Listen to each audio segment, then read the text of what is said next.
Hello, my friends. Good morning. Good morning, everyone. How we doing? Happy Sunday to all you guys out there. Hope you're having a good weekend so far. And also, happy holidays.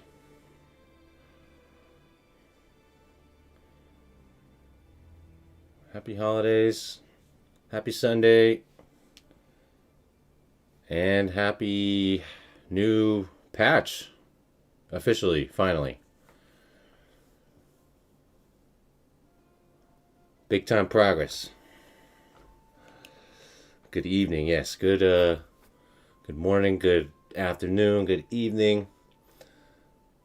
Whatever time it is for you guys, wherever you're viewing from out there. Appreciate you guys tuning in.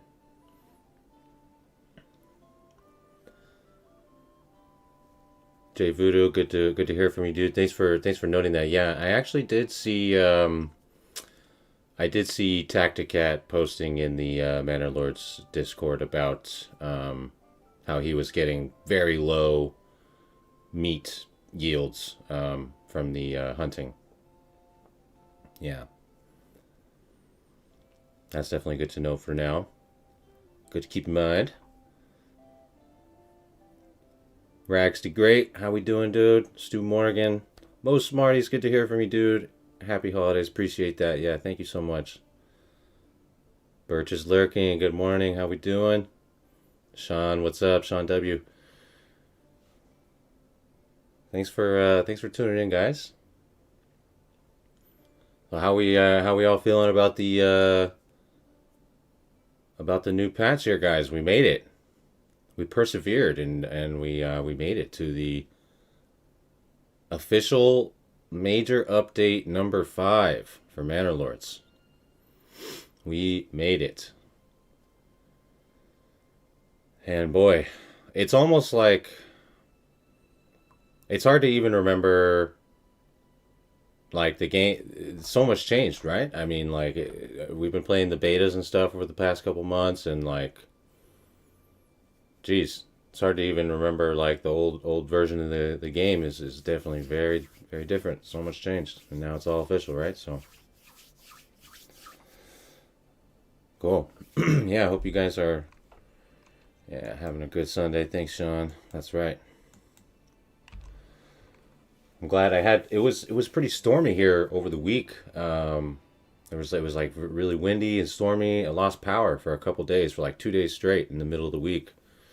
So the the power came back on, and then like in the middle of the night and on like Thursday middle of the night or whatever, like Friday early morning, and then that morning Friday the patch came out. So I was like, oh, thank God, power's back. I need it.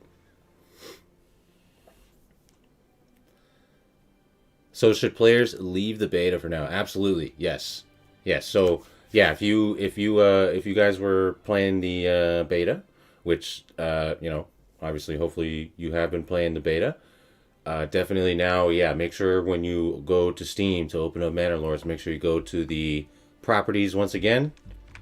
I think it's called right. Let me double check. Yeah, you click the cogwheel properties betas and switch that beta participation to none. And if you were already on the most recent beta, you're not gonna need to download anything. Like the patch that you were already on is whatever it was 0.49. Basically is 0.5. It's the same thing. So yeah, can't wait for those perks to be unlocked. That's right. That's right. We need more perks. We definitely need more perks. Absolutely. And that'll influence a lot of, you know, particularly for like the middle and later stages, right? Because we have the first tier perk, which is, I feel like, supposed to be meant for kind of getting your town established, right? And the future perks coming up will hopefully be for more like getting your town to really grow, right? And ramp up on stuff. So we'll see how that will tie in. Try making individual homes alongside workstations. Yeah.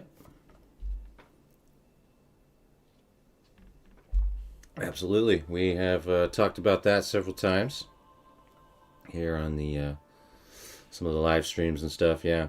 Technically, that's going to be the most ideal setup is like wherever you have some form of gathering or production, you just go ahead and build a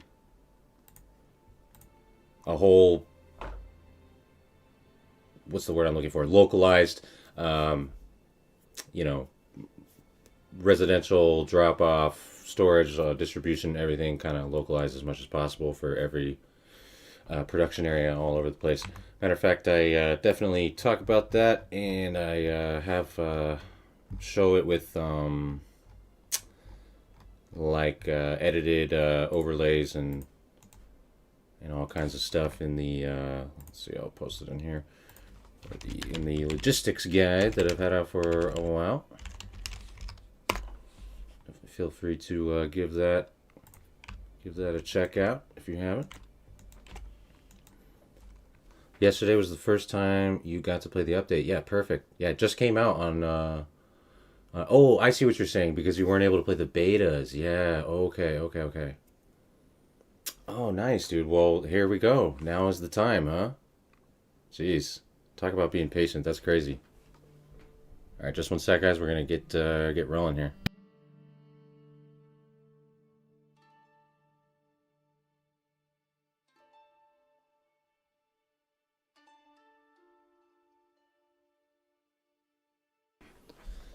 All right, cool. So I got this nice kind of waterside region here on the Lake Lem map, which is technically one of the new maps. This one's been on the betas since the October beta update. But this is one of the new maps that did not exist before in the previous, official version of the game. So really cool. We have done some stuff up here. I really like this kind of cliffside region. This one's awesome, of course. You can't go wrong. This cliffside area is, obviously really, really aesthetically super great. But we're gonna try to do a cool kind of waterside town over here, and we're usually kind of focusing on some sort of like challenge or a specific topic or whatever. I figured today we'll kind of just enjoy the aesthetics and kind of take stock of all the changes along the way, and just kind of have a little bit of fun and enjoy the vibe. Cool. So yeah, I just real quick just got a basic little. We just got a hitching post and a logging camp here, and we'll build some houses and just go for the. Oh yeah, real quick, I'm gonna pin the. Or I will in a sec. But if you guys haven't, I did put out a new guide yesterday, and so it's a guide for basically the strategy and all the information involved with doing the fast pop growth strategy, utilizing the new fresh settlement modifier, which is now an official part of the game, right? Which is a new feature technically. So yeah, hopefully you guys have checked that out. If you haven't, please do. Just put that out yesterday here on the channel, and it's the first real kind of revamped and focused focused guide for this new revamped version, new stage of the game. And more will be coming up because since I put out the economy and profits guide, for example, a lot of that information changed, as they were playing with the values of the trade items and all that kind of stuff pretty heavily, pretty frequently over the recent times. So, I will be revamping a few more of those guides in a similar fashion. But yeah, I hope you guys are able to check that out. And keep your eyes open for more of that kind of cool stuff coming. So I'm excited. Finally get to get going on some new stuff. New era. All right. Just get a few houses going here with our starting wood, and we just have some people on the logging camp. And we're just gonna I'm just gonna do a little bit of this, you know, the same strategy that an approach that I showed in that guide. And but like I said, we're not going to be too focused on, you know, any one thing in particular here. I just want to really make a cool town, and take a look at all the changes and see how things are, you know, everything's been affected. Things to look forward to as the game expands. Yeah, more perks, more options for military. Yes, more levels, more customization on buildings and castles. Absolutely. Yeah. I mean, really, that's only the tip of the iceberg of things to look forward to in the game, you know, but those are definitely some of the main things. I totally agree with you. More perks is an obvious one, like as far as, you know, they definitely got to fill in the rest of this tree. And of course, you know, that seems to be one of their, I would assume, like, near future intentions, but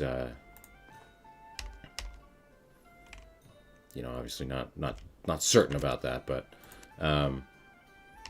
yeah, definitely more military. I know that they have mentioned, you know, like in the past, that they do plan on adding like cavalry and you know, like siege, like, I don't know, like catapults kind of thing, battering rams, you know, stuff like that, to kind of go along with the castle building and whatnot. So that, I know, like, they have kind of talked about that. Who knows when, and, like, you know, the details of that. But I know they have for sure mentioned cavalry, so that should be really cool. I think that I'm hoping that I know they have mentioned, and we've talked about this a few times here and there, but the whole mercenary system too. I know that's something that's on the horizon for being revamped as well, because, you know, the mercenary system right now is just very easy to abuse, you know, as I've highlighted in several videos. So it'll be cool. I really like the militia system. Is just awesome. So it would be great if, you know, there's a little bit more focus on that, but also maybe make it a little more accessible. And yeah, dude, totally though. But yeah, definitely it would be cool to have more customizations on the building and castle too, and more like functionality involved in that. It is great right now how it is, and you can like garrison archers up on the ramparts and stuff. Really cool. But yeah, no, it is limited outside of that. You know, you can't really. It's really hard to like force the battles to be in that location, kind of thing, you know what I mean? So that aspect is a little tough.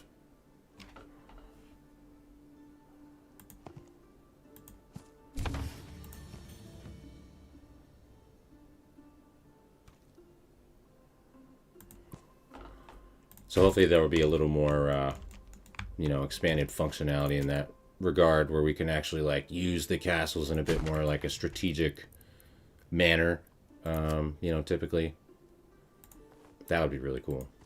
There's a lot of things, of course, that'd be really cool, but you know.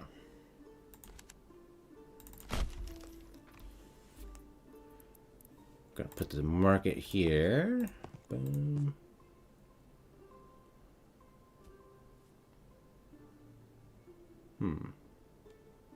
That's kind of cool with the stands like that, I guess. I like that. Yeah, possible horse farm for cavalry. Yeah, I guess we'll have to see.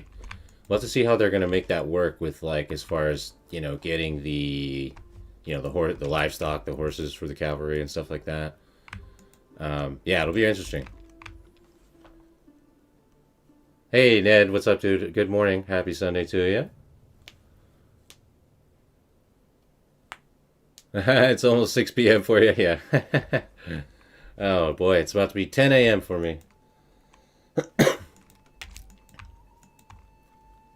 You tried to complete the farming only challenge. Oh, nice, dude. You got it established. You made a tactical error and fell into the resource chasing bottomless pit. Gotcha. Yeah, dude, that's cool though. No, it's good. That's great to hear. I'm glad to hear you tried it out. Yeah, I heard a couple people. I think Jay Voodoo mentioned he tried it out and stuff too. So yeah, that's awesome.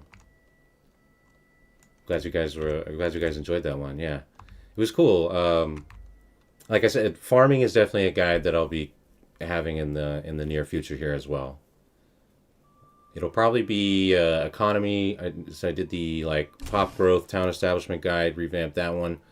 Probably economy and profits will be next, and then farming probably after that.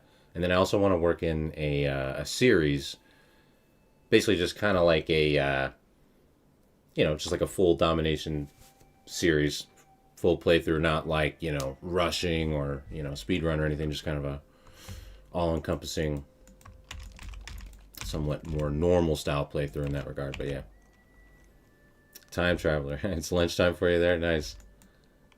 Oh, you East Coast, I imagine then. All right, let's get. Yeah, we got supplies getting soaked here. We'll get some storage up. Let's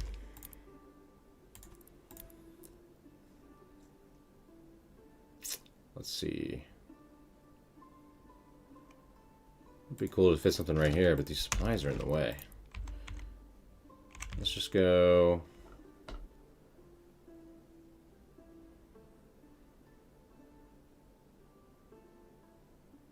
That should be fine. Put a little bit out. Okay, there's fishing over here. And then I think this one has... Oh yeah, we have fertility here, so we can do some farming here too. That'll be cool. Okay.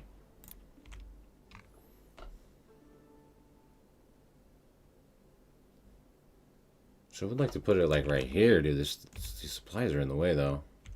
We'll have to make do, obviously.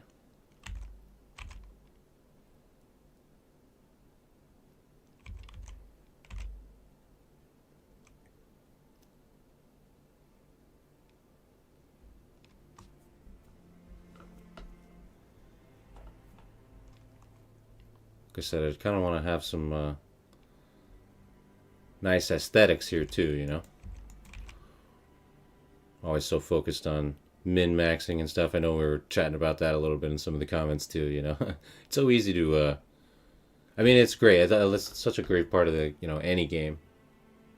Really getting dialed in on like the strategies and the min-maxing and all that kind of stuff. But like I always try to remind myself, and I talk about too, this big draw of this game is the aesthetics and just kind of the vibe and enjoying that. So sometimes I got to remind myself to be like, all right, let's just do something cool here, something fun.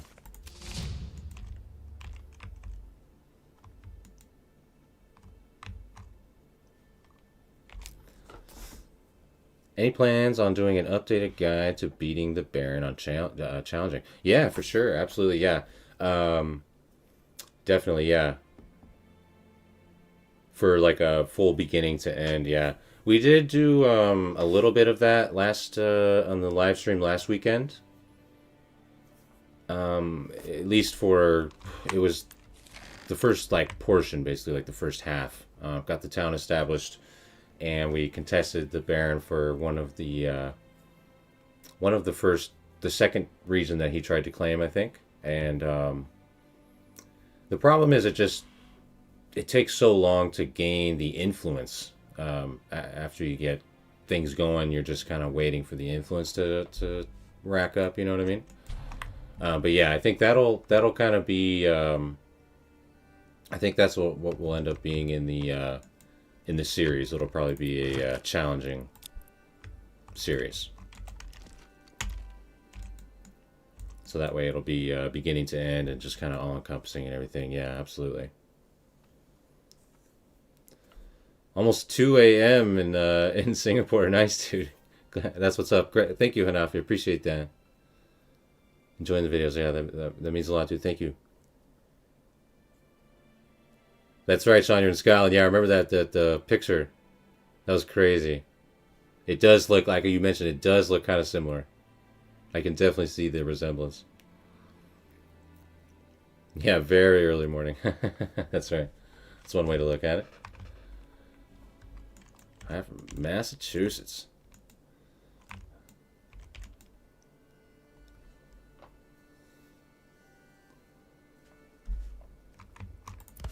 Dude, I'm a late night person typically, you know, like 2 a.m. That's like, that sounds good.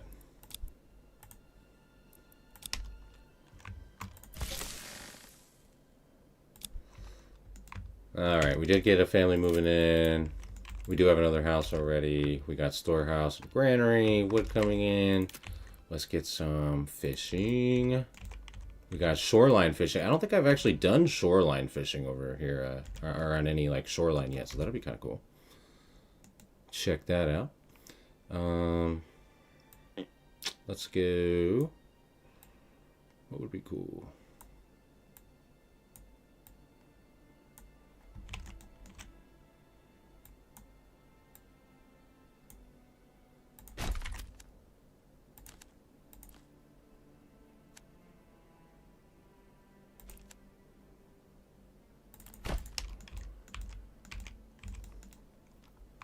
Alright, so we'll get some fishing going, some shoreline fishing. So we're getting fish straight from the lake here. These are going to be some saltwater fish. I thought that, yeah, that's interesting. I thought if it was like, you know, shoreline fishing or whatever, I thought it would always be eel, but I guess it's only if it's a rich deposit, then it's eel.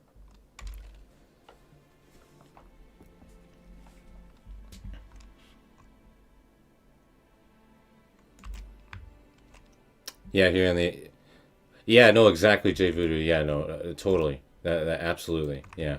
So no, that's definitely on the priority list. It's on the radar. That'll be in the like I said, I think that I'll probably just end up doing that as the series. And it'll probably be, I'm thinking it'll be a 2-part series, since it'll be probably like a couple hours, you know, something like two and a half hours per video, I imagine, per part, and 2 parts should be enough to get through a full playthrough on challenging to beat the Baron and, you know, set up a really strong town and all kinds of stuff, you know. That's kind of my loose plan right now, but we'll see how, you know, it'll be a little bit... Well, I'll just have to do a couple tests to see how long it takes to get through some of those, some of the midpoints, but... Yeah, absolutely. Does that sound good? I mean, does that sound kind of like a good, like if that's how it was structured, would you guys watch that? As far as like, you know, to encompass the kind of, you know, the Baron challenging thing, but also, still be like, you know, something cool to watch, entertaining, and then also kind of touch more on the mid-game, late-game kind of strategies and stuff.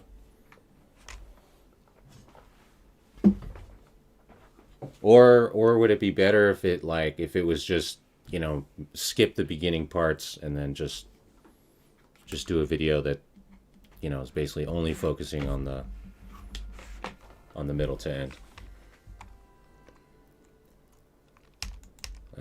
Your vid helped a lot yesterday, by the way. Yeah, oh, perfect. Never got the April new house up until I watched the vid. Always wasted time on other buildings. Oh, perfect. Glad to hear that it helped, John. Yeah, that's what's up. Awesome. Yeah, and actually, really got a lot of that information. I helped brainstorm from J Voodoo here in the chat. He definitely helped me with a lot of the insights involved with that new fresh settlement modifier. A couple others, Bath, Infomo Rat. Those guys are always helping out. So yeah, shout out to you guys. We're always there's just, you know, the amount of changes that were involved in this latest patch, of course, were just immense. So sometimes it's like, geez, we got to work together to figure everything out, you know. All right, we'll get wood, firewood cutting. Let's see, probably trade, planks and trade will be coming up too. Planks, Trade. We do have a rich, what's that, salt right there, too, so that could be interesting. Cheated him? Never. Perhaps he simply does. I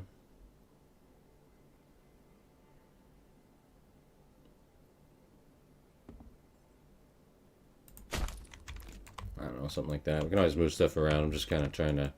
I don't want to make the usual, you know, just grid. Have a cool looking, nice flowing setup here along the river, or along the lake. Oh yeah, the shoreline fishing here. Let's check that out. I have not been able to do this yet. This is my first time doing the shoreline fishing. Nice guy. Oh wait, hold on. Wait, did this guy go into the lake? I think one of these other people is fully submerged. Barthol. All right, guys, hold on. Yo, guys, there could be some like sea monsters in this lake or something. Are we sure that this is safe?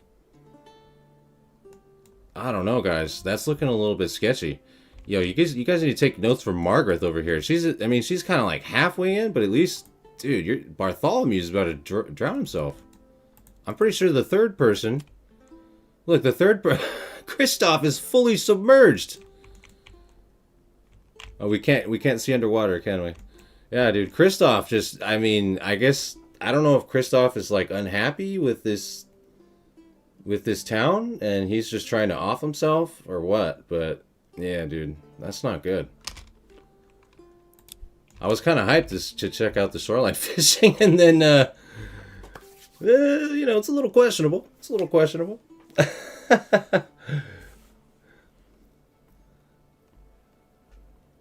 Munch Pacino, hey, what's up, dude? Glad to catch you live. Yeah, heck yeah, dude. Welcome in. Happy Sunday to you. Thanks for hopping in. Mamrie Farm for excessive food to rush influence with tithing. Yeah, no, absolutely, Voodoo. Yeah. So, I did do. It's an older video, but from like I don't know, it's probably like a year. It's over a year old now. Here on the channel, it's a speed run that I did like a long time ago against the Baron. I think it was on challenging. I don't know, maybe it was just on regular, but basically I did that concept. It was when only the one map existed, the Germanic Valley, and there's 8 total regions in there, so it takes a while to get all that influence. And what I did was I rushed, I did a rush to like get to the bandit camps and that kind of stuff to get 1,000 influence quickly, and then I just took a neighboring neutral region with that 1,000 influence very quickly, like, you know what I mean, within like halfway through the first year kind of thing. So I had a second region very, very quickly, and just started up that second town really quick, and had that second town solely basically just producing food and just sacrificing all the food, you know what I mean? But that's a bit more of like I wouldn't call that like a standard strategy by any means, you know what I mean? Yeah, they're really dude, I mean, Kristoff was like, Kristoff was like, I don't even need a fishing. Watch this guy. All right, let's see. Did he learn? Oh, no, there he goes. All right. See you later. That is pretty funny. All right, Kristoff, he doesn't even need a fishing pole. He's actually, what's going on is Kristoff is an advanced fisherman, and he's actually diving straight into the water, and he's catching the fish by hand. Like on Survivor. That's what's going on there. It's actually a new feature. Underwater diving. Yeah. Good job, Kristoff. He's good. He can hold his breath for a while, so. That's the only way to fish, yeah. Underwater. Chris he's scuba fishing, that's right, dude. You fish that way with chest waiter, yeah. Yeah, I know. I don't think they have any chest waders here. No, I don't think they have any rubber. But you know, look, these peasants are just built different, dude. This is also Lake Lem. Lake Lem mid-spring is quite nice, you know?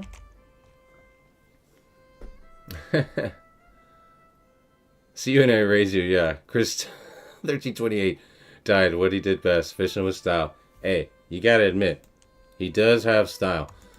He does have style. This is an interesting one here. So we did build the trading post just off the King's Road. Now this has always been a thing where this warning will pop up temporarily if your trading post is not actually built on the King's Road. This has never actually meant anything though. It has never had any actual impact. So I'm noticing it pop up here. I'm interested to see if does this actually have any impact now? Do we need to actually build our trading posts on the King's Road, which I assume is the intended behavior? You know what I mean? I assume that they do want us to have to build the trading post on the King's Road if we want to be able to have access to major trade routes. But I'm not sure if that's actually going to do anything or not. So I guess we'll see. Yeah, rubber. That's right. We'll see if Greg tosses that into the next poll for what to do in the next patch. Huh? Should we have a rubber production? Good lord. All right, we need a few more houses. I think it would be kind of cool to see. Let's see if we can place like a backyard extension along here. Let's see if that can work. Along our riverside walkway. Somewhat. Let's see. Let's see.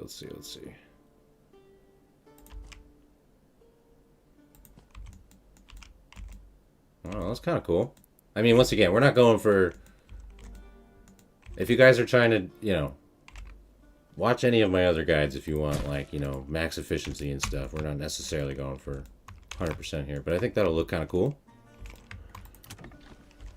I like that. I like that.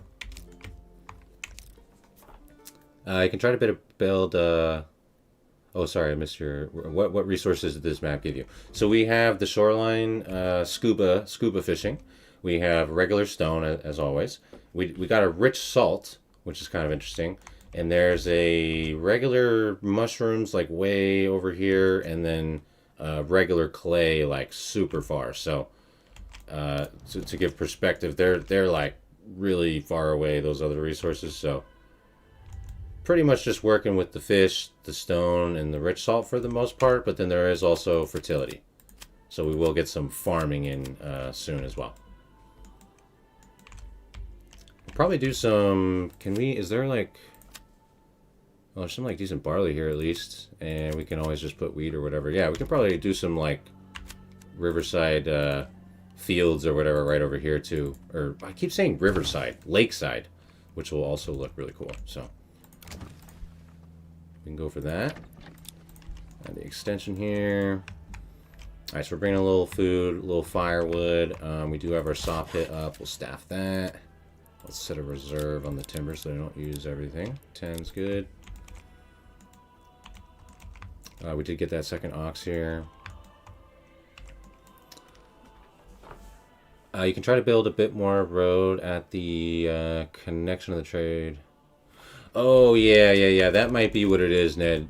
You're probably right, actually. So, yeah, you know what? I think that is exactly what it is. So, since we didn't officially connect it to the connection point right here. Yeah, there we go. Just like that. All right. But, yeah, it is an interesting one, though. Like I said, based on that tooltip and stuff, like I said, that has always been a thing. That you'll see that pop up sometimes, but I don't know, it kind of seems like, I would assume their intention is that they want us to build that along the King's Road, but it's never really had an effect. But as long as you have it connected like this to a road that's connected to the King's Road, you should be good. But yeah, absolutely. Along with a new non-European map. Yeah, exactly. Exactly, Voodoo. He's gonna do Manor Lords America next. If you can, yeah. Yeah, absolutely, absolutely. Yeah, that was an interesting little thing there. I did it for science, of course, just to show you guys. That was all intended, obviously. Come one, come all. Spies. All right, so we got two living spaces here on this big plot that we put in. I think that's gonna look cool with like some veggies or an orchard here. That'll look pretty cool. All right, so what's next? So we got some little bit of food coming in. We will set up some farming infrastructure. I'm probably just gonna think about that over the summer, which we are coming into summer, but you know, just before autumn, have a little bit of that set up. What else do we want in the meantime? I feel like we just always choose this Falkland perk. You know, it's just too. I'm just gonna not do it. I also don't want to have the farming, you know, reduction. So I don't know. We can just go for a different one. Woodwright Journeyman's never a bad call. Oh, I am also forgetting that, guys. Before we move forward, I keep forgetting because I'm not gonna lie. Like when they made that charcoal change down to one regional wealth, in my mind, I was just like, okay, charcoal's dead to me, you know, like canceled. Just don't even think about it. I forgot that they actually raised charcoal back to charcoal is a thing again, right? So I'm forgetting. Charcoal. We need charcoal. It's back, guys. Charcoal is back. That is a massive W. Honestly. We gotta get a round of applause for that. Just that is. I actually forgot that charcoal is actually like legit again. So yeah, charcoal time. I don't know, why not? Like over here, that'll look cool. Whatever, we'll move some of these. I'm going to move the logging camp and some of this other stuff in a sec. Dude, hype. Charcoal hype, though, honestly. Charcoal's back, guys. It's not, you know, as insane as it was, but it's good again. You can definitely sell charcoal again.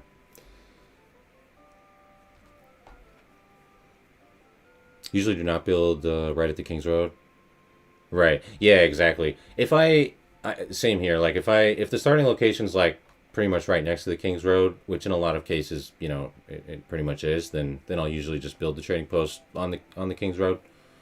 But yeah, otherwise, yeah, I just make sure it's connected. Hey, what's up, Baff? Happy Sunday, dude. Happy holidays to you. Manor Lords. Very not many pilf. Yeah, no, it would. It just wouldn't work. That would be madness. Maybe get the mining perk and go nuts on salt exporting. Yeah, that could be a thing too. Absolutely. Which one are you talking about? Is it this one? The Strasbourg? No, not Strasbourg. Which one is it?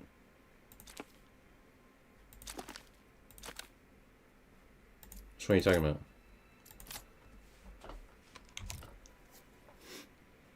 Just watch your Nike Economy. Oh,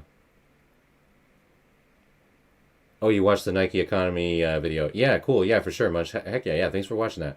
Yeah, absolutely. Will do. Yeah, I will do right now. You could go for the perk with cheaper iron imports. Yeah, you know what? That one, I'm a big... well, I want to be a big fan of the one for cheaper iron imports. Regensburg Guildsman, but it doesn't work. Unless... I don't know, has someone tested it since the actual like official update?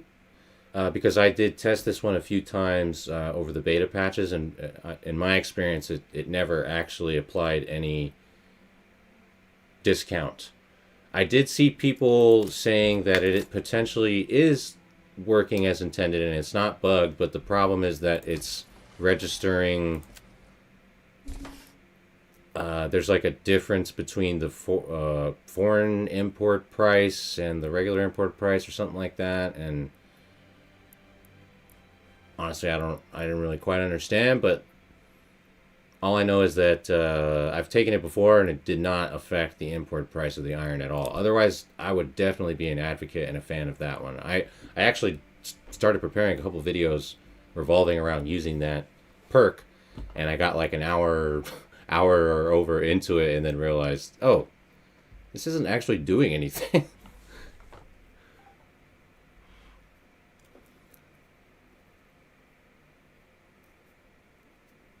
Second perk is good for trade base. Yeah, I mean, so have you guys noticed the? Yeah, well, we almost always go for the Vogtland perk. There's definitely. I'll briefly explain the Nike economy like Munch asked in a sec, but the. Have you guys actually seen this work? Because, like I said, for me, it has never worked. At least not that I've noticed. Yeah, you're talking about the one that reduces the collapse risk. Yeah, I gotcha. Which one is that? Or there's an increased mining labor speed. I know the one you're talking about, though. Improve mine integrity. Yeah. Proximity of mine is no longer a factor. Yeah, so you can, like, stack. So, like, we could stack, like, several salt mines, like 4 of them or whatever, within this radius, basically. And not have the increased collapse risk, for example. There was talk at one time of having a Roman mod. Oh, yeah, that'd be interesting. Yeah, that seems more like Anno, I guess, getting towards that kind of realm. No, charcoal is not a thing again? What are you talking about? Too many things require money. I mean, that's high. That's definitely debatable. Charcoal is definitely a thing again, my friend, and we are going in on it. Not to mention, base trade route is a little bit cheaper now since it's only 2. That's 10 times, so it's not 30, it's only 20 now. You'll not find finer wares anywhere else. Cool.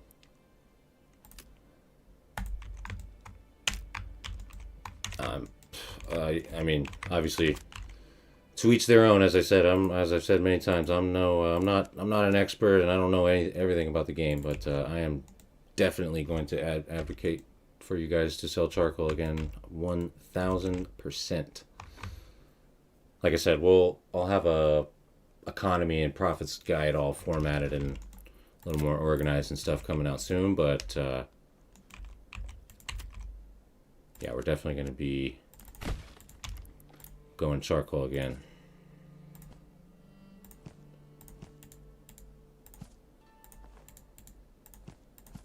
A couple more houses coming in. Took the Regensburg perk last night, and you have regional wealth. Yeah, I have heard talks of that too. I think I can't remember who was talking about it. Maybe it was Infomo. I can't remember who was. One of the regulars was mentioning that they like to take the Regensburg mainly for the increased regional wealth from the burgage plots, which really only, is going to help you once you start like leveling up your houses, level 2 or above.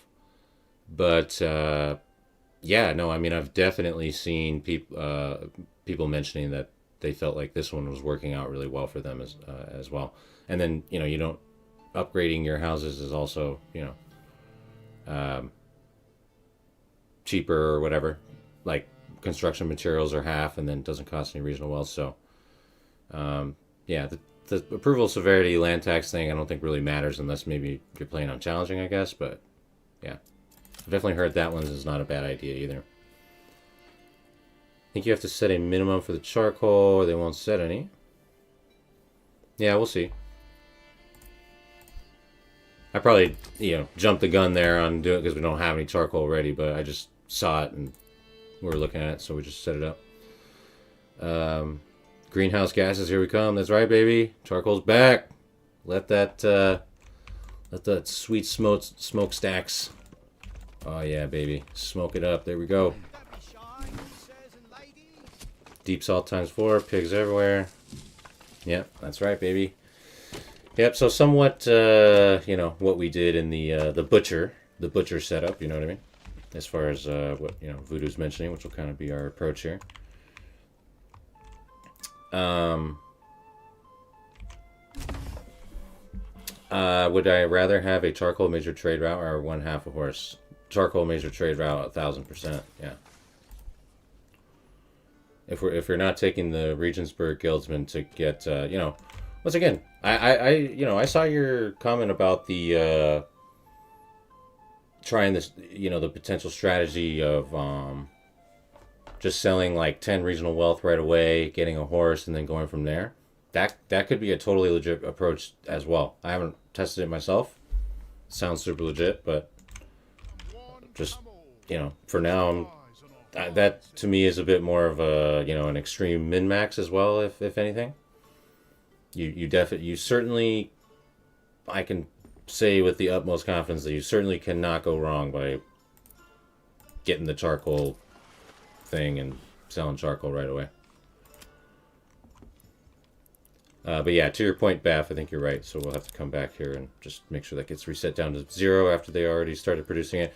Like I said, like I mentioned, guys, I'm not trying to go into too many of those like nitty gritty details that we've, you know, covered in like many guides many times. But you know, as far as like if you were gonna staff the, like we right here, we were just looking at it, so we just staffed the trading post, and we just set this up like right away. But you probably would want to, you know, produce a bit of charcoal, gather up, you know, a decent amount of charcoal, and then staff the trading post and start getting that process going.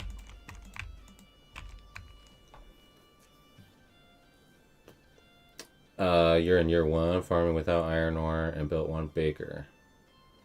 Yeah. Oh, perfect. Yeah, that's what's up, Ned. Glad to hear. Yeah, baker gets a little more money. Not trading yet. A little bit of income helps in the beginning. Oh, nice. Oh, so you're using that with the farming. You're using the Regensburg Guildsman with the farming setup. I see. Oh, that's really a good idea. Okay, nice. Heck yeah. Wouldn't a better producing trade route outperform the Burgage money perk in most cases?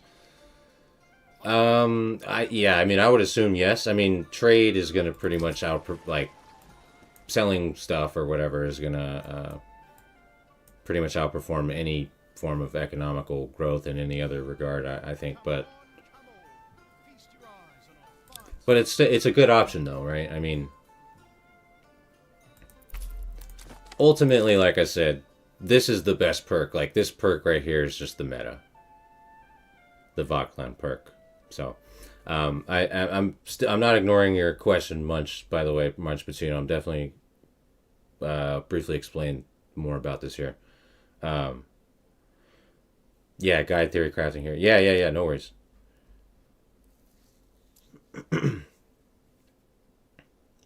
Yeah, except the been before they would have sold everything over once. Yeah, I gotcha.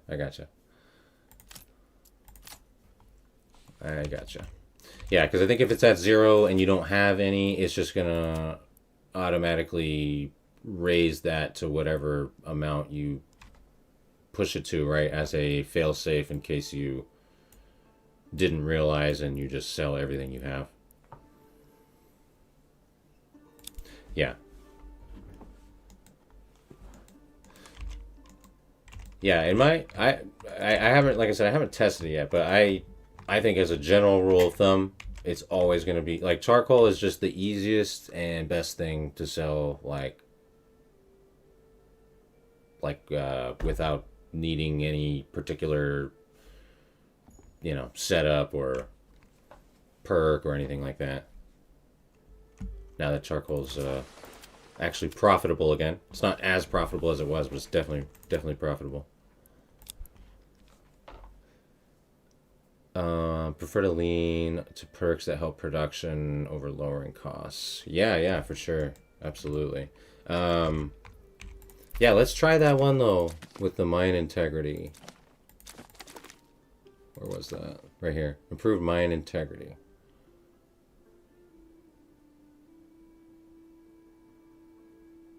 And then I guess we can see if this works. See, there's a... See, so I'm not gonna lie. I don't think I've tried both of these. I think I only tried the Regensburg Guildsman one, and this one for me did not do anything. The salt and iron ore import value, I didn't see a price reduction from the Regensburg Guildsman. But I'm not gonna lie. I don't think I've tried this one. I don't think I've tried the Nuremberg Prospectors, because it essentially should do the same thing, right? With this discount here. So let's just send this one, because we're also interested in the mine integrity thing. So we'll send this one and see what happens. Real quick, let's reference the base values just to compare. Iron ore is 11 and salt is 15 import value.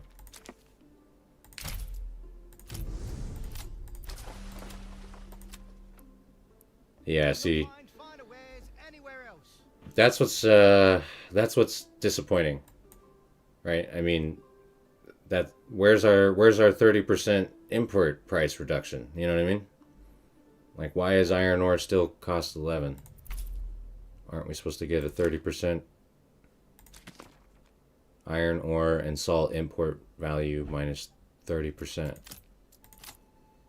But if there's still 11. See, and the salt went from 15 down to 14. So, yeah, I don't know. It doesn't really make any sense.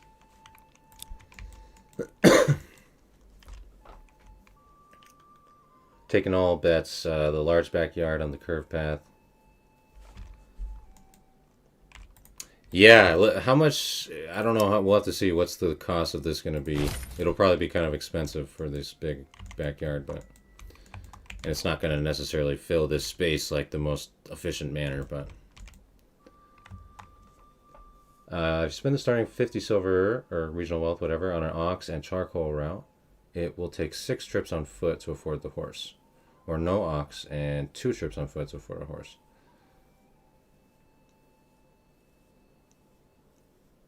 Yeah. And you're going to get 4 coin for the equivalent of 1 firewood, exactly. Which... You know, if you take the Vauclan perk, I would say probably just sell regular fire. I don't know. You could still sell charcoal. But if you take the Vauclan perk, I don't know. You could just sell regular firewood still, and that's probably just fine. But if you don't take the like, I'm trying to, I don't want to, like, I don't want every guide or video or whatever to revolve around the Vauclan perk. That one is definitely the meta. But, if we don't take the Vauclan perk, I feel like charcoal is just going to be for sure an absolute for sure standard.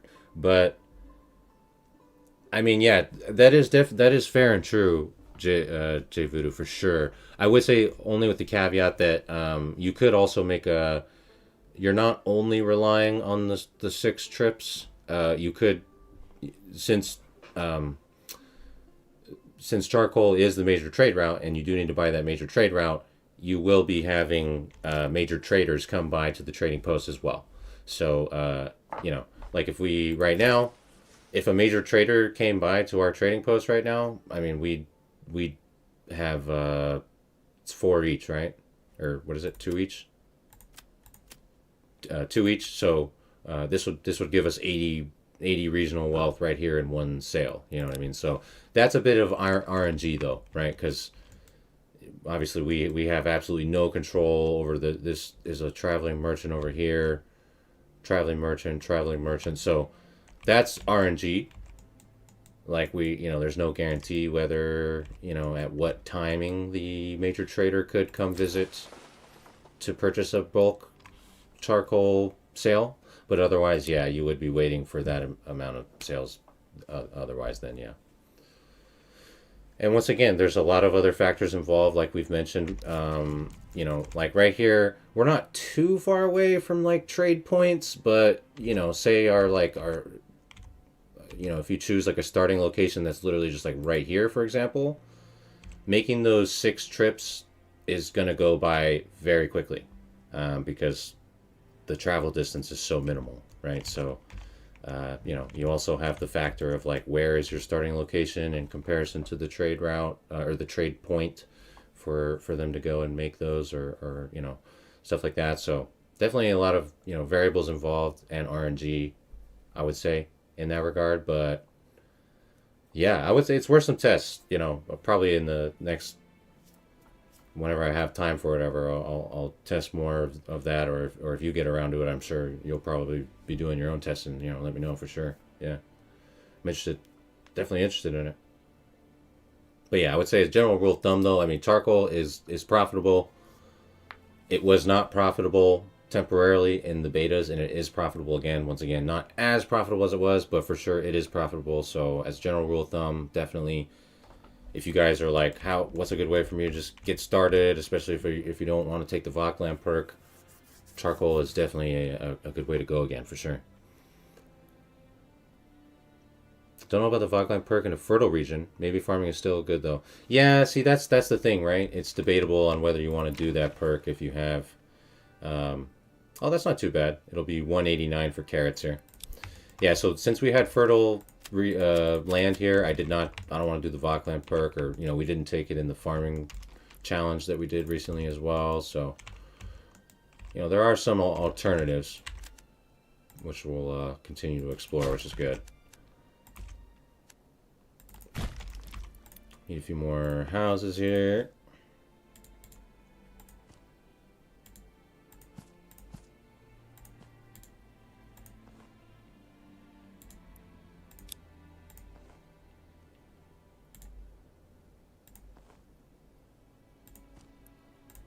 Fine, let's go with that.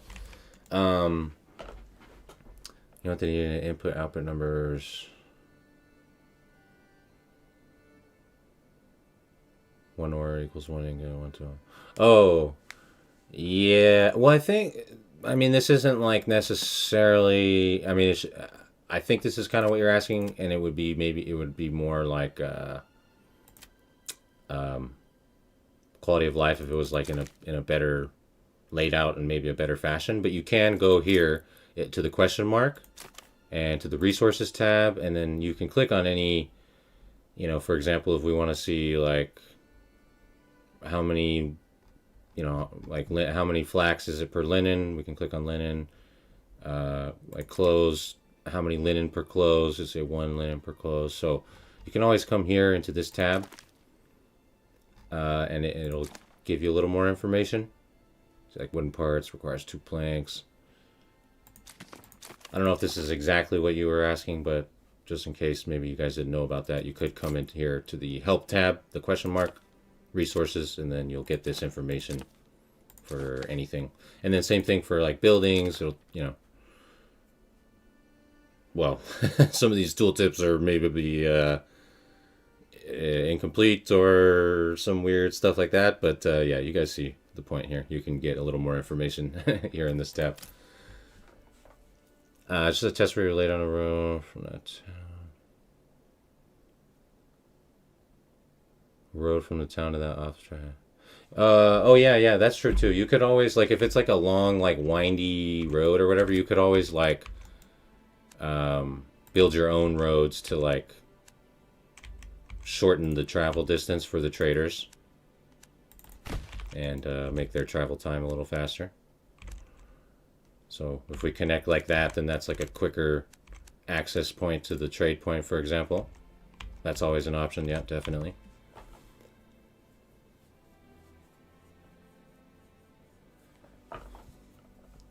Yeah, still fleshing out, yeah. When you get home, show the minor trades. Can have trader cart visits too. Yeah, no, they can. Absolutely, they can. It's just they're not going to be... They can't purchase them in bulk, though. Yeah, I mean, you can have... Yeah, they'll come and buy the stuff, but they cannot purchase in bulk unless you have the major trade route. So like if in that case, like if we had 40, well, they just stole some of our charcoal. But if we had 40 here and they came by, or whatever, we had 40 regular firewood and we didn't have the major trade route, and a major trader did come by, he'd only be able to buy like 10 of it or whatever, 5 or 10. At least as far as I understand. I do want to get back to Munch Pacino's. He's been patiently waiting. So he was asking about a brief overview. He said he watched the Nike economy video and he was asking about a brief overview of that economy setup and stuff. So basically, real quick, let's look at this perk. Is the main thing is this one right here. If you take the Vokland perk and why we've been talking about why this one's such the meta right now, with all the like changes that happened with the trade values of a lot of items. You know, like we did mention, the charcoal is profitable again, but it's not as profitable as it was, for example. And then things like, you know, yarn or like we were in the previous economy video, I mentioned like selling shields. Small shields were like highly profitable. They sold for like 8 regional wealth each. A lot of that stuff got nerfed heavily. So we discovered that Vokland perk is really good for getting started. And the reason some people suggested the name the Nike economy is because it basically kind of revolves around mass goat pens. And real quick, I'm going to set this reserve a little lower because we need more food here. So mass goat pens, and the goats, since the update, they produce two kinds of, or they produce three different resources. So they produce hides, which are needed to produce leather, which you make into shoes, which is where the Nike economy bit comes in, because we're selling the shoes for a lot of profit. So, but that's like after you get a little more established. Like purchasing all those goats and getting everything set up is going to be costly. So that's where you take the Regensburg guildsmen. And so you sell minor trade goods like the planks and firewood mainly, because they're super easy to produce. And you just sell planks and firewood at the trading post with the Regensburg guildsman perk. So you're getting more profits from the minor trade good. You're not going to get like insane profits, but it'll be enough for you to like boost your, get your setup going, and you get your town established with all the goat backyard pens and all that kind of stuff. So that's kind of the basis of it, is that you use the Regensburg Guildsman perk to boost your town to get a basis of an economy coming in, and then you use that starting economy to set up goat pens, mass goat pens throughout the village.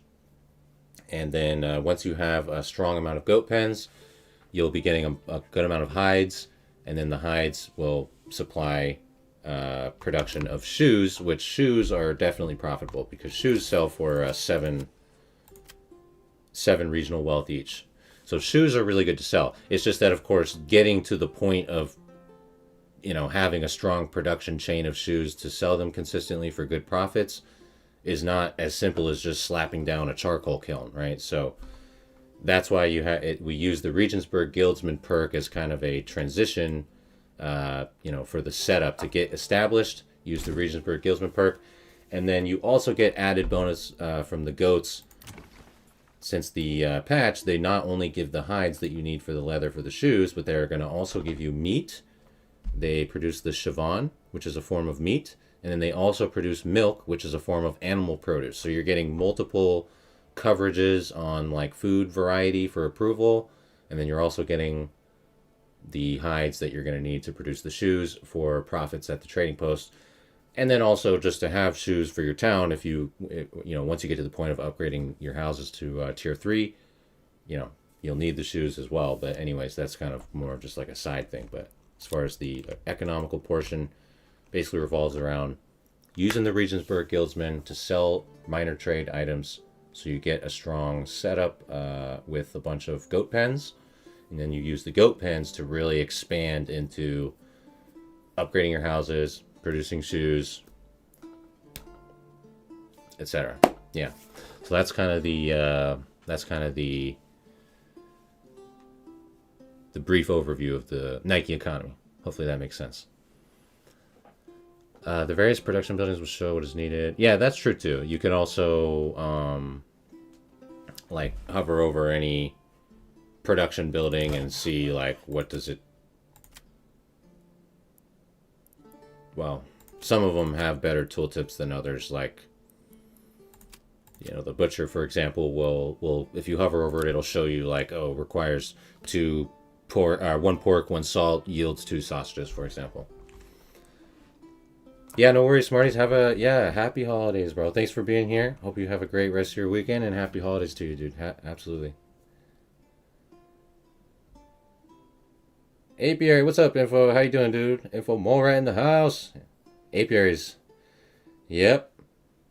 That's true too. Apiaries, like honey and wax, also sell for a lot. I haven't tested it out too much, but the apiaries. I mean, the other thing too is I've mentioned the honey and the wax also got moved into the minor trade category. So you could also do this with the Vogplan perk, because these are gonna.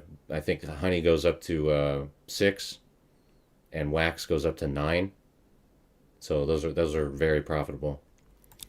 But that's just kind of a side note. I was just answering. Munch Pacino was asking for a little brief overview of the Nike economy. Hey, what's up, Night Guy? Night Guy in the house. What's up, dude? How we doing? Long time no see, dude. Yeah, dude. Yeah, dude. Yeah, no, YouTube's. Yeah, I know that's crazy. Yeah, Night Guy used to watch me a lot on Twitch, but yeah, I don't really do Twitch anymore because Twitch was just kind of, I don't know. Twitch just a different it's just a different platform, a different realm, and things have been going really well here on the YouTube. So yeah, good to see you here, dude. Appreciate that. Yeah, so goats are better than pigs. It depends on the situation, Munch. Yeah, so typically, as a general rule of thumb, goats are better than pigs. Yeah, because they're gonna get you more variety of goods. Goats are the goat in that regard. But now in this case, where like we have a salt deposit here, we'll probably go for pigs because we'll be able to turn those into sausages since we have access to the salt. And if you're not familiar with that setup and everything, I would definitely recommend checking out the. We have a from what was it? Couple weeks ago, we did a full setup with the revolving around the butcher shops and producing sausages with the salt deposit and the pig backyard animal pens and all that kind of stuff. So definitely recommend checking that out if you're interested in that setup. But otherwise, that's pretty much specifically if you have a rich salt deposit. Otherwise, goats are the goat, yeah, in my opinion. All right, let's upgrade our storehouse. Should have done that a while ago. We're kind of just chilling here a bit, though. It's all good. Like I said, I did want to get some farming set up here, but you know, we're kind of chatting and answering questions and chilling and setting up some other stuff, which is all good. So we'll just do farming coming into the next year.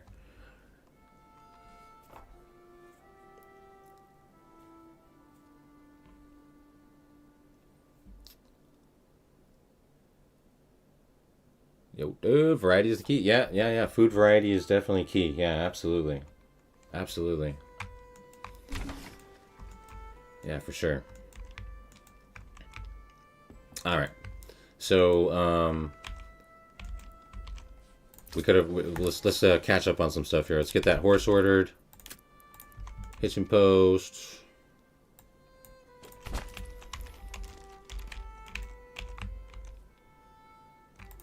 We'll get some veggies planted pretty soon. We will need to think about. I don't think we don't have any iron in the region, right? No iron, so we will need to think about importing some iron ore pretty soon. See, that's where it's like, dude, it would really be nice if we actually got the discount that we're supposed to get on that iron ore, you know, from this Nuremberg prospectors. So that's kind of disappointing. That being said, we can, of course, you know, we took that perk for the increased mining integrity or whatever, right? We shouldn't really have to worry about this collapse chance due to the perk that we took. So we should be able to fit at least 4 mines here, maybe even don't know. But I don't know if you can fit more than 4. We'll definitely fit at least 4, and we can mine up some salt, and we can start selling that as well. Or some of that. So if it's a rich deposit, then we can always turn it into a deep mine at some point too, so we'll get indefinite resources. So it'll be fine to sell some. It's just at some point we do want to be using the salt to produce sausages. But, you know, that'll take a bit.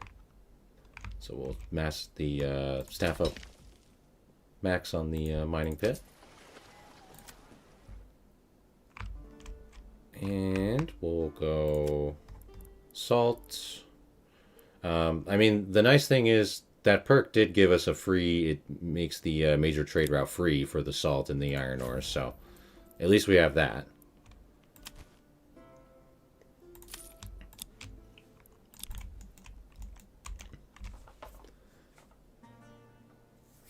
If you don't have animals as one of your 2 food nodes, pigs are good for meat, but it depends on a few other things. Typically, you'll have about half as many pigs as goats.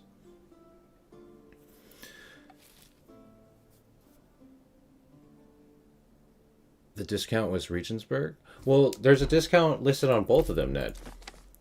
So the Regensburg does say right here, salt and iron ore import value reduction. But then also here on the Newmanburg one, which we took for the mine integrity thing, to check that out, there's also right here, iron ore and salt import value minus 30%. So you should be getting it on, it should be the same thing for Newmanburg prospectors and Regensburg guildsmen. Just in my experience, I've never seen that import value actually take any effect. So it's a bit unfortunate in that regard. Unless I'm missing something, I'm not sure.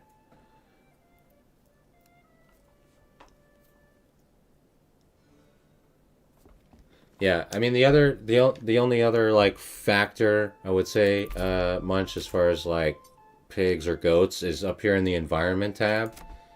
You could, you know, potentially think about if you want to take advantage of this. There is no bonus that affects goats in particular, but there is a bonus that affects pigs from the woodland environment here. So if you have like a really strong woodland environment and you're really only interested in the meat only, then pigs are definitely going to be good. But, you know, as a general rule of thumb, you're going to get more from goats. So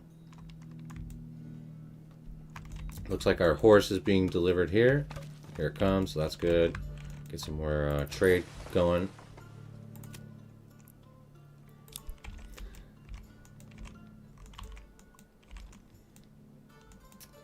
Yeah, you know, it's a bit unfortunate because, yeah, the import reductions would be nice. It does, the one that we took, the Newmanburg, does give a free, you don't have to pay for the major trade route, which is kind of nice, I guess, but yeah, really need that discount to really make it worth it.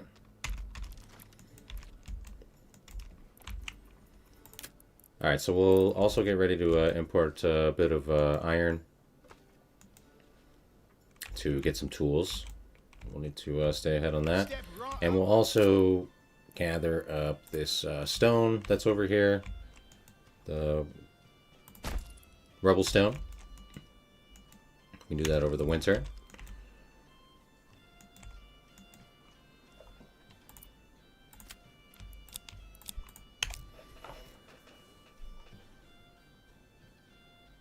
Import value is mostly the 10 silver tasks. Yeah, see, I saw someone explaining that the other day, and that's why it doesn't actually seem to do anything. Like I said, I don't know. That doesn't really make any sense to me. I don't get that. Like if that is how if it is as intended, it's extremely misleading, and they need to do something to rework that.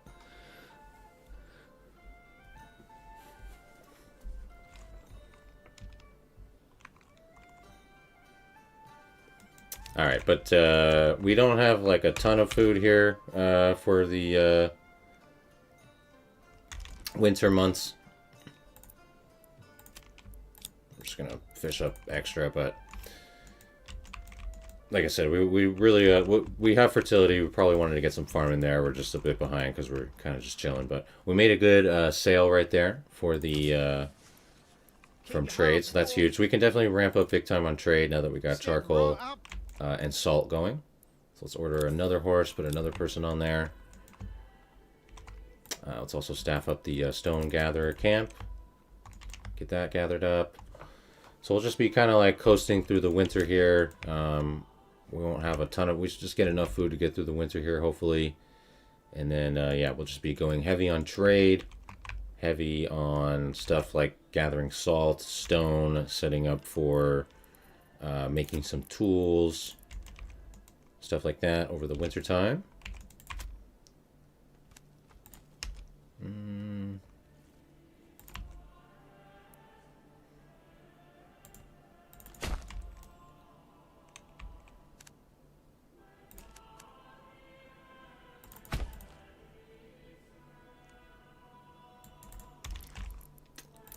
Bloomery, smithy. Oops. Getting up close and personal.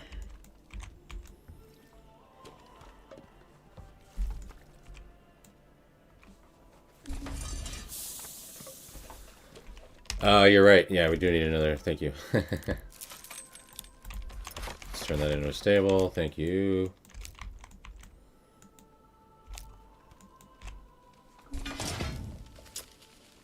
$10 silver is added to all imports. They call it a tax. Right. Yeah, I know what you're saying. Yeah, I know I get it. Yeah, totally. I see what you're saying. Yeah. So I think in that sense, like it is technically, it's not bugged. It is technically working. It's just not, doesn't work in the way that you might expect. The import reduction or whatever. See, it's just, you know, especially if you're a beginner. I mean, even, you know, like I said, I don't know everything, but I guess I'm, you know, obviously would be considered more of an experienced player. Even for me, I look at that and I'm thinking like I should be getting what's 30% of, you know, of 11 or whatever, you know what I mean? The price should be going down to like 8 regional wealth or whatever, but I do get it. Yeah, it's just misleading. I think they should, I don't know, do something about that. But anyways.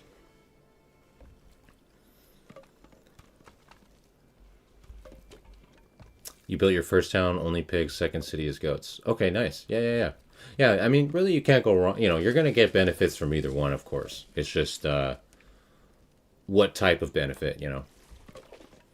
The main thing with the goats is that you're going to get, you know, like I explained, is that you get multiple types of resources from the goats, right? You're not only getting meat, you're getting two, you're getting a type of meat and you're getting a type of animal produce with the milk. So you're getting food variety and you're also getting the hides.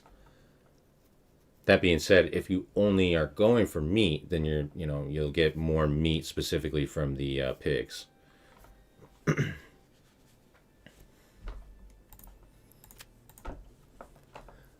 30% off the price. Yes, missing. Right. Yeah, exactly. See, because I saw someone explain that the other day, and at first I was like, "What the heck are you talking about?" But it makes sense. Like, you know, when you look at it, it's so import price tariff, but then also, so I guess it just doesn't reflect on the tooltip, right? But like foreign import price tariff plus 10. I mean, so would that go, should that be plus 7?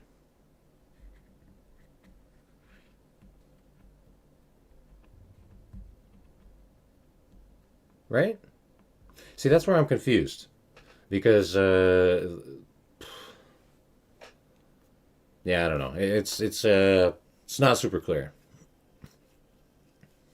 Either way, I need to speak to a manager because I had a coupon code and it's not working. I need to speak to the manager of the of the iron refinery. This is unacceptable. I was import a few iron there, a few iron ore, and we'll just make a few tools. But yeah, so to that point, see, we have, like, our economy is booming now, so, you know, we can definitely go ahead and, you know, speaking of all that, we can go ahead. We're going to, in this one, we're going to do pigs because we have the rich salt deposit, and we also have, you know, the woodland bonus and all that kind of stuff. So we'll add pigs for this setup in particular.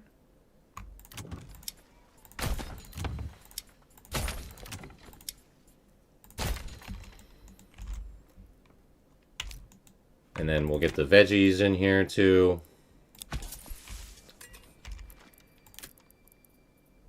So we'll have more food ramping up, and then we'll also do farming too. So we'll have plenty of food. Like, food and economy should be, you know, pretty much no problem here.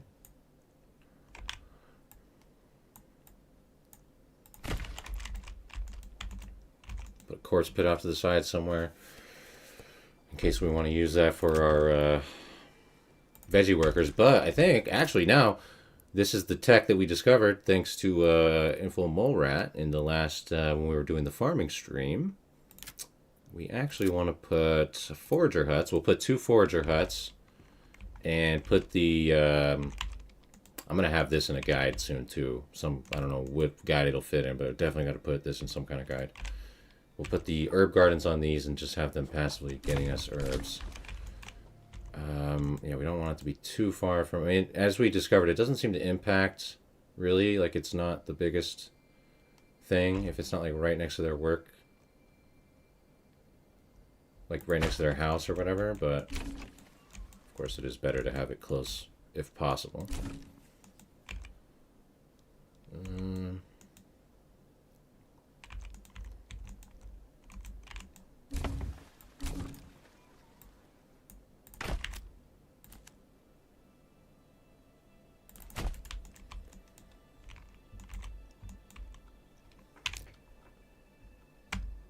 That should be cool. Yeah, they should have percent. Yeah, I know. Yeah, it's. Yeah, no, I agree. The percentages kind of get a little wonky sometimes. Tariffs are non-negotiable. Yeah, don't get started on that. It'd be interesting to see what you now actually pay for the ore. Yeah, we'll check our records tab here. But that's so. And we can confirm already. See, we bought 5 iron ore and we paid 55 for it, which means we're still paying 11 regional wealth for it. And that's the other thing. When I first was like testing this one out and encountered like, oh, you know, it doesn't look like it's any cheaper. I even went. I was like, well, let me check the records tab to make sure. And I even remember like, because then I was like, all right, maybe it's just not showing correctly on the tooltips, whatever. I even like watched the trade, like as someone came by and sold the iron, and I watched the regional wealth actually go down and everything, and like I was like, okay, yeah, it's legitimately still just the same price.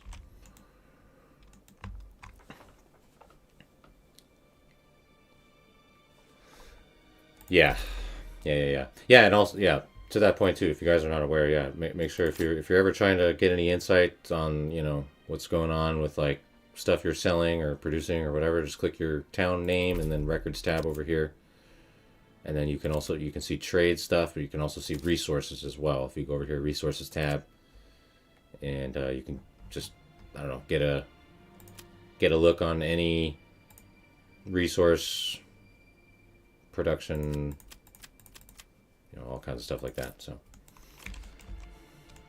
medieval accounting, that's right.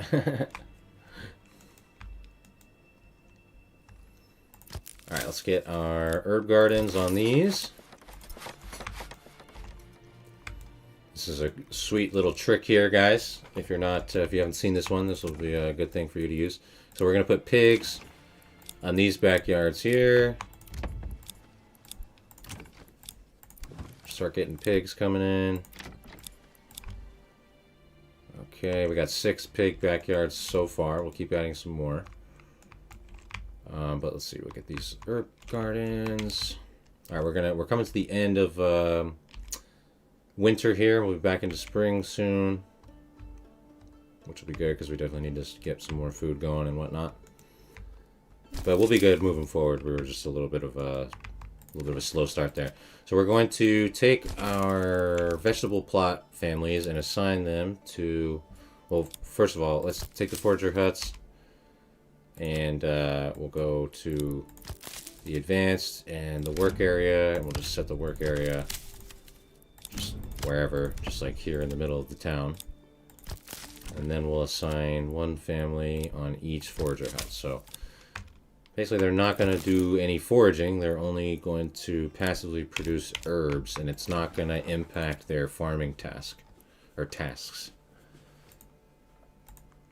Their vegetable plot farming tasks.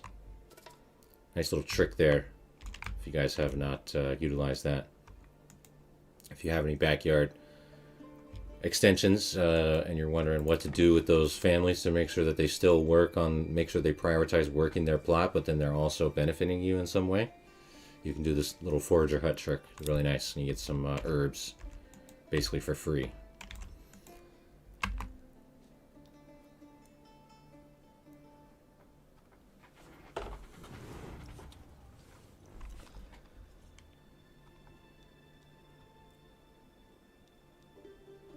Dude, the bandits got it. I saw that. The bandits are taking our salt, dude. We don't like that. Can't have that. Alright, we did import a few ore, so we'll go ahead and make a few tools.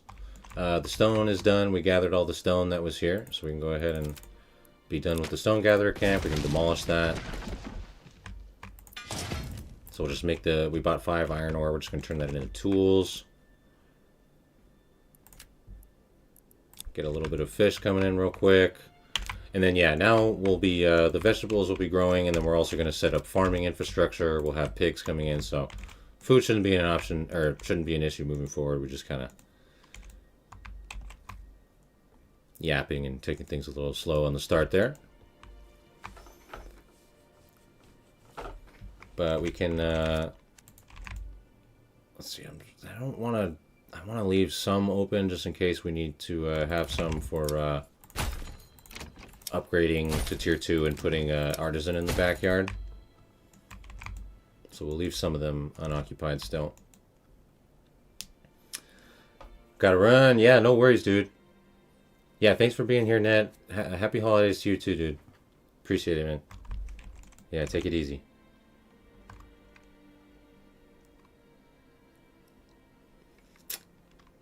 You missed the sunrise today.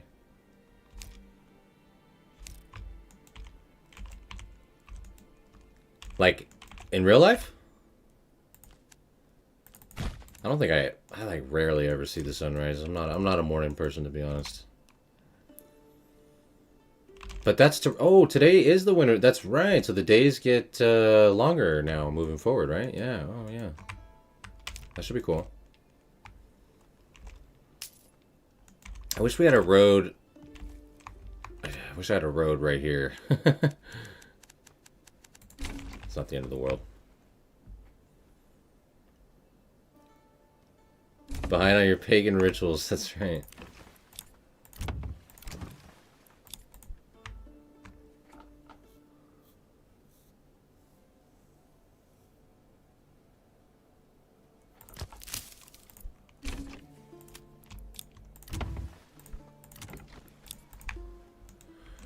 All right. Should have those tools coming in here in just a sec. We'll bounce back on food here, no problem.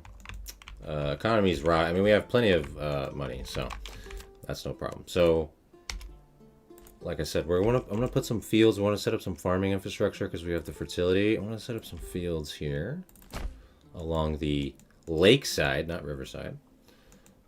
So let's take a look real quick. I know there was some good barley right here. Yep, in the corner. We definitely want to utilize that. There's not really good flax anywhere in this area, but we can do another setup somewhere else after that. So basically wheat. Okay, barley. So we'll just do barley on the left side and then wheat after that. And this might be pretty much perfect for us to just...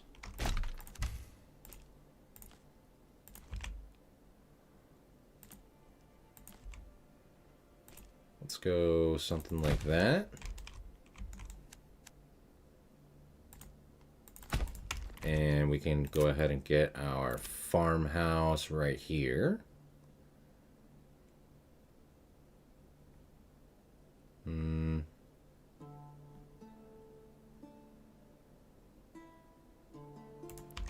Windmill. Where's the windmill look cooler? I think the windmill's gonna look cooler like right here. Yeah, let's do that. Windmill. And then farmhouse. Okay. I think that's gonna be cool. Alright, and then so we can put some fields here.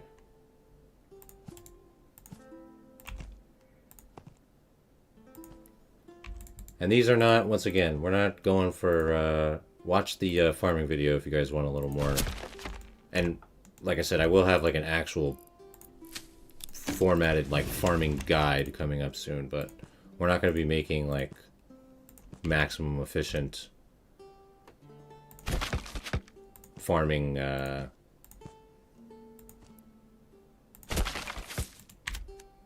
field placements or whatever. But I think that's going to look really cool.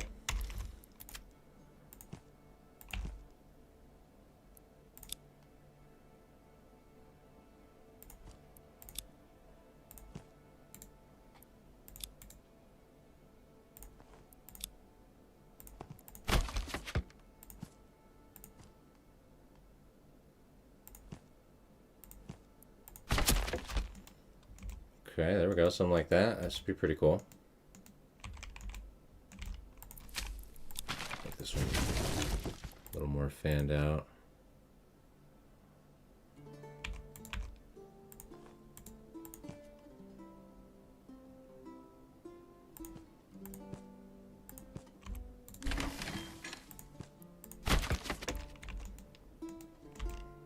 Cool.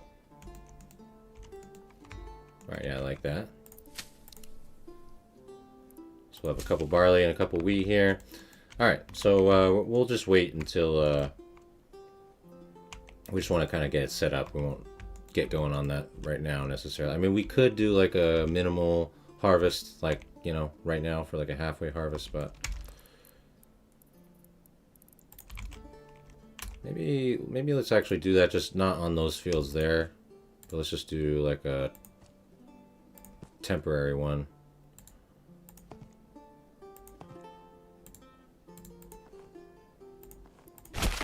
Let's just do this one real quick.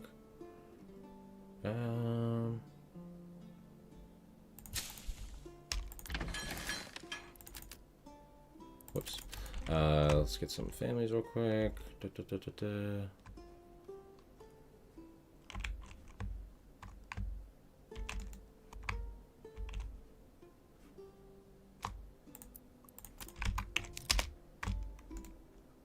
Just gonna take them from somewhere temporarily. Oh yeah, we're good on tools for the moment.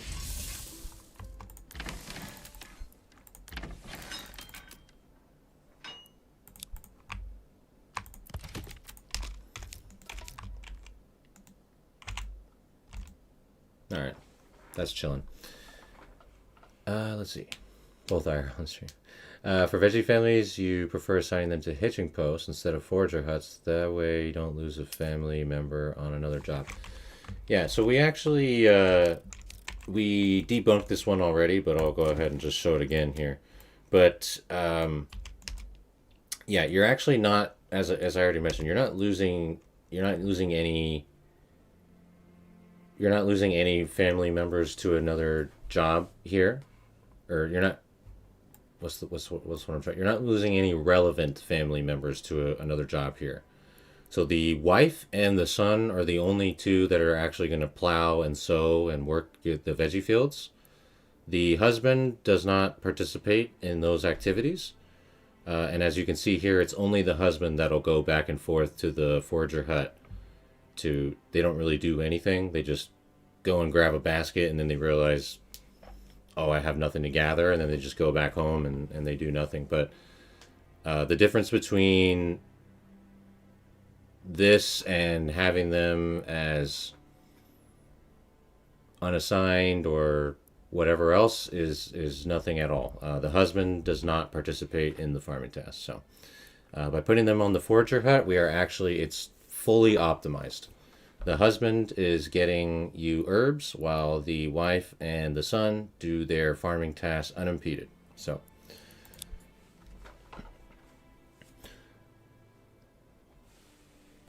yeah, I'm not a morning person, but my peasants are definitely always, they need to be morning people in that regard. Yeah, otherwise they can't survive in this town. Yeah.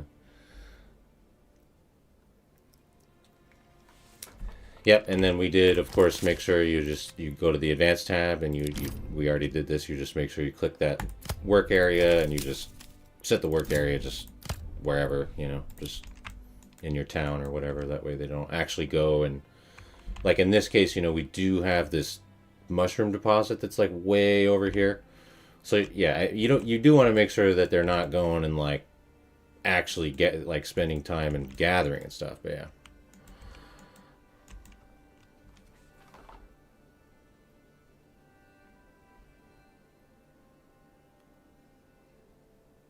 Talking about a woodcutter then.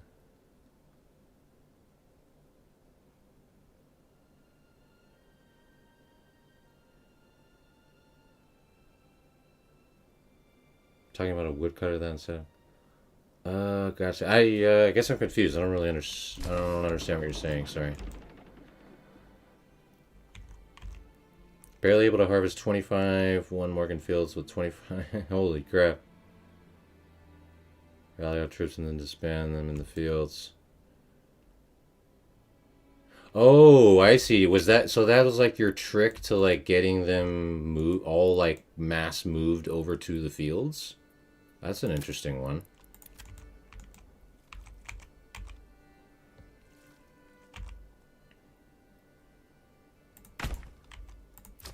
Let's order another ox because we'll get a couple ox for our farming setup here.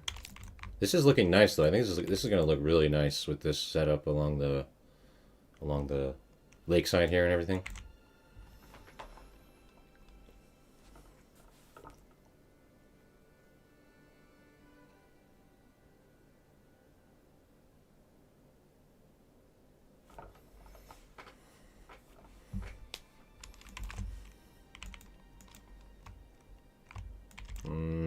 Okay, so they should we just gonna do this one just for like a small wheat yield, but just by the first this coming autumn, not first autumn, but by this coming autumn here, and then we'll ramp up when the autumn comes around. We'll get these. We'll pre plow them and stuff, but we'll get them all going during the coming autumn. But if we could, it would be nice to let's get our church up, and then let's see if we can get at least one house upgraded for a bakery extension. So we'll get church coming in here after we as soon as this gets done, which looks like they just finished it. So that's cool. Chilling on that for now. All right, so let's get this church up. We'll go ahead and put that church right here. Perfect. Right in the middle area. Love that.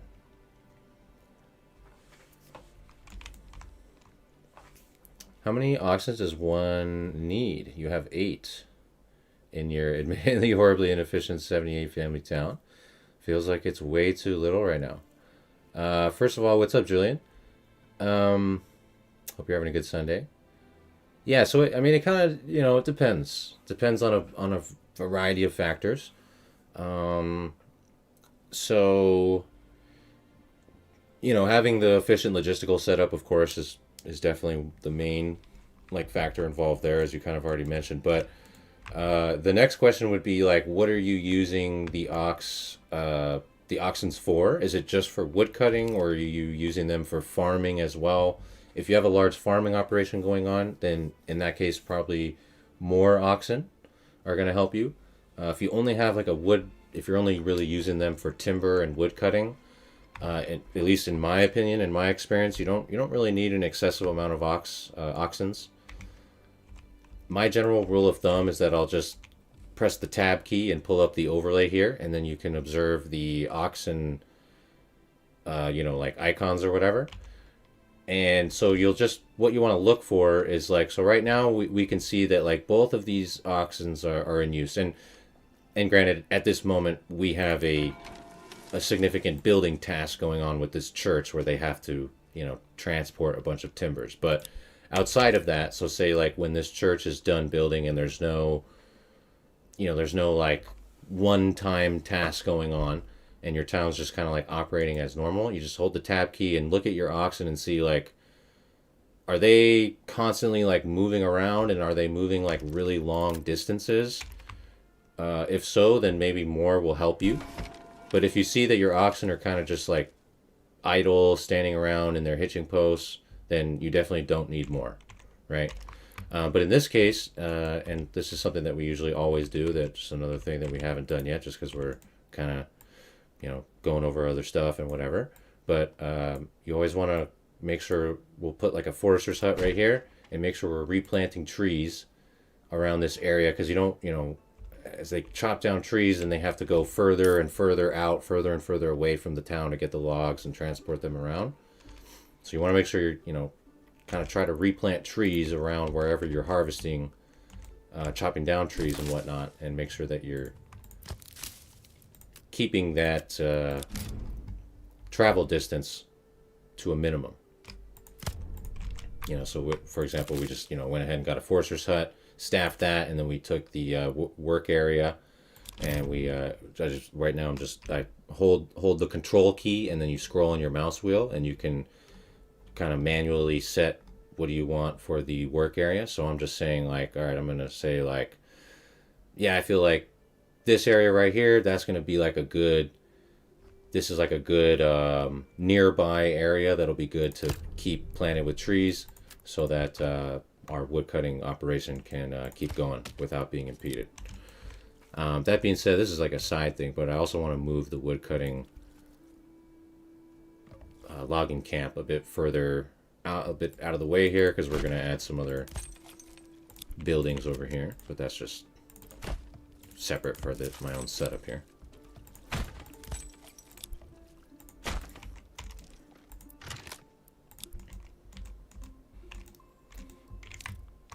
Cool, so we did get the church up. What do we need for... We just need the... Forage good, meats, fish, animal produce.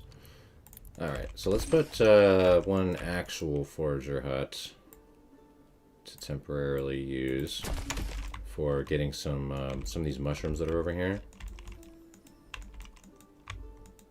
And we'll get this stuff going, start fulfilling more of these approval demands. I mean, trade is huge already. I mean, we already have such a strong trade economy going. Salt is going to be very helpful. But yeah, I mean, charcoal's back. I mean, guys, look. I'm sorry, but if you're questioning whether or not charcoal is back, dude, like, you're tripping, dude. Charcoal, look, even if it's only 2 regional wealth, this is as low as they can make it with it still being, like, profitable at all. And it's still just so strong, right? I mean, look at that. I mean, we're crushing it. So charcoal is the GOAT, guys.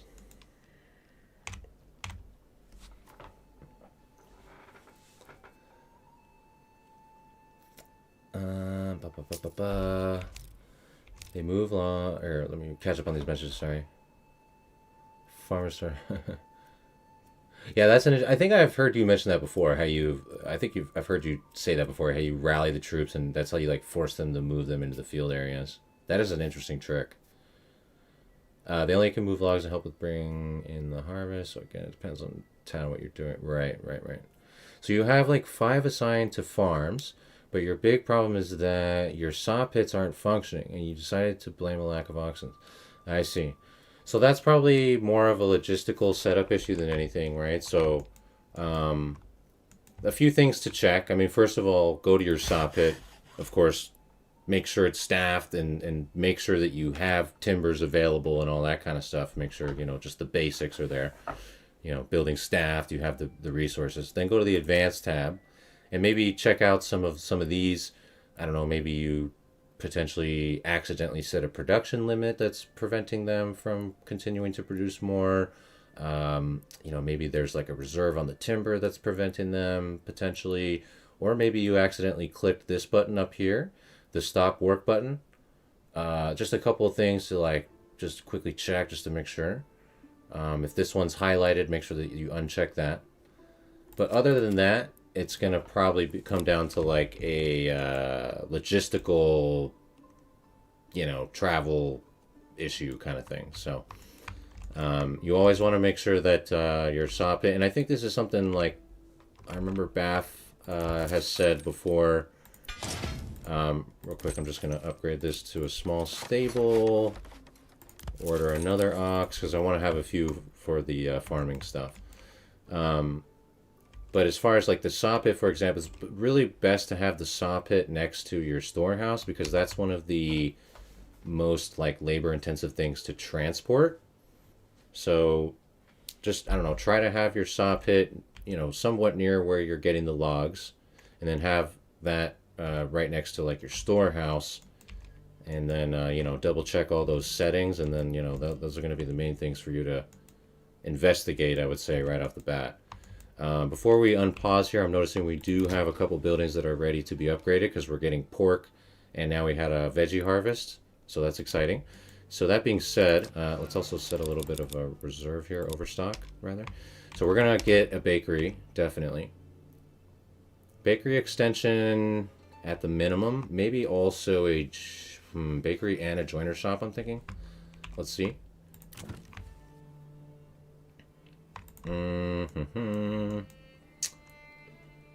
Bakery should be fine right here, yeah?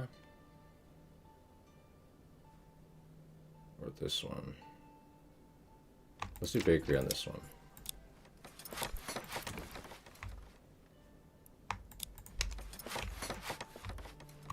Get 2 houses upgraded here. Okay. That's going to be good. And then we're also going to, I'm just going to staff, this is a different forager hut that we're going to staff. And I'm just going to have whatever extra labor that we have, just get us a little bit of boost on some, it's not going to be an efficient, like, gathering of, because they're so far away, the mushrooms, but just get a little bit here to help us out. And we could probably just add a bit more housing too, now that we are looking pretty good on our food and whatnot. Let's see.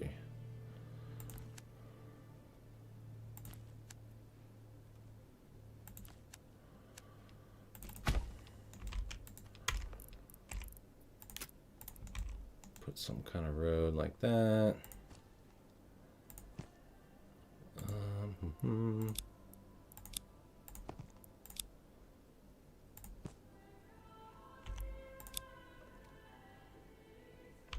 Looked like we were almost able to fit 3. Let's see if we can get 3 right here. Yeah, there we go.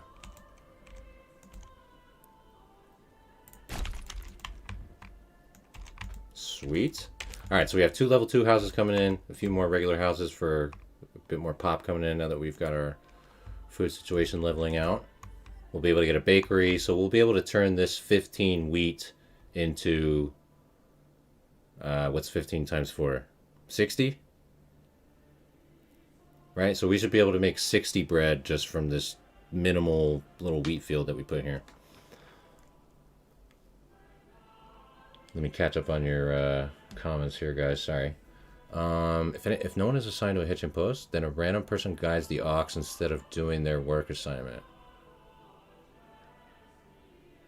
Instead, I prefer using the spare veggie guide. Oh, I see what you're saying. Oh, I see what you're saying. So, okay, so it's more of... I see.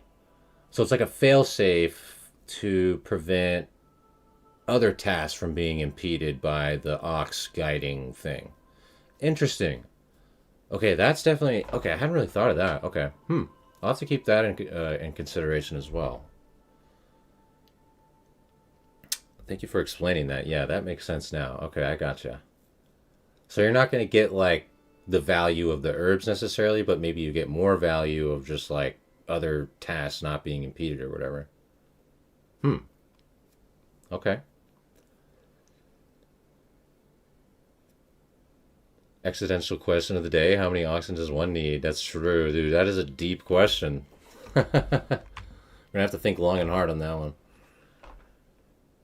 You have like, oh yeah, we already went over the whole socket thing. Let me know let me know if any of that advice worked for you. Hopefully.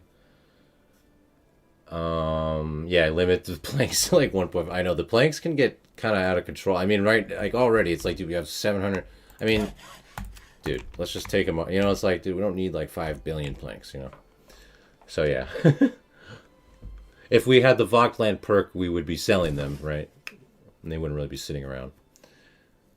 But we got a joiner shop coming, so we'll probably start producing like war bows or something. So we'll start using them more again here.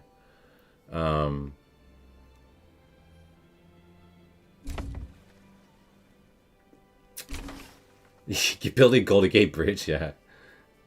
I mean, it's true though. Somehow you always just need more play. I mean, that is a fair point. That is a fair point. It's true, yeah, all those planks. The herb, since you have two families doing carrots, why aren't they both doing the herb? Sorry if I answered. Oh, yeah, no worries. Yeah, so they are. We have one, they're each assigned to a hut. So we have, this one family is assigned to this forager hut, and then the second family is assigned to the other forager hut. So we have one forager hut for each of the assigned families. Sorry if I misunderstood the question. I don't know if that's what you were asking, but...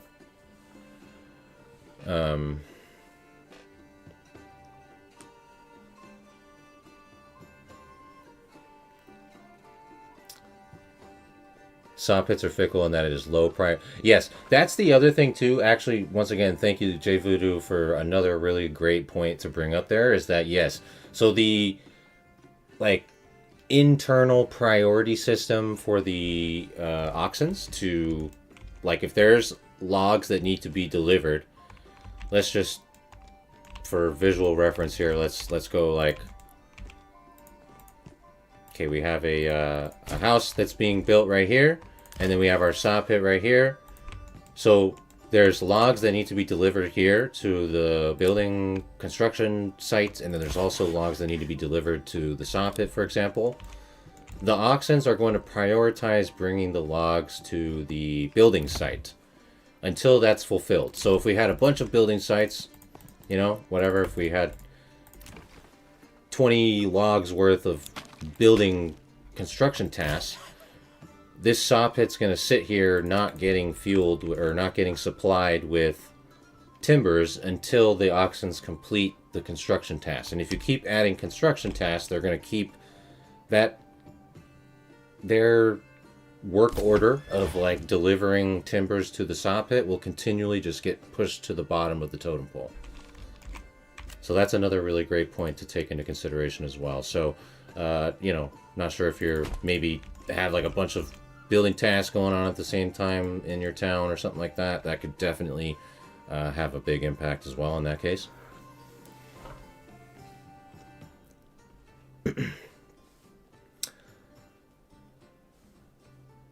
Yeah, later game. Right. Yep. Disbanding troops in the field is actually good for farming, but not ideal for orchards. If you rally and disband immediately, they teleport home. If you rally and disband... They teleport home and start... Whoa, okay.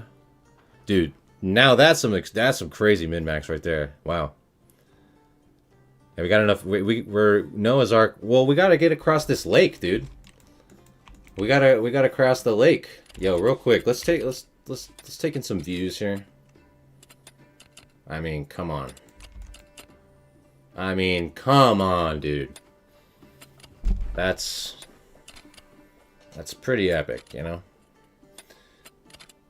We'll have to by once we get a little more stuff done too. We'll or what time of year is it? July? Ooh, here let's turn on the day-night cycle here real quick. See if we can get a real nice view. I'll answer another couple questions here. People will randomly run the ox, then they'll drop the ox mid-task. It's crazy. It's a good idea to assign the veggie boys to oxen. Yeah, no, I agree. Once you explain that, I'm like, dude, I think that's a really great option there too. No, it totally makes sense.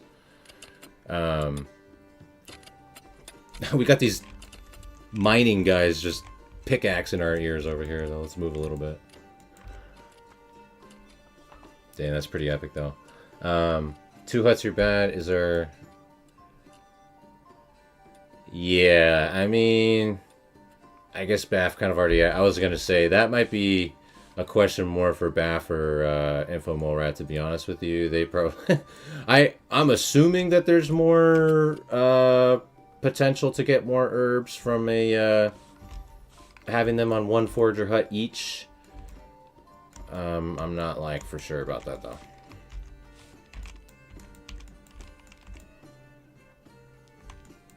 Dude, once we get these fields all planted and, like, if we get a nice, like, sunrise or sunset or whatever, dude, this is looking, like, really epic over here.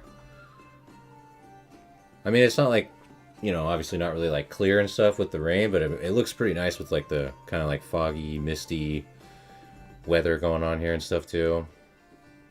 I like that we have kind of the... It's nice to embrace the curved roads and all that, you know. Embrace the non-grid. Here, I want to replace this road because it's not natural looking enough for me.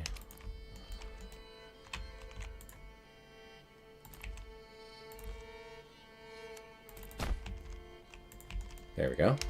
Much better. Yeah, looking really great though. Really like the vibe of this. This is, by the way, the starting locate. It's on the Lake Lem map on the right hand side region over here. There's like a starting location that's like right here on the lakeside edge. That's where I chose. If you guys want to use this spot for yourself too, because the aesthetics here are super nice. Yeah, you only say that because if a hut gets filled, production will slow. Oh, true. Yeah. So they don't actually produce more. It's just the less potential for getting behind on like the pantry being full or whatever. Found you can minimize the loss on veggie plot created by the drop point, reducing the right hand side of the plot. Wrapping the left. Oh, I gotcha. So you're talking about when you lay it out like a Tacticat thing or whatever, basically.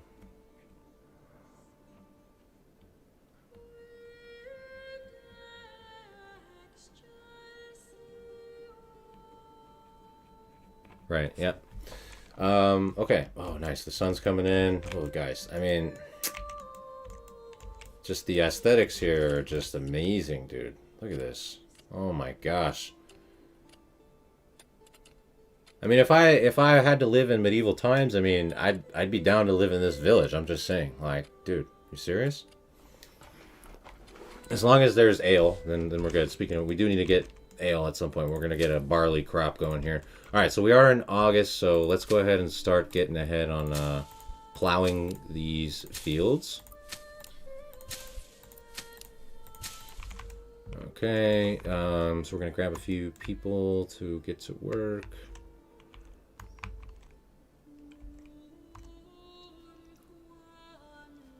Alright, let's take these mushroom gatherers because they got a few of them over there. It's just a farm. It was just like a small thing. Let's get this plowing station on our farmhouse real quick. And we did order a couple extra ox for us to use here. Get back on top of some tasks here. Alright, and we do have our level 2 houses over here ready. I'm not going to upgrade them yet because we want the staff. Let's get 2 ox on here. Boom. And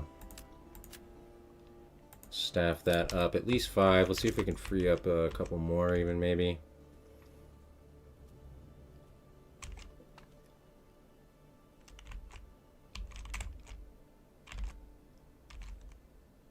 Yeah, we can just pause on the salts. We're already rich. All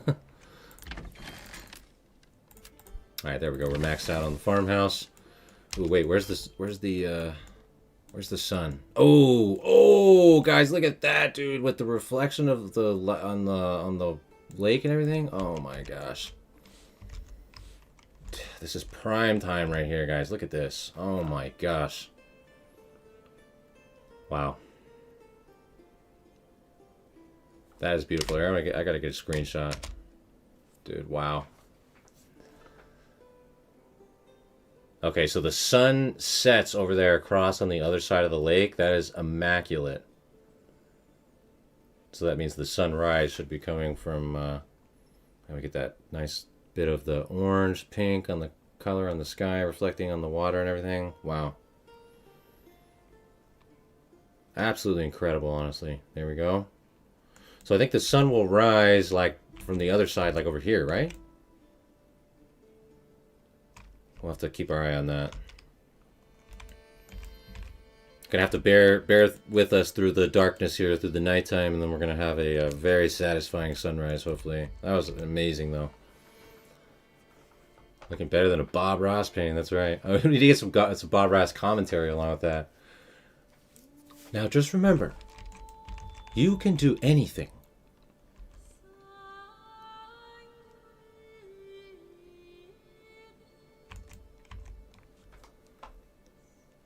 Yeah, the lake map is your favorite map, dude. The High Peaks is still my favorite map, but I mean, it's hard to beat the aesthetics of the water effects with the lighting reflecting off the water and everything. I mean, like, wow. That is pretty incredible. So I think we can also fit, let's just fit a few more of these.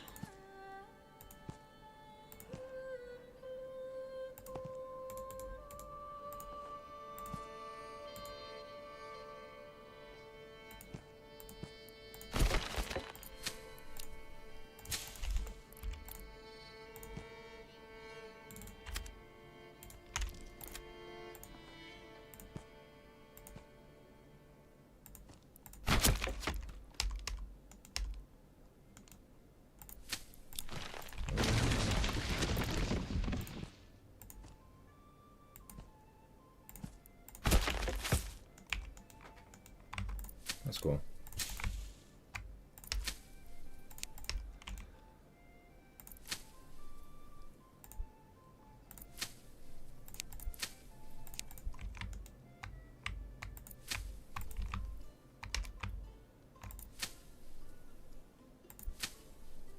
Okay, they're almost done plowing, so we just want to make sure that they don't sow yet. We just only want them to plow.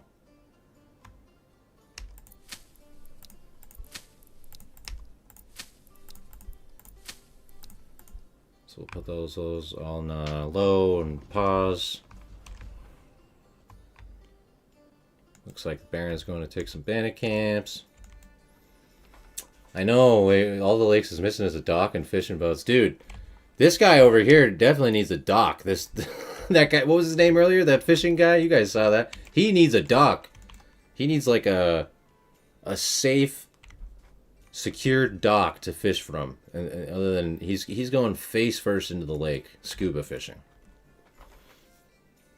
During layout, you can create amazing veggie plots. Tactcat used to be interested in creating the perfect plot. Yeah, no, I know for sure. Yeah, I'll admit I'm not so into that. I just typically just kind of, all that I usually try to advise is just following the rule of thumb of like, just try to get like a small double-sized housing thing in the front and a big backyard area in the back, but you know, you can take it farther from that. But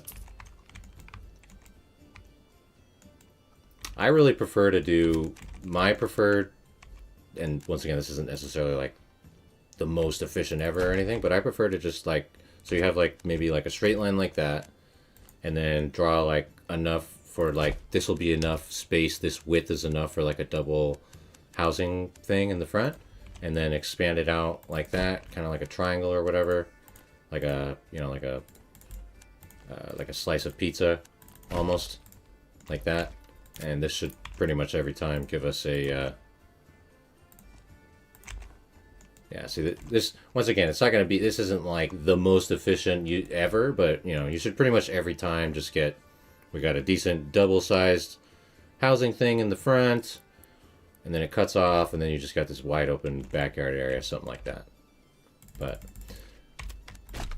you can really get like in depth with that and like try a bunch of different layouts and techniques that could, you know, yield like more efficiency on the space and stuff. But yeah, his name was Chris. Dude, that guy, the legend, the scuba Chris. He needs a dock. Otherwise, he needs a dock and a boat and like a life vest, dude. This guy, we gotta keep an eye on him. All right, so we got that little bit of wheat here. We'll just let's put some rye here in this one. Why not? Let's actually do a couple with rye. Just so we have a little variety. Grain variety. Alright, so we got a couple barley, and then we got the rest wheat and rye. Alright, so let's just go ahead and I'm just going to pause everything until... Put them all back to medium. Just gonna pause everything until we're out of September, and then we'll get them on planting. Well, I guess this does need to be re-plowed, so we'll get that plowed. That's fine.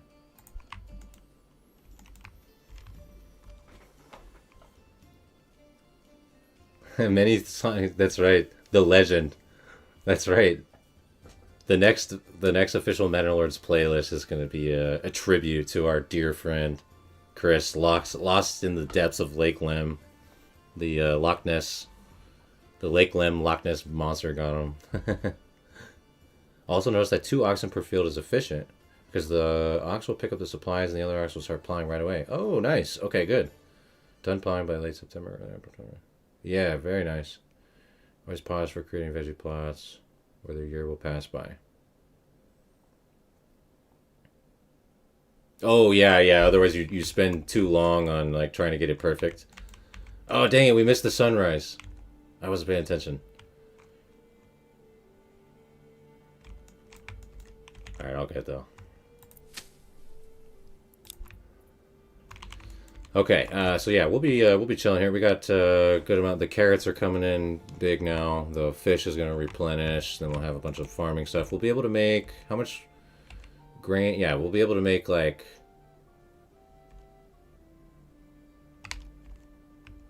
what was it? 60 basically, like 60 wheat bread.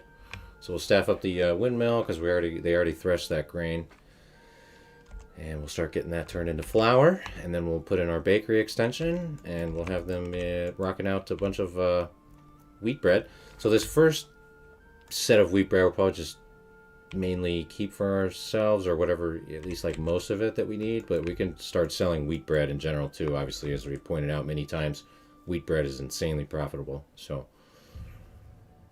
not that we not that we need more money, to be honest. We are pretty flush with cash. So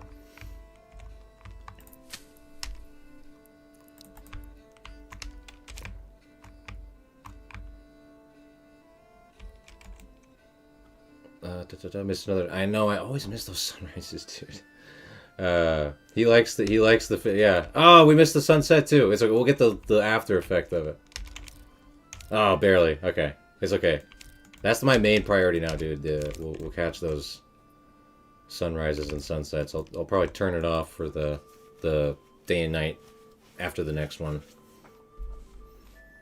for the winter time. But yeah, the views are just incredible. The light reflecting off the water and everything is just so special. Alright, we'll unpause all our fields now. We got them all pretty much pre-plowed. Ready to plant. There goes our army of workers. Get her done. Alright, cool. So next upcoming year will be really good with food and whatnot. Let's see if we can catch some of this lightning and stuff.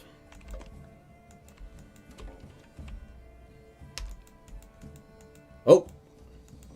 It's happening!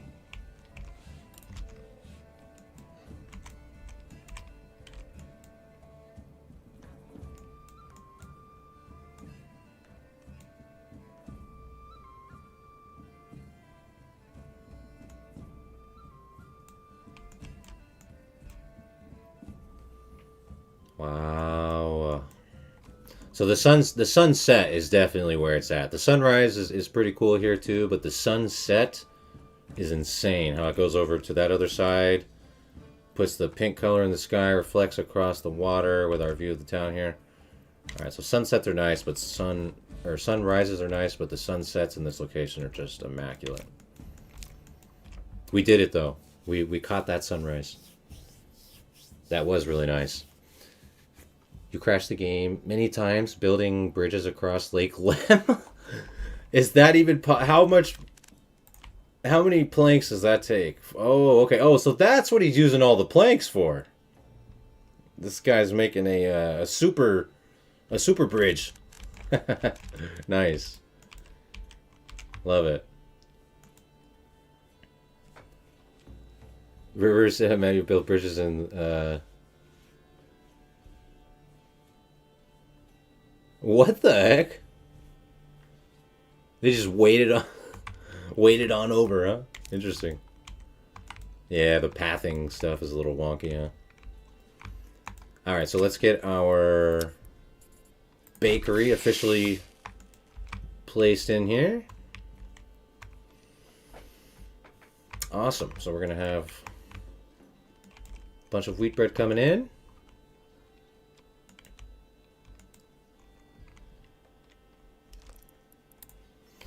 All right. Let's see.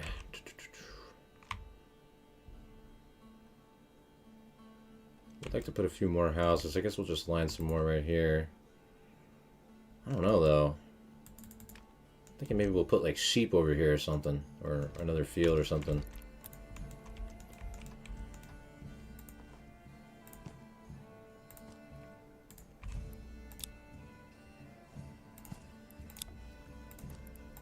Just put a couple more right there.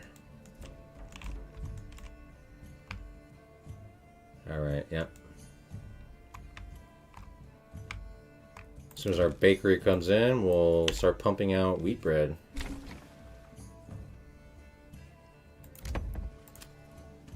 There we go, wheat bread. 1 wheat flour, 4 wheat bread. There we go, baby. Oh, damn it. We missed that sunset. I'm going to turn off the day-night cycle for now, just for the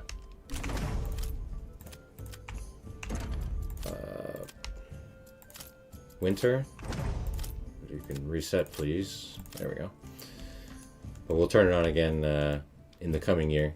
Get some more views. Especially once the fields come in and start like sprouting and stuff. It's going to look real nice. You once got a...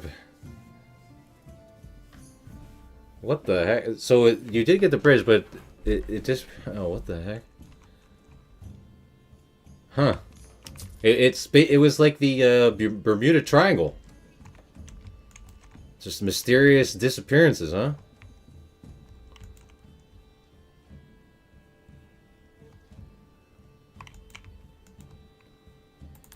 Alright, cool. So we're done. Farm season's coming to an end. We're approaching winter here. Farming's all good. We're starting to pump out. Look at that. We're already cranking out a ton of bread. Easy. Let's also do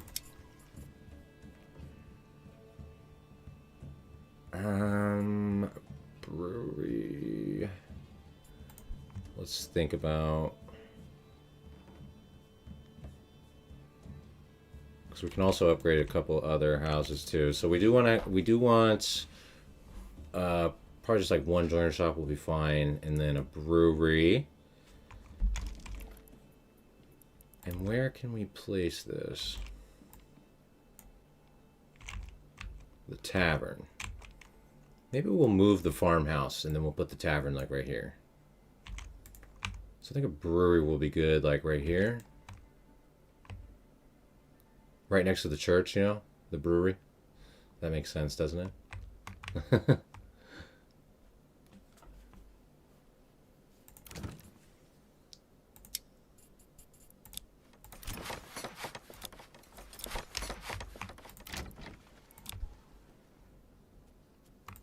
Okay, so we'll put joiner's shop on this one here. Or do we want bows, or I guess it doesn't really matter. Let's just do bows. Something to use for our planks.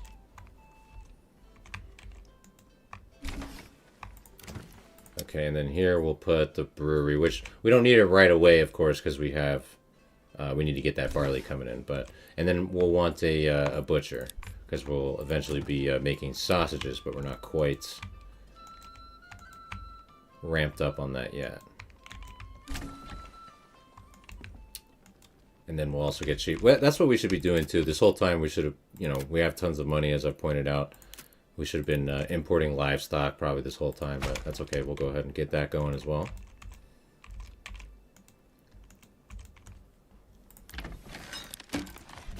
So we'll move the farmhouse, like I said, just right over here. And then we'll also have, like I said, we'll put sheep here too, I think.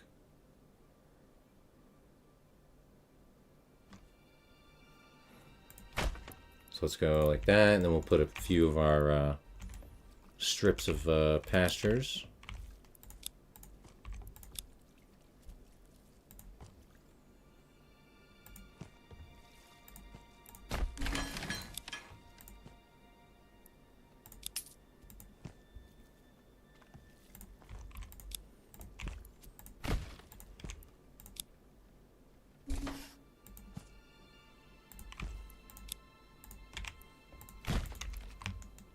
Sheep, okay.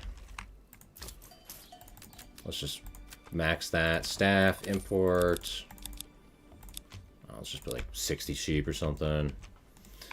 Alright, cool. So, and let's get our salt going again. Logging going again. Alright, we are going with warbows now, so we'll get like a little warbow militia, I guess, and then we'll just sell some extra ones. Once again, it's not like our economy's already crazy, but let's just make 36, enough for one militia, and sell the rest.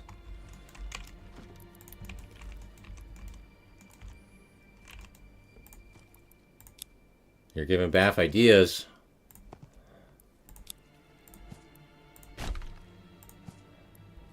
That could be a good thing or a bad thing. Or a, who knows? Wild card. Oh, the Excalibur, yes. That, ooh. An Easter egg? Imagine. That would be a pretty sick Easter egg. I'm definitely doubtful, but that would be cool. That would be very cool.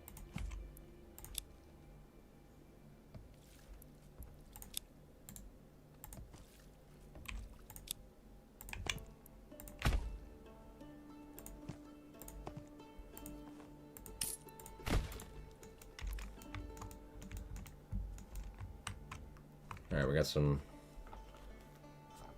141 pasture space here. That'll be good for a bit. Alright. Nice. Let's put some more pay. Oops, didn't mean to click upgrade there. That's fine. Do we need any other artisan shops? Not necessarily, I don't really think. I mean, we will want like clothing and stuff as we ramp up here. So at least a tailor. Eventually we'll butcher some excess sheep as well and get hides and then make shoes too. So tailor and eventually a cobbler, but just kind of more short term, I guess. Basically just leave one open for a tailor, I guess.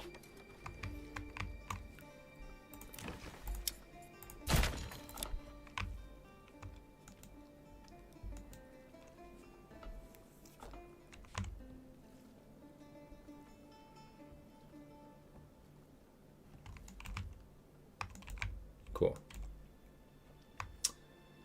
Alright, so we do have sheep coming in. We got the bread bay. We have plenty. Now we're totally chilling on food now moving forward. We can just keep growing town too. We can just keep adding housing and stuff.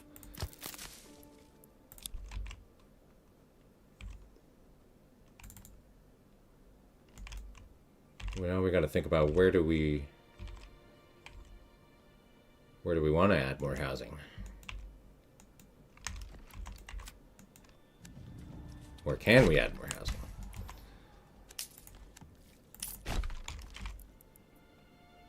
So like I said, tavern I think we'll put right here in this space that we opened up. We'll put a double road to keep it kosher. And that way, you know, see, it's not, there's a little bit of a space between here and the church. You know, so it's good. We'll just keep it kosher. Not gonna lie, I kind of forgot about bandits like being a thing. So, but we should be hopefully fine.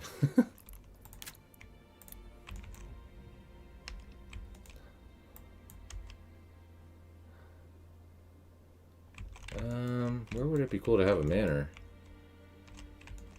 I guess there's not really like a high point or whatever.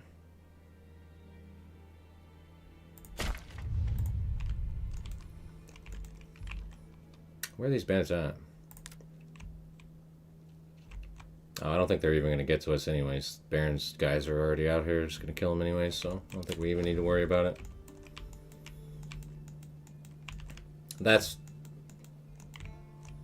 what happens oftentimes, which is kind of weird, but can be convenient. Alright, so let's staff the sheep farm, because we have sheep coming in, we'll get wool. Okay, so tavern was coming in right here. Like I said, we would like a few more housing spaces if possible. We just don't have too many more open spaces.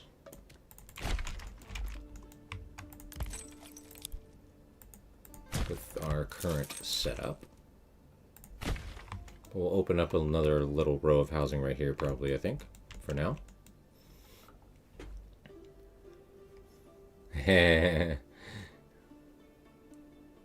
Dude, that would actually be a pretty sick mod if they did something with the lake, yeah, with like a Nessie or something. That would be pretty gnarly. Or put the Easter egg in there. The sheep stacking is that's the way, dude. Hey, dude, the way that he was talking about the sheep stacking, now that's crazy, dude. You just go like 1, 2, 3, 4, and that's a pasture space right here for 3 sheep. And then you just like keep on stacking. It's actually absurd. I don't want to do that, but yeah. The strips are good enough for me. I'll make sure we oh yeah, we'll turn the day and night cycle on in a bit here again. Get some more views.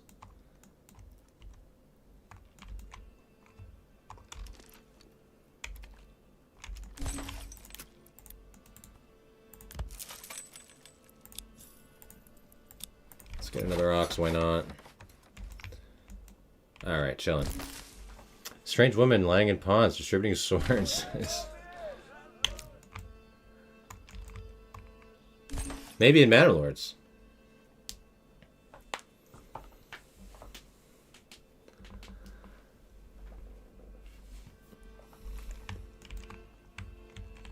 Alright, so we are spending some money on the sheep. We got plenty of money. All right, so pork is now starting to ramp up a little bit, which is great. So let's go ahead and get our butcher. Fill that with the pig. So we'll get our butcher here. Let's put butcher on this guy right here. So butcher's coming in, and we'll place a few more houses.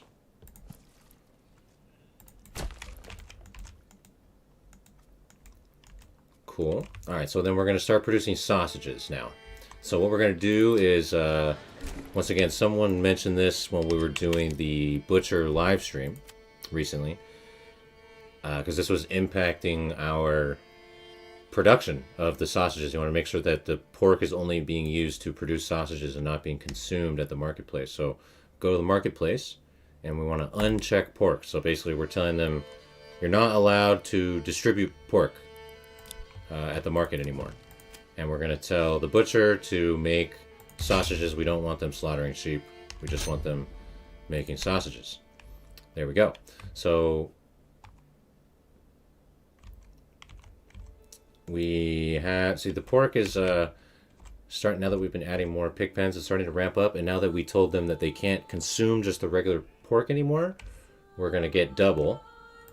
Because if we take a look here at the tooltip, 1 salt and 1 pork is 2 sausage. So we're going to be doubling.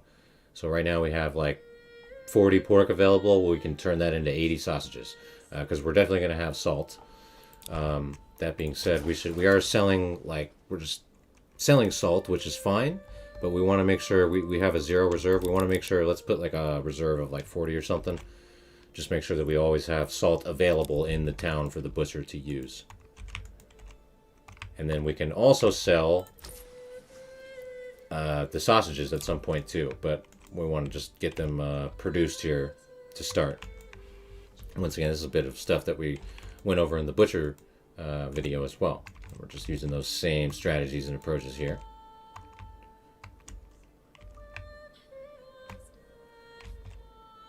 Cool. So yeah, we got that new production chain rolling. A few more houses coming in to increase our pop. We also do have the manor coming in, so we got a few construction tasks going right now. Let's actually take him off the logging camp because everything's being utilized right now. How much of the map is already taken? 1, 2, 3. He's going for this 4th region. 5, 6. So shit. I mean, I guess eventually we got to be ready to like defend ourselves or whatever too.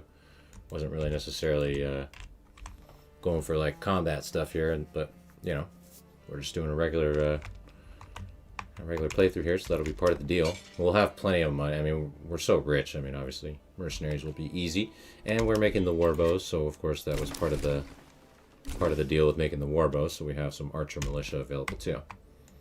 So that's good.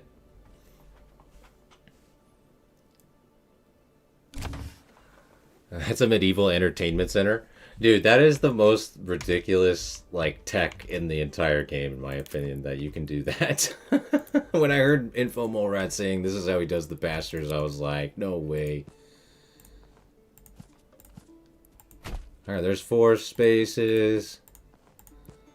Another 4. Another 4. I mean, look, right here, this is space for 12 sheep right here. Like, that's absurd. And you just keep stacking them like that. And next thing you know, you have space for like hundreds of sheep. And it doesn't take up like any surface area. Oh, they're like really hard to actually select though. There we go. That's the most goofy tech in the entire game, in my opinion.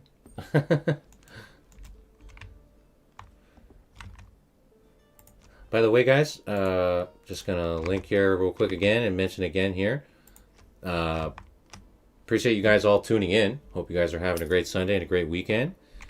And if you guys are new here on the channel, maybe you're just tuning in for the first time. I do have like a ton of Manor Lords content here on the channel. It's mainly what my channel is revolved around. And with the updates that just came out, I just had a new guide come out. I'm going to pin it here in the channel. New guide. Town establishment and max pop growth. If you guys are interested, definitely make sure please check that out. I just released that one yesterday, and it's a nice formatted, edited, organized guide for starting a new town and getting the maximum pop growth, involving the new fresh settlement modifier that was included in the newest official version of the game here. That's now out and everyone has access to, and we're playing right now.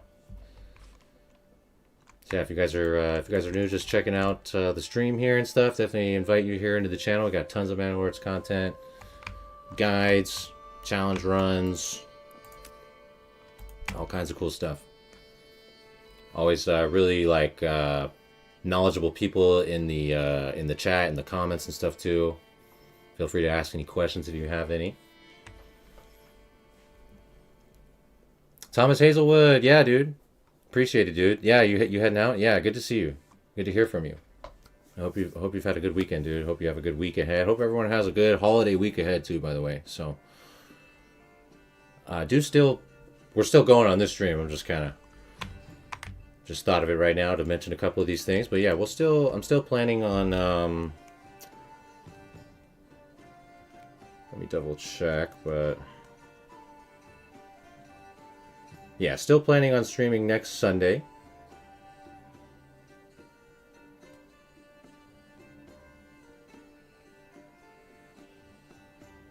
As well, even though it's like a, holiday time or whatever. But yeah, I'll also, like I said, mentioned earlier too, have a bunch of we'll be revamping a bunch of the guides and stuff for the new updates and stuff. So I just had the new town establishment and max pop growth guide come out, and also I'm gonna have revamped guides coming for like economy and profits, since the one that I had released a couple months ago, now a lot of that information is not really, a lot of that's kind of been changed. So a revamped economy and profits guide coming, a farming guide, focused on just farming topics, a challenging series, domination series we kind of talked about earlier, probably like a 2-part series for a full playthrough on the challenging, beat the Baron, and just like a cool series. Also like a combat focused sort of guide as well. So a lot of stuff coming with this new, official stage of the game. So yeah, appreciate you guys, being here on the channel and checking out all the content, interacting in the chat and the comments and stuff. It's great. It means a lot, guys. All right, so we're starting to produce those sausages. See, our pork is now being turned into sausage, so that's great. We got another great part of our setup here going.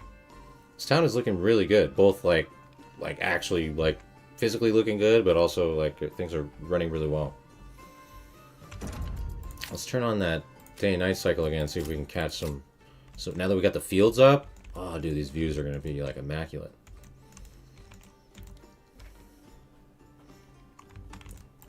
And let's take a look here just for kicks. So yeah, I mean, this is strong. It looks like we're getting about 200 veggies, or yeah, carrots, 200 carrots, veggies in the last year here from this plot.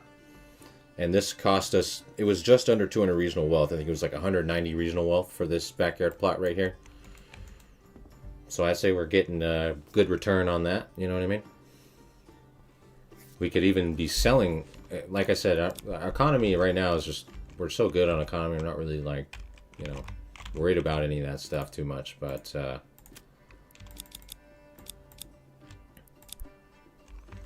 we could be selling right now. We could also be selling Come one, come all.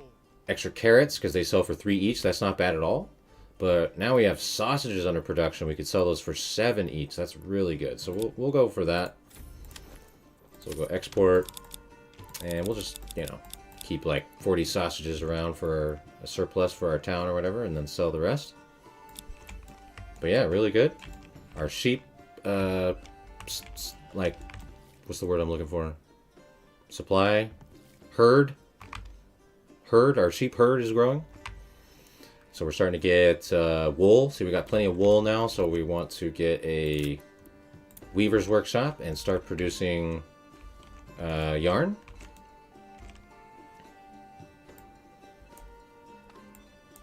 Looks like we can squeeze this in right here. Nice.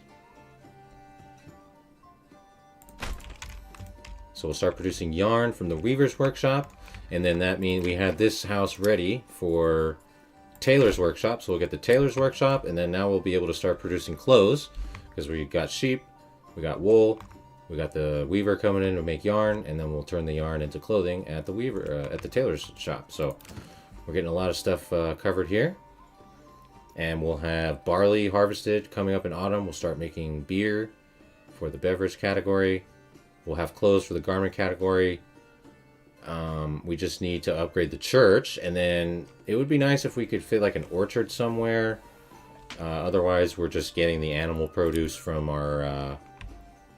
Actually, we're not getting animal produce because we only have pigs. That's right, no goats. So we're not getting any milk or eggs. So really, we do need to have an orchard here, you know, to fulfill this third food requirement as far as going from tier 2 to 3. It's just, you know, we're kind of using up a lot of the space that we allotted for ourselves over here, so I'm not going to worry about it like too much in that regard, but we're checking a lot of boxes here already though, which is great.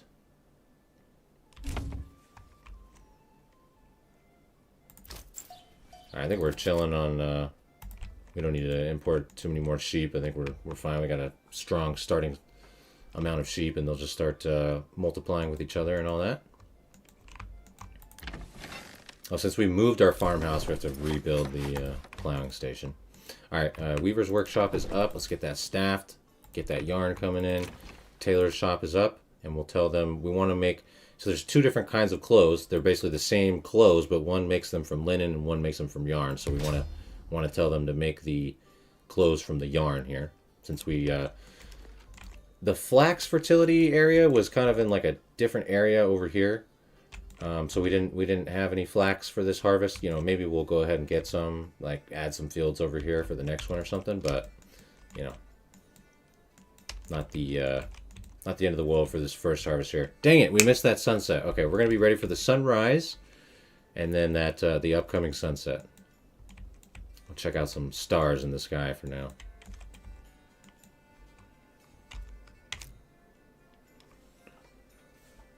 Problem with orchards, they only produce for one part of the year, so they alone usually won't satisfy that need. Yeah. Yeah, true. I mean, of course, unless you have enough, you know, enough orchards or big enough versions of the orchards or whatever, right? And you're, you know, the orchards that you have are just producing buku amounts. But yeah, agreed on that point.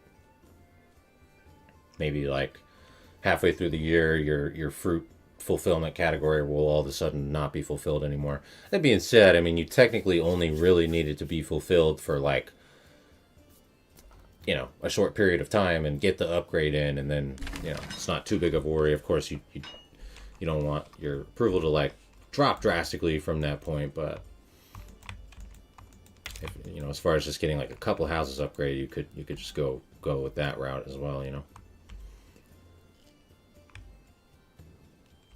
Alright, so we're going to start producing the yarn and the clothes, and then soon it will be, we also need, let's get ahead and build the malt house, so we'll be ready for our brewery production chain as well. Let's get rid of that.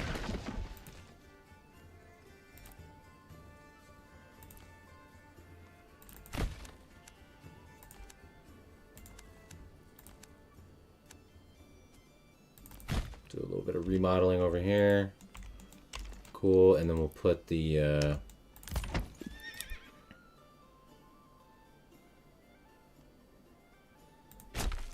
stable, and then we'll put the malt house right here.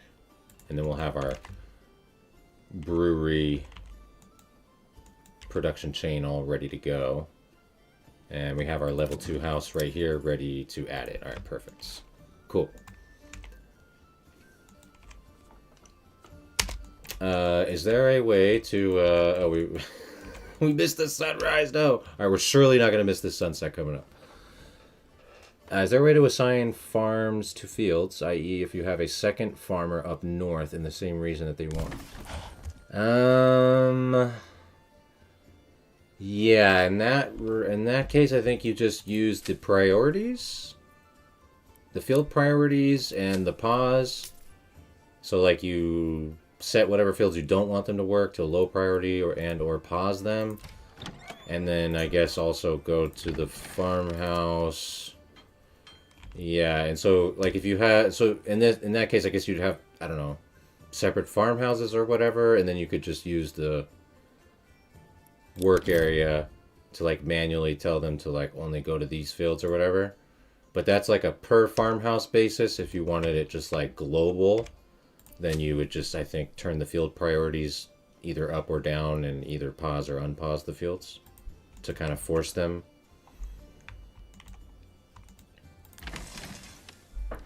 But yeah, otherwise, yeah, like Bath mentioned, you can go here in the advanced tab of the farmhouse and do the same way with any other work area, and you can also do the control scroll to make it bigger or smaller or whatever you want. So you got a couple options there in that regard, I guess.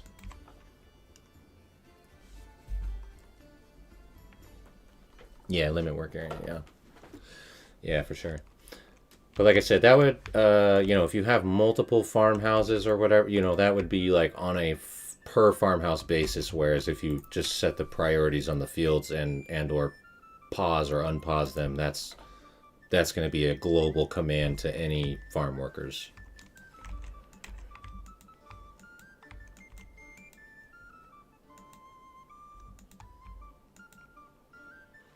All right, cool. So let's see.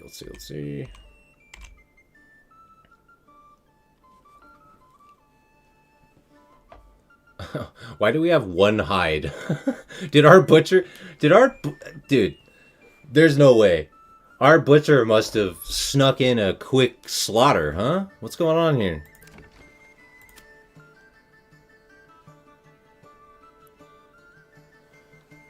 These guys, dude, swear, right? How? Dude, there's no other way. We got one single hide. Our butcher must have gone rogue and slaughtered a sheep real quick, right? I mean, God, dude, you gotta keep your eyes on these. You gotta keep your eyes peeled. This butcher, dude.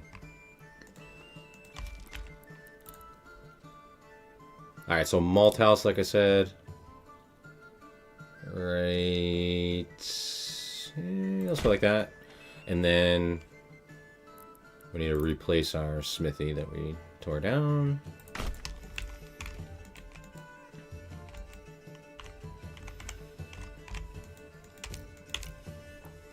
It's hard to find good help. Yeah, that's right, dude.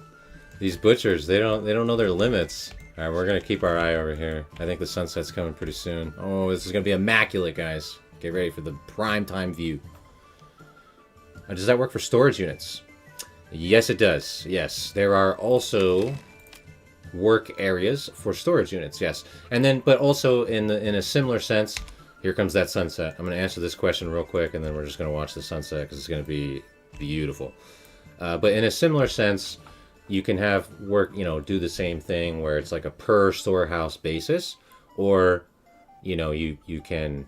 And this is also a per storehouse basis, but you can also do the work area, or you can also do the advanced settings here. And what I typically, and will probably do very soon here, and kind of to piggyback on what I think someone mentioned in the beginning of the stream with kind of making like the localized drop-off zones, and like I've mentioned in the logistics guide and other other videos and stuff, it is definitely best to have specific storage for specific things, right? So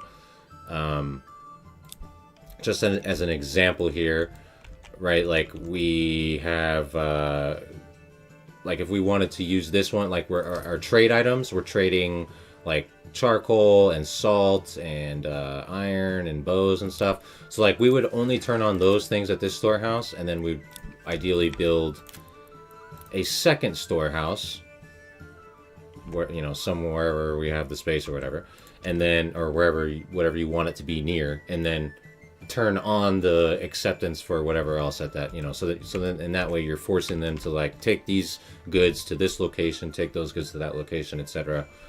So you have a couple options there between the work area and the advanced settings. I definitely recommend using the advanced settings, like in general, on those storehouses and stuff, though, for sure. That's a game changer. Oh yeah, let's all right, what's going to be the prime angle here?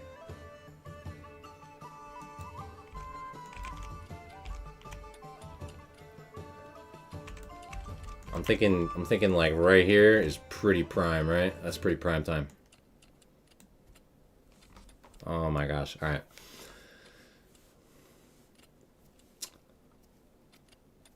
Yeah, the game is absolutely dude, man. You can't beat. Look at this view right here, guys. I mean, this is crazy. You're not going to get this in any other game pretty much, right? I mean, wow. And Unreal Engine is just amazing with the lighting. We've got the light reflecting off the water and stuff. Look at this, dude. Oh. Ooh, wow. Absolutely incredible. That's some good stuff right there. Wow, wow, wow. Love that. That was very epic.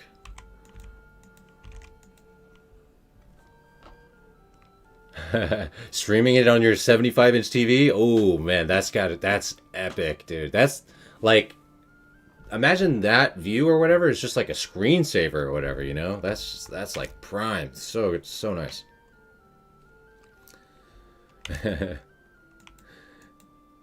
Yeah, how we doing though, guys? Illstream that. Eric Smith, welcome in, guys. Yeah, you do that for your firewood and coal. Charcoal, yeah, definitely. Yeah, no, absolutely.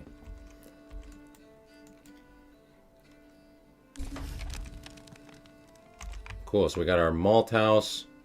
We're getting a little bit low on tools. We've just slowly been importing little bits of iron. So as we can see, I've just had someone assigned to this bloomery here. So we have 25 iron slabs sitting around, ready to go. So we'll just put them to the smithy. And we'll turn those into tools, and we'll get ahead on our tools again here real quick.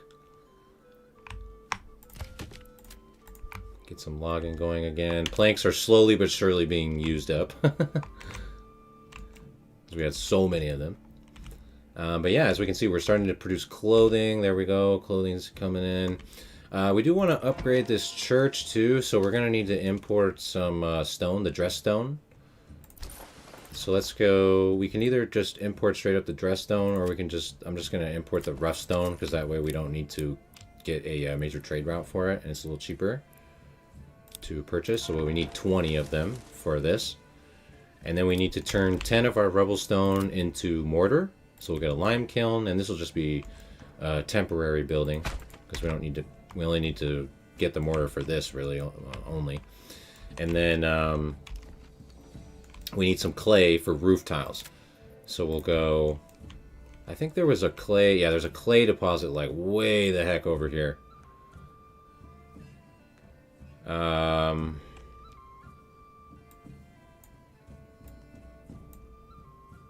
I don't even know if that's so far.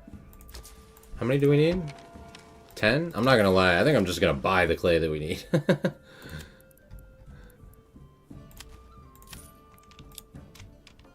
There we go. Done. Alright, so we're just going to get, like I said, the lime kiln over there, and then we'll put a roof tile maker over here too. So we're getting ready to just get the materials that we need for the church. Oh yeah, since we're not getting the full dress stone, we're just getting the rough stone. We also need a stone mason temporarily as well, just to convert those into the dress stone. So just kind of getting some stuff ready here to upgrade our church. But if we take a look, we are going to need, I'm going to hold until we're into the autumn here, but we need to add some more staff to our, more staffing on our storage buildings, and more marketplace. See, we're in the red on, we need to add more market stalls here. We're going to go ahead and do that after, since we're at the end of August, we need maximum labor available probably for our field work here. But once we're done with that, we'll go ahead and we need to increase our marketplace distribution. And we have more goods to be supplying here.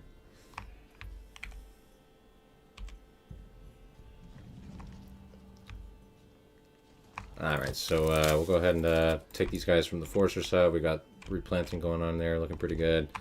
We don't need the windmill until we get more flour or more grain or whatever. We're chilling on fishing for the moment. Cool.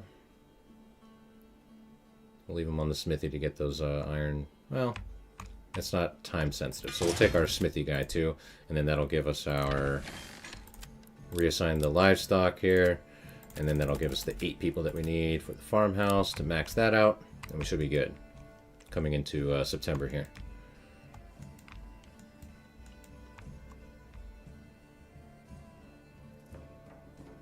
Awesome. Yeah, and all the while, I mean, we're just producing. Look how many carrots we have. Look how many sausages we have. I mean, we got plenty of food here. We're gonna get a ton of bread right now again from our harvest here, and we're gonna start making ale. So we're gonna start fulfilling a lot of this stuff. Ale's gonna be fulfilled. We will upgrade our water well because these ones that are far away aren't getting water. So we're gonna have to. After we get through this harvest, we're going to do a little bit of improvements on our residential distribution and market, approval and all that kind of stuff. But here we go. We're about to roll over into September.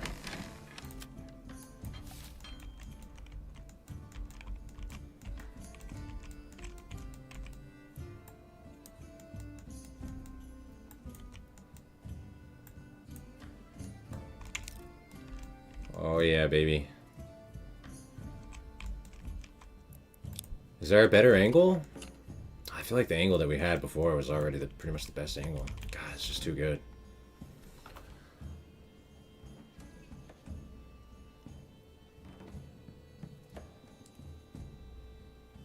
Wow. Yeah, the shadow, I mean, it's insane, right? The shadow and the lighting and everything on the lakes, the reflections, it's just amazing. Yeah, incredible. Store workers will set up stalls in the closest market area. Yep. How much of field has to be in the circle? That's a good question. Yeah, I don't know if it's like if the circle is just like barely touching one of the fields, will that? I assume if it's like barely touching any part of the field, then it will include that in its work zone. I would assume. Don't know for sure. Let's go.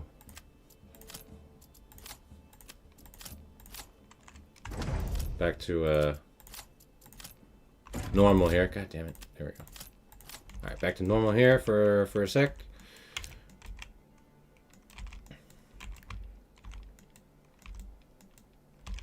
Alright, so we got that barley coming in. Bunch of wheat, rice. We'll have multiple kinds of bread as well.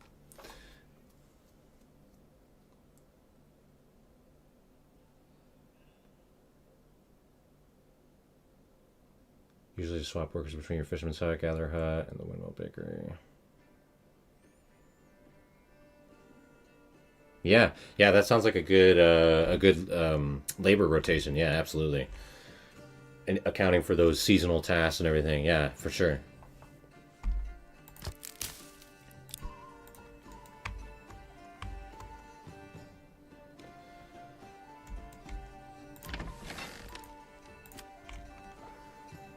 All right, get this farming stuff going here.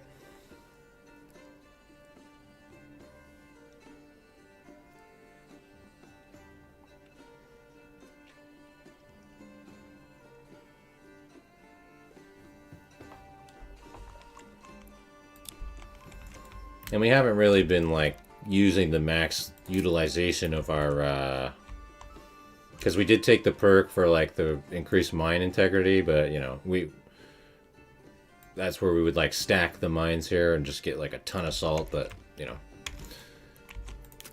we'll probably add some more housing and get some more labor and stuff like that. But you know, we've had plenty of salt. We've been selling salt. We've been using it for the sausages and everything. So it's not like a huge concern, but yeah, that would be, we're not you know, in that sense, we're not necessarily using the advantage of the perk, but...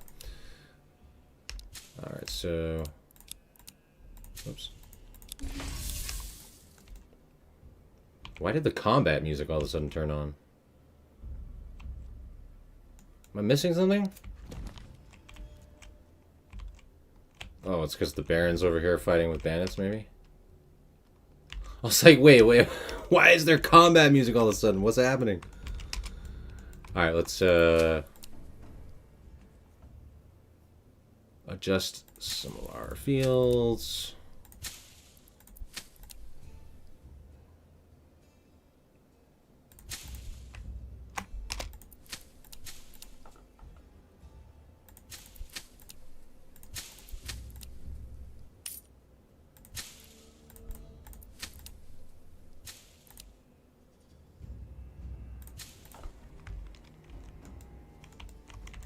Sweet.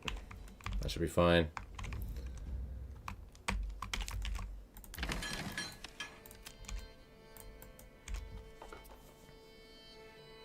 Yeah, great for early game when you're a bit short on workers. Yeah, absolutely. Absolutely. Yep. Well, if you follow that guide for the max pop growth, you're not going to be any short on any workers, baby.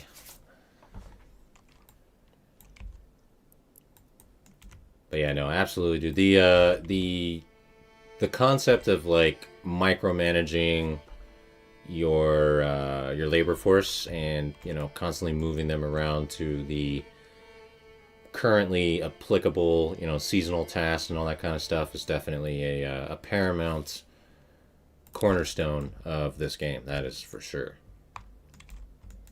Definitely a concept that comes into play at all points and all stages of this game. Absolutely. Alright, so we're going to have...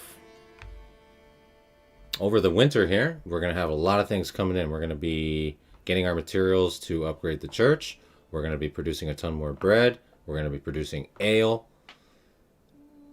And... yeah, just moving forward on... Look at, we got like a bunch of clothes now. We can also... sell excess clothing.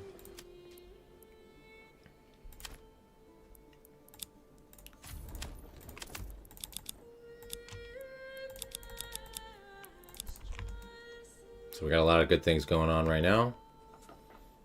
Let's take a look at our trade records here real quick. We can see, so we're starting to sell a bit of other stuff. We bought our materials here for the church upgrade, but we're selling a little bit of you know, other materials here along with the... But I mean, see, the crazy thing is, guys, like even with all these other items having like higher trade values and whatnot, what's still our top trade revenue? Charcoal. Charcoal is the GOAT. Simple as that. Even if they're only going to let us have 2 regional wealth per charcoal, charcoal is goated. I forgot that we took off one of our... We had 2 trading. We need to put our second trade family back here in a sec, too.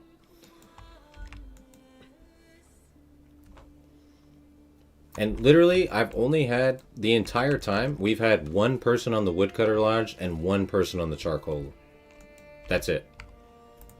And we're still making this much money from charcoal. Salt sells for twice as much money. Salt sells for 4 each, right?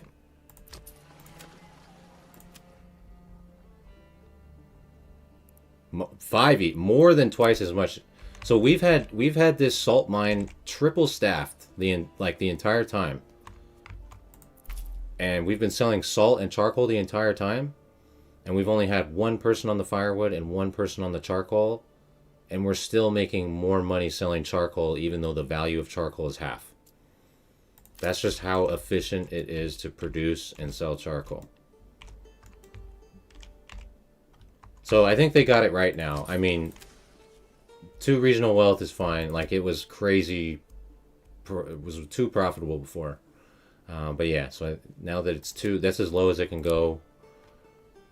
Otherwise, if they put it back to 1, it's not profitable. If it's at 2, it is profitable. Just not as profitable. But as you can see, it's more than viable. More than viable. All right, we'll leave a couple guys on here to finish the threshing. We'll go windmill, malt house, and then we're gonna go.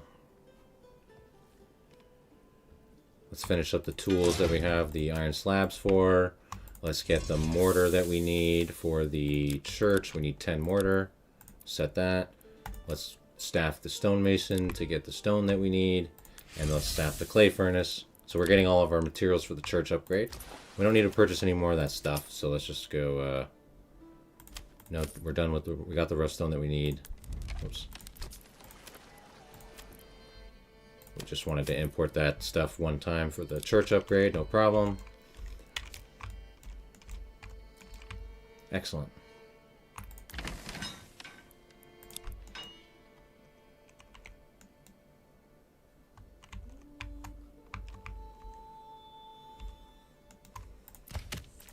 We don't need any more logging at the moment either. I mean, soon we'll need to produce more planks, but we're still we had like 700 or 800 planks earlier that they're still just slowly but surely using for the war bows mainly.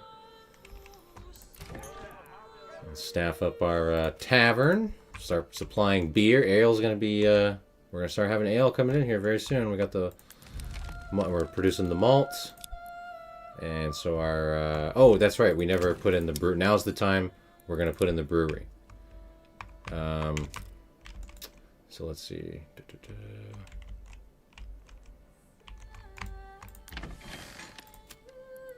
We're all done here, right? Yeah, all done. So we're going to put in the brewery. There we go. Awesome.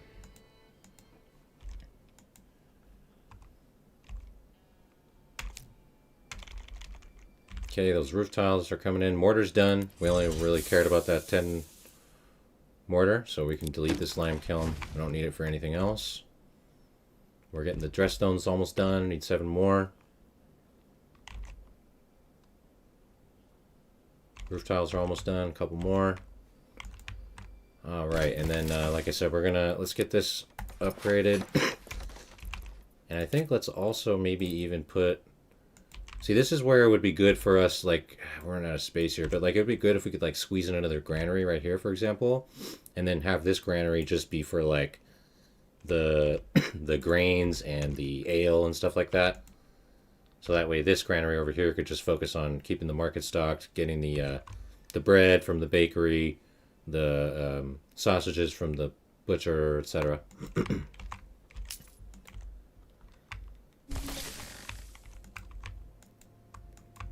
Alright, cool. And then we're going to go ahead and add, like I said, we're going to add another staff here to each one at the granary and one at the storehouse. Go up to 2 each.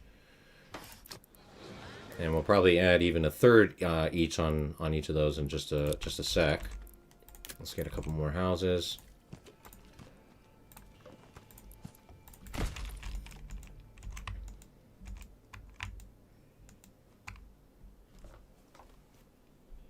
Sweet. Yeah, here comes the ale. There we go. We can see ale's coming in now. Very nice. Yeah, perfect. Things are looking really good.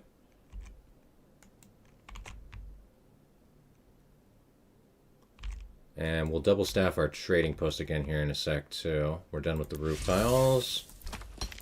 And we're done with the dress stone. Done with that. Double staff our trading post yet again. We have our 2 horses already. Cool. Not like we need, like we're totally, you know, just for the sake of why not, you know, we have so much stuff that's just like sitting here waiting to be sold. But yeah, I mean, our economy is like buku already, so.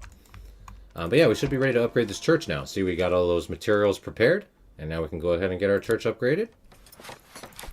Boom. Brewery is, yep, rocking. So we got, yep, there we go. We are looking really good. So now everything is satisfied other than the animal produce and fruits. And like I said, this would be either, since we're not using goats here, we'd usually be getting animal produce from the goats. And since we never put it in an orchard, we don't have fruits, but you know, we could put it in an orchard anytime or whatever. We're just kind of, you know, having fun with with this setup and the farming along the lakeside here and whatnot. But basically, we would have everything covered if we had an orchard here. Excuse me. Or if we, you know, if we add more houses, and you know, it seems like we're pretty strong on like pork, you know, like we could instead choose to add some goats or even chickens on some of the rest of these houses, you know what I mean, just to get some animal produce.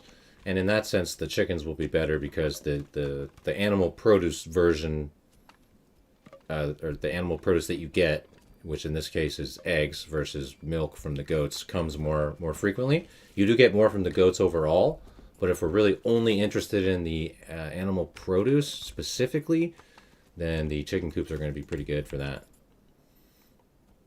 So we can go ahead and just do that. We're not going to get, you know, this isn't going to be like fueling our entire setup or anything. It's just to get us a little bit of something coming in for that animal produce. What's the word I'm looking for? Section.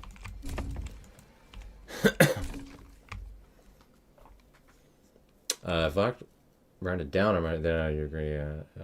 If I rounded down on my trades, you agree. If Falkland rounded down on minor trades, then you would agree. Well, I think if Falkland rounded down on minor trades, you wouldn't get like any benefit from it at all, other than like pelts, right? Now, let's do a little bit of tax too while we're thinking about it. Why not? Because you wouldn't get any bonus on like planks or firewood or anything. I think pelts would be like one of the only things like for a minor trade item that you're realistically gathering with that perk, I guess. I mean, you know, there's other stuff, of course, but that'd be pretty crazy if that was the case. Then you would agree. What do you mean you would agree with what? If charcoal worker was on firewood, you would have the same amount of sellables and warmth?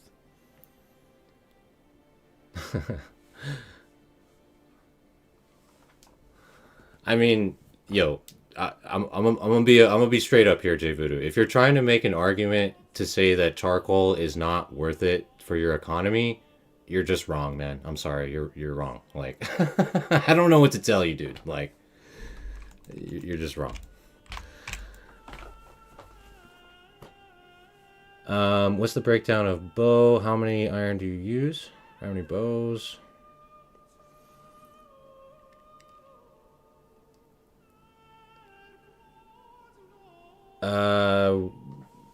You mean crossbows?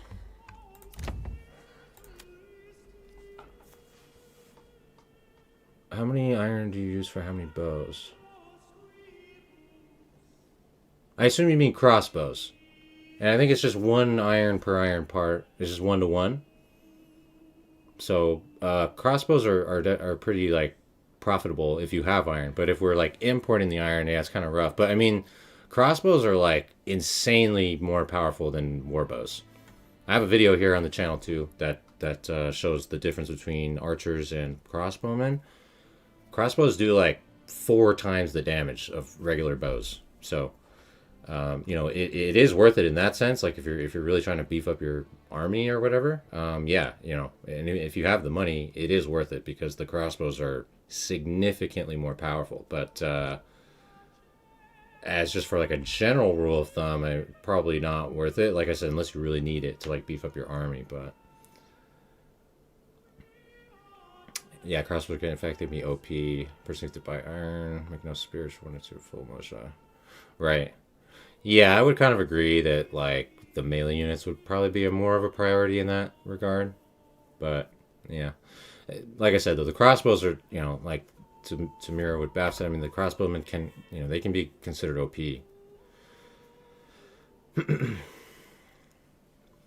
Yeah, you should be able to trade with an AI town though. Yeah, you should be able to trade with an AI town, and that should also bypass the foreign trade, the tariff, because it's not a foreign trade. So that should be functional. Yeah, yeah.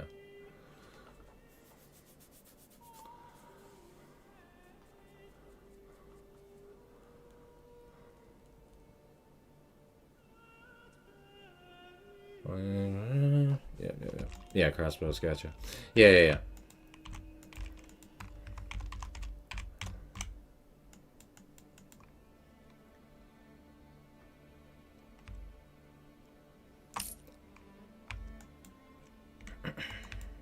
All right, what are we doing?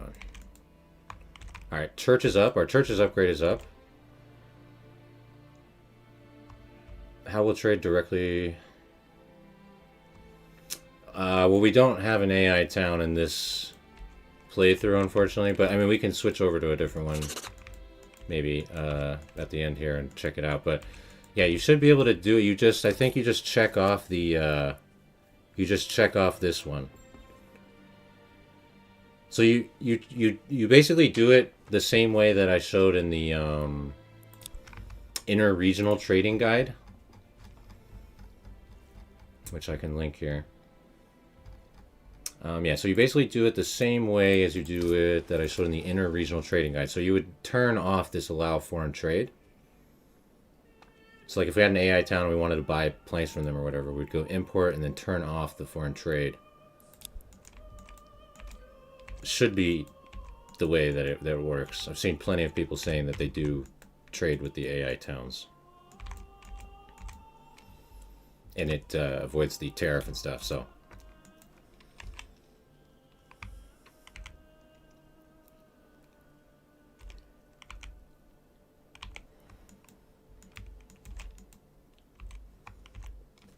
All right, but yeah, look how much bread we have too. I mean, we made so much bread from that wheat haul. We also have the rye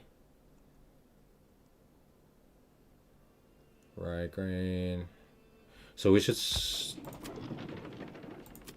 yeah. So they'll be getting rye coming in here soon too. So we can switch to. Cheated him? Never. Perhaps he simply does not know how to cook properly. Switch to some rye, that we get grain variety. But we can also definitely sell some of this wheat bread. Wheat bread's crazy profits. 5 each. A single wheat grain gives you 5 or 4 bread. Insane. So we'll definitely sell some wheat bread. Easy. How would the sunset look at ground level over the fields? Oh, let's find out. Let's turn that back on. Let's turn that back on. We'll get another cycle going here. You can only trade with regions you control, not AI regions. That tick box is for regions you control. Yeah, no, I know, but I think it work. Like I said, I haven't personally tested it myself, but I have seen many people talking about how they've traded with the AI towns in the Discord and Reddit and whatever. But yeah, I assume that's how it would work. Is that you check off the regional trade or the foreign trade to trade with another AI region.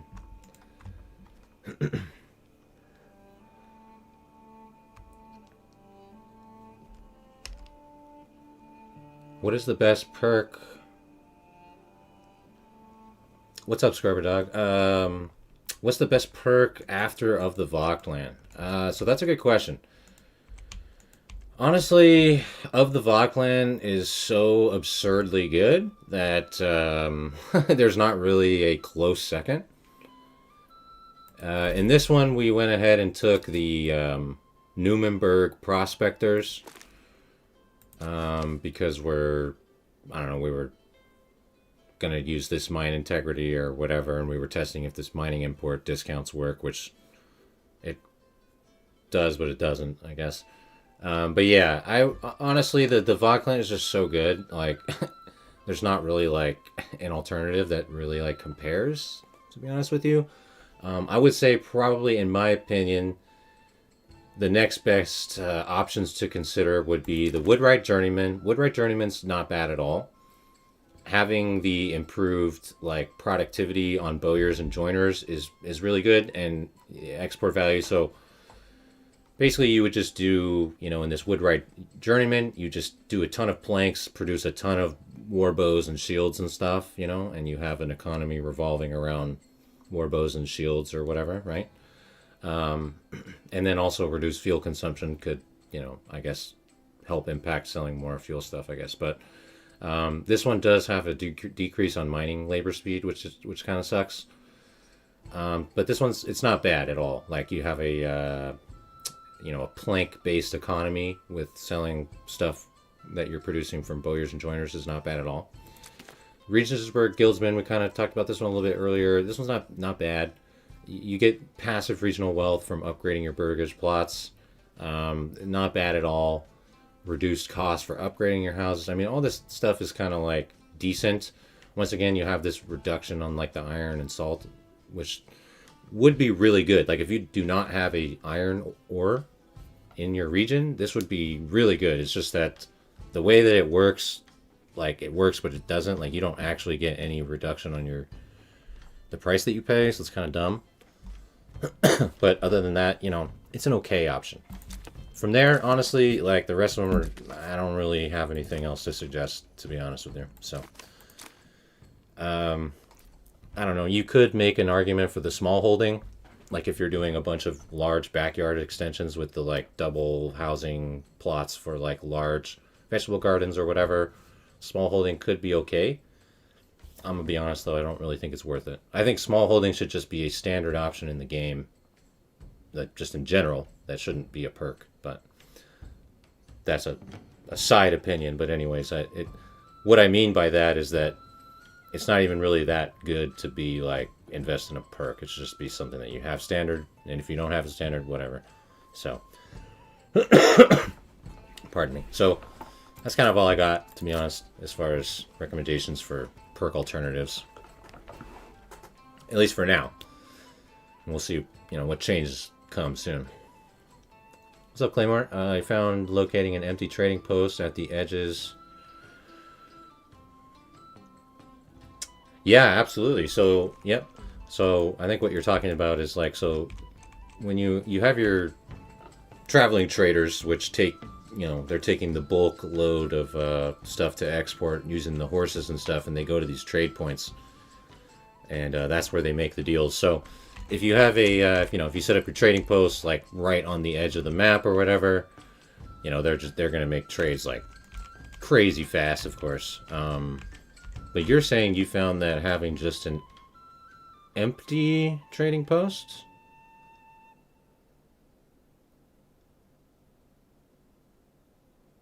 Interesting.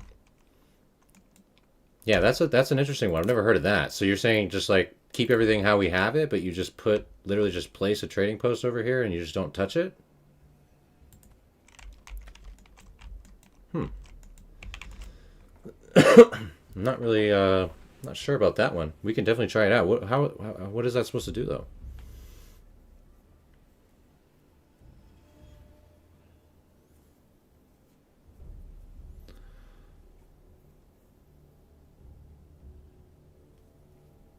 Yeah. Yeah, also true, Bath. Yeah, also true. Also true. Yeah, I remember people were doing that in the very early versions of the game. You would just just build like an army of trading posts on the edge of the map. All right, he's taking some other region that we don't care about. I mean, hey, you know what? Why don't we do some combat, huh? Let's do a battle here. Let's do a battle. Grab all these mercenaries. Oh, those guys are already where we want them. Perfect.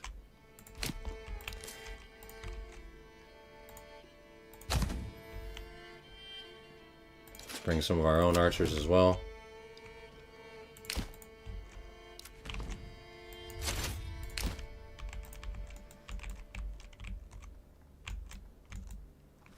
Just to receive goods or profits. Just to receive goods or profits.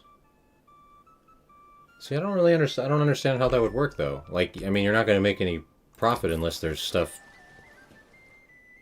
I mean, the trader has to grab the stuff from the trading post, and so I mean, you have to transport the stuff to the trading post, right? So I mean, unless you have your whole setup all the way over there, I don't really understand how that would work.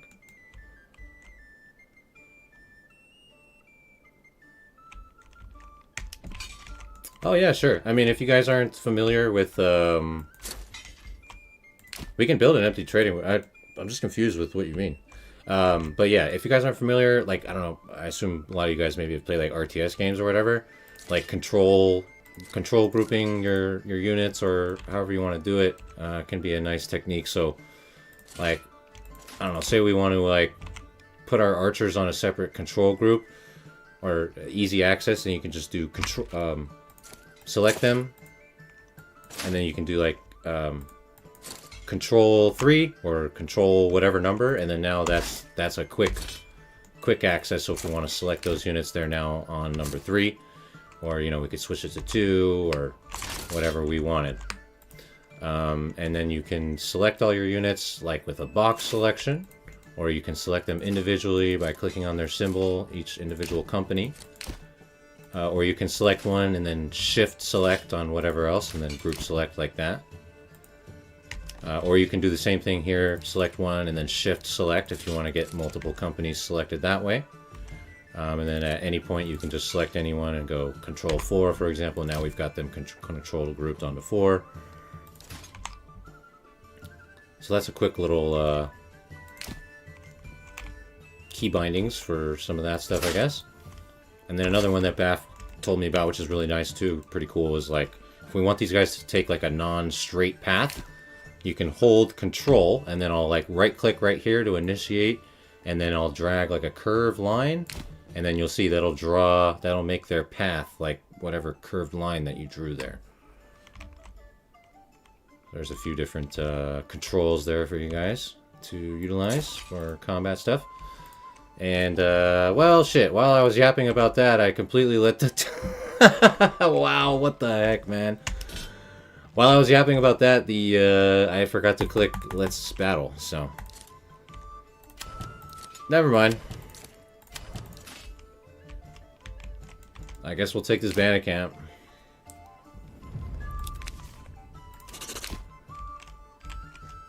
Oh, that was a fun,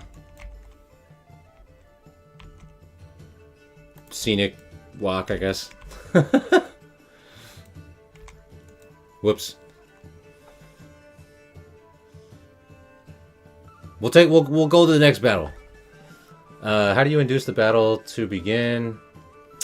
Well, you don't do what I did and forget to click the button, that's for sure. Yeah, so when there was the banner over here and there was like the timer, you need to click the button to say like we want to engage in battle before the timer goes out. Yeah, I just wasn't paying attention because I was yapping about the key bindings or whatever. Trader goes out with goods from the main trader in the middle of the town. Okay. When they return, they just drop it off at the edges.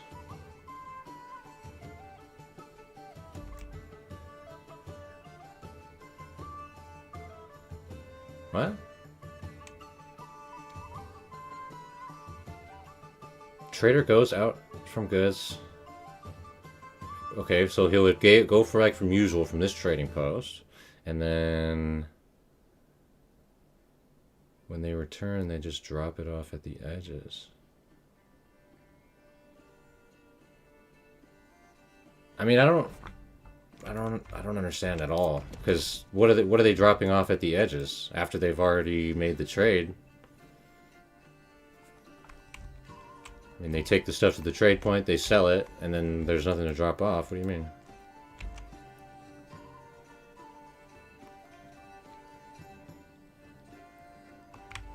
I mean, either way, they have to trek back to the town to wherever the goods are to load up again, right? I'm not understanding that at all, sorry.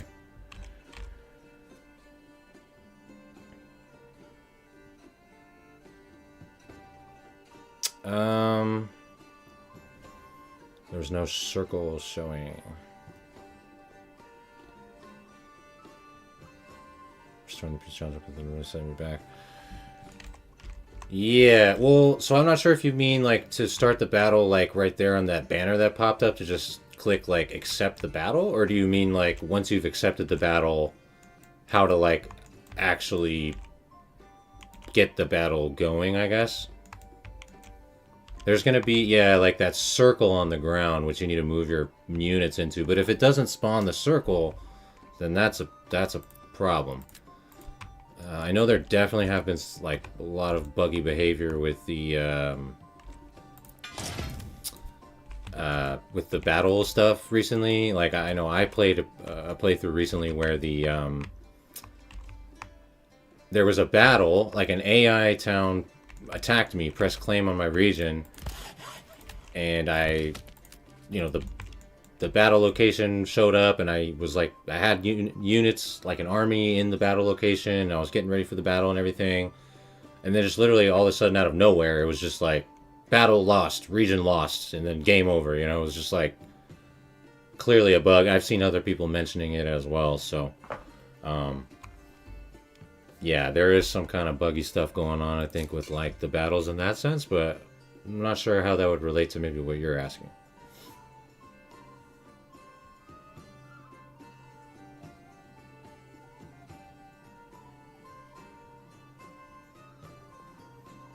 Yeah, you're already fighting for a region. You sent troops into the region. You fought in the contested region.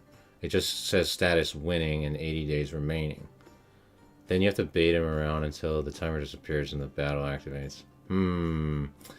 Yeah, that's sounding buggy. That's sounding buggy potentially.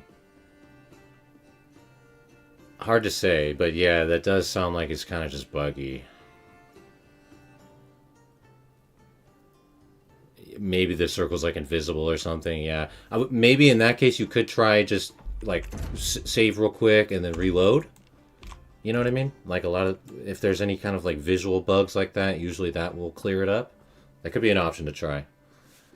Because what you're describing definitely sounds buggy. That doesn't sound like you're doing it. It doesn't sound like you like done anything wrong or whatever. You know what I mean?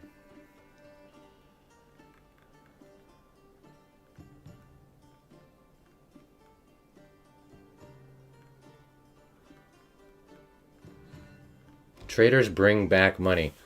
No, they do not. Traders do not bring back money.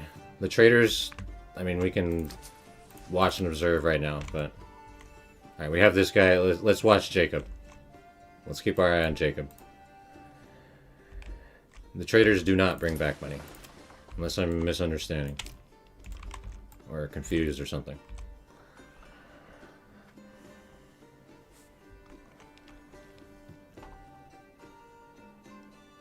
Yeah, Scrubber. Yo, have a good one at work, dude. Thanks for popping in. Hope you had a good time here in the stream, and yeah, we'll catch you soon, dude. Have a good holidays too. Yeah, beehives are great. Yep, apiaries are fantastic. Yeah, especially if you do the Vodclan perk, because wax and honey were both changed to minor trade category items, so you're gonna get huge profits if you're doing that with the Vodclan perk. Yeah. Even without the Vodclan perk, it's honey and wax are really good sell items. It's just their production rates from the apiaries are kind of low. Like you need a bunch of apiaries to like really produce enough to sell like consistently. But yeah, they are. It is definitely profitable items. All right, so there goes Jacob. Right, he's off to the trade point. Yeah, cheers, Scrubber. Yeah, thanks, dude. Same to you. Heck yeah, happy holidays. Invisible battle circles, yeah, you have to watch where the enemy bisc. Yeah. It happens, dude. Like I said, I think that's just like, that sounds buggy. All right, so Jacob went off, and he's off now at the trade point, so he went off the map. So Jacob went ahead and he went to the trade point. Now he's gone temporarily, as he is at that off-map trade point. And then we'll go ahead and observe what happens here. So until as he's grayed out here, he's still off the map.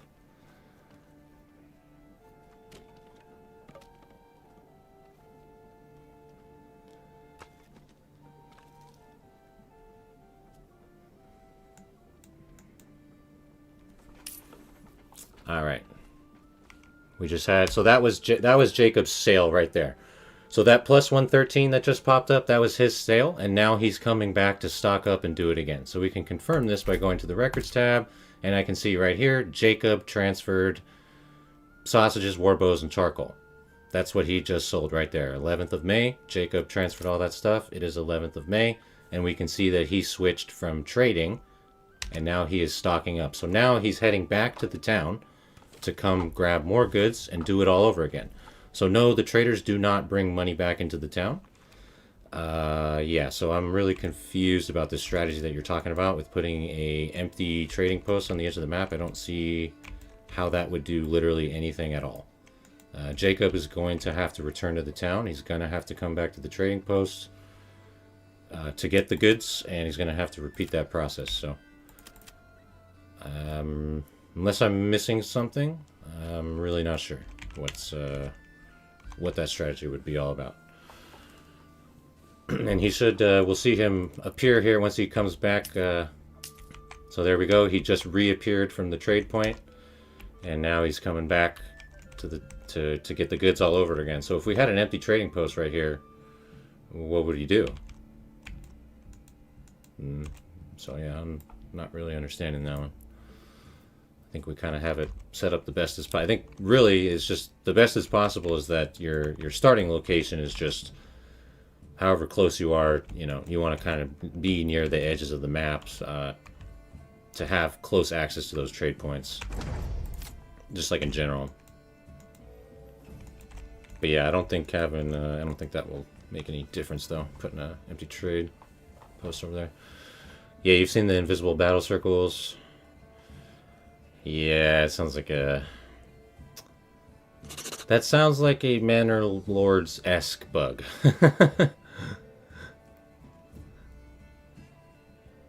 Yeah. Yeah, I know. I remember you mentioned too about that Infomo. I remember I think you posted a comment where you laid out the math where I think you said you have to invest about 4,000, was it? Roughly about 4,000 regional wealth. And then you'll start to see the money return or something like that. I remember you posted a whole breakdown. I'd have to pull it up, but yeah, basically the point, yeah, since with the slower production rates of the apiaries, I think like you're saying, it's more of like a late game economy thing rather than anything that you'll be using early. Okay, here we go, guys. We got a sunset coming over the fields just as requested. All right, guys, here we go. Oop. I'll fix that camera angle. Is that good? You said you guys wanted it like right over the fields, right? Is that prime time right there, or do we want a different angle?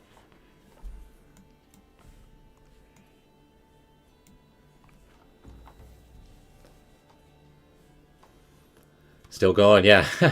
We'll probably go for not too much longer, but I think I wanted to engage the Baron in that last last region. I totally slipped up on that, so probably get there's one more neutral region, so we'll probably get in a battle there, and then we'll wrap it up after that for this one. But really, I mean, this has been great. This town looks just fantastic. Like I said, I always have to remind myself that, you know, the aesthetics and the immersive appeal is just that's such a big part of this game. And you know, there's always stuff to min-max and all that, and but dude, you can't min-max this sunrise or sunset though, I tell you that, dude. You can't min-max this view. Look at that, dude. Come on. That's what's up right there.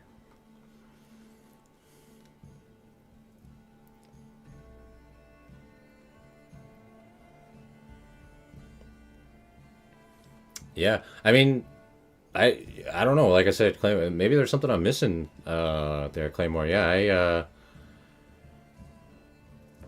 yeah, who knows? I mean, maybe there is something I'm missing there. Yeah, I mean, like if it's working, hey, if it's not broke, don't fix it, right? So if it's working for you, definitely keep doing that. Absolutely.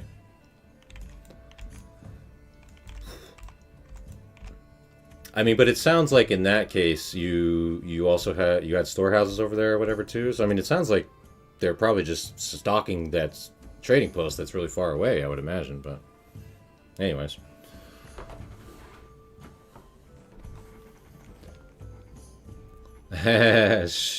Don't remind him of the time. This town is like those farms you saw in the picture of Scotland. Oh, yes, absolutely. I think it was Sean. Isn't that your picture, Sean? That you posted? Our Scotland resident.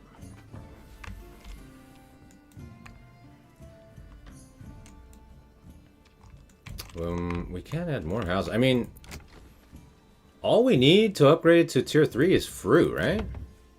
Oh, dude, we don't even need... Look at that! We actually, now, because we added the chicken coops, look at that. We have every single thing fulfilled now.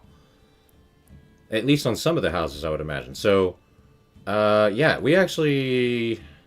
Sheesh, let's... We just need clay. Some roof tiles, dude, and we can start upgrading some tier 3. Let's get that going. So let's get some tier 3. Maybe we'll get a battle with the Baron here, and then, yeah. Really good, really good.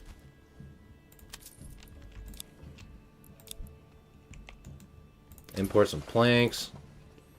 I mean, I was gonna say, like, we could just straight up just import a bunch of, like, fruits or whatever, too. I mean, we're so rich. But yeah, I mean, it seems like the those chicken coops are working out. Let's just add more to the rest available space that we have here. Awesome. Oh yeah, that's right. We need to upgrade our water well. Forgot about that. Upgrade the water well. There we go. All right, cool. Yeah, so we're on our way for tier 3. And yeah, awesome. That's really cool. So that's good to know about the yeah, look at that. We got eggs. Very nice.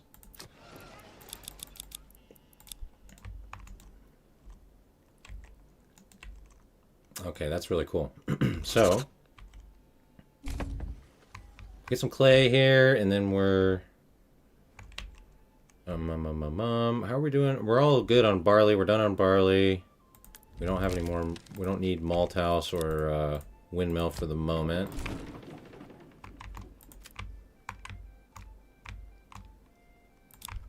Okay, so...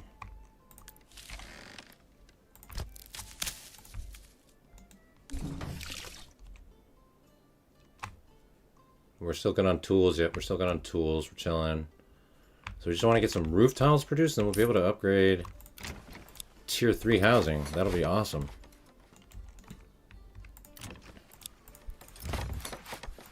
Let's upgrade a few more tier 2 in the meantime, in anticipation of that.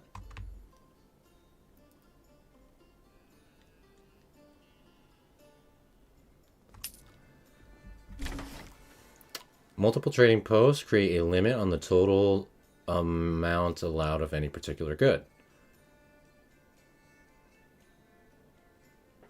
So wait, hold on. So let me read this again. Multiple trading posts create a...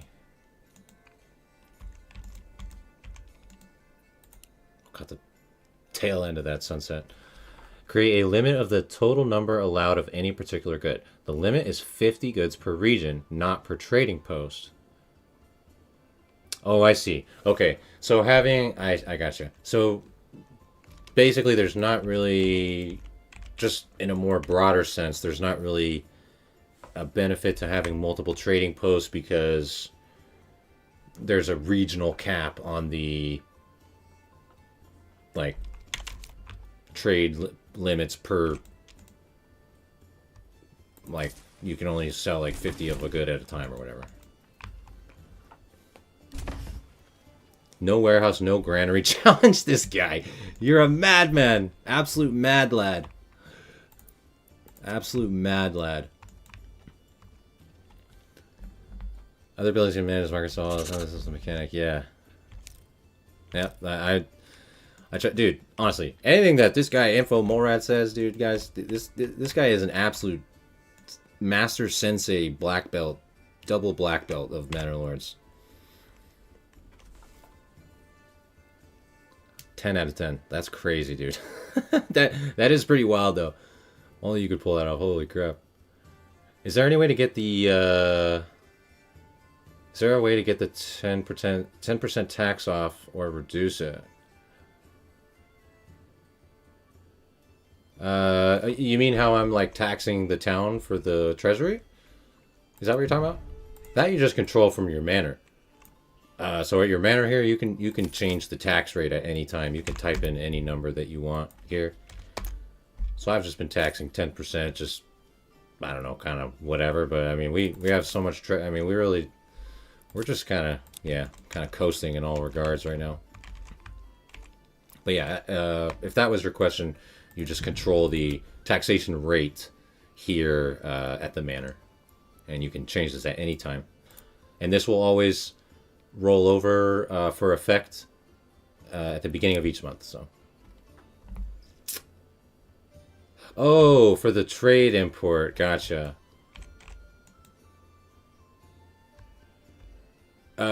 No. Well, I mean, supposedly we're reducing it right now.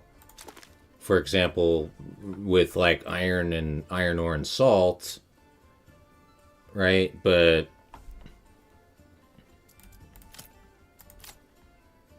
yeah, I don't think there's any other than if you're doing like inter-regional trading. No, I don't think so.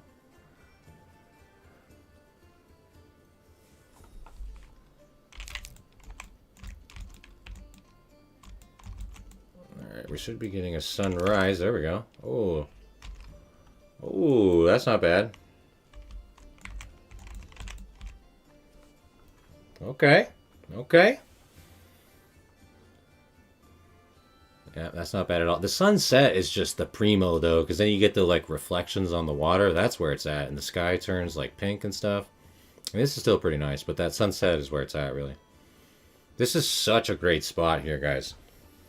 This on the Lake Lem map, the right-hand region. There's a starting location right along the water's edge here. Oof, this is prime time.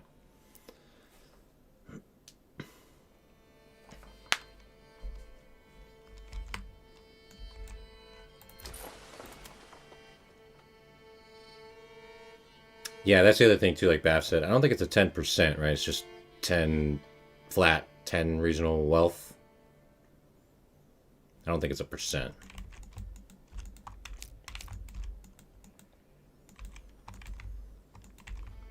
All right, are we getting clay? Oh yeah, we are getting clay. Let's start our process of creating some roof tiles here, and then we're gonna get some tier 3 housing. Hype.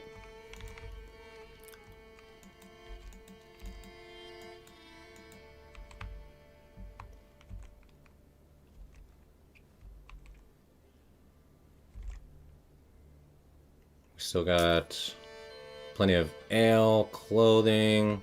Yeah, dude, we are looking really good here. This is a primo town. Sausages. We got tons of carrots. Rye bread, wheat bread. Switch back to wheat bread here for the next harvest, which will be coming up very shortly. So we need to get ready for that. We're at the end of August here, so we're coming up on a harvest. So let's get that going. Let's halt on the logging for a second.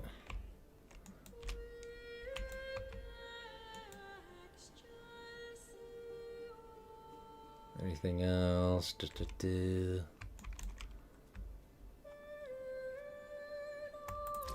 I'll just chill on the salt for a sec. Alright. And there's going to be a sunset pretty soon. Here it comes.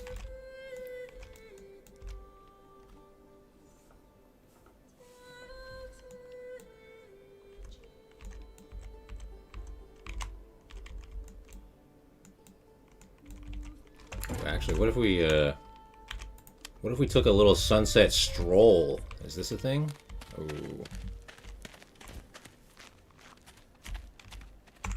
Wait.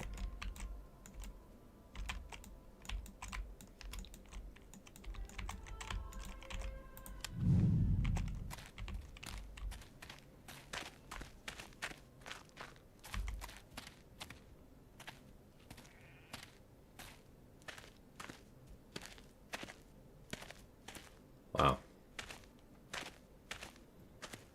We'll take we'll take a stroll like a little bit earlier. Oh, dude. That's so pristine. Like, that's actually insane.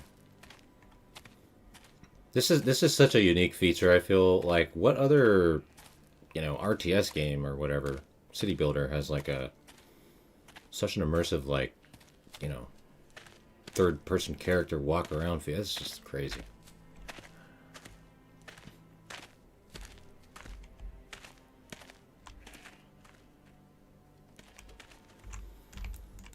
Yeah, we could take a stroll for the next sunset or whatever. That's gonna be immaculate. Gotta pay the piper. Gotta pay the troll toll. Import tax just kills it, yeah. That's what I'm saying. I totally agree, Sean. That's why I'm like, dude, this... I mean, once again, like we kind of chatted about earlier, it seems like it's just like a issue with the way that they've worded it, and it is functional, but it kind of isn't because it doesn't actually really benefit us. But like, this 30% discount should literally just be a 30% discount. Like, if iron ore is 11, it should go down to 8. You know what I mean? Like, it should literally just be like, let me get a discount on the iron ore so that I can have a you know, a viable option to use it.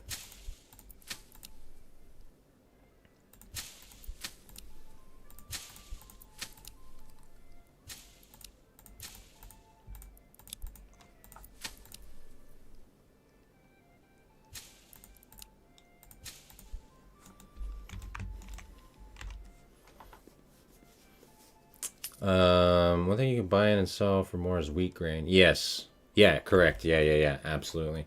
Yeah, that's like the main, like, if you're just going for something that, like, you're like flipping, basically, right? You're going to import a material and then produce it into something else and then flip that produced material for a profit.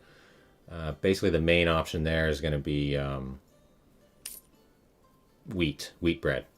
But once again, yeah, you do need the bakery extension. You have to have a level 2 house and you have to have a bakery extension to make it worth it, where you're going to get the 4 times rates. But yeah, metal parts used to be profitable. Absolutely.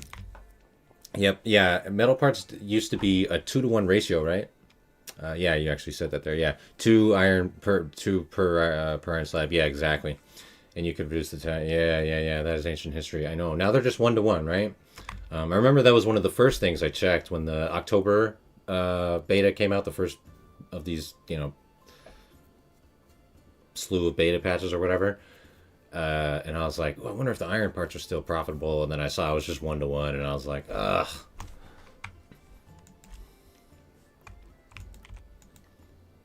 Yeah. That being said, if you do have an iron, this is just a side note. That being said, if you do have an iron, it is profitable to turn the metal parts into the, or turn the iron into the parts, the iron parts, and then turn those into crossbows. Crossbows are pretty profitable if you use the metal parts with a plank and then make crossbows. Those are pretty good.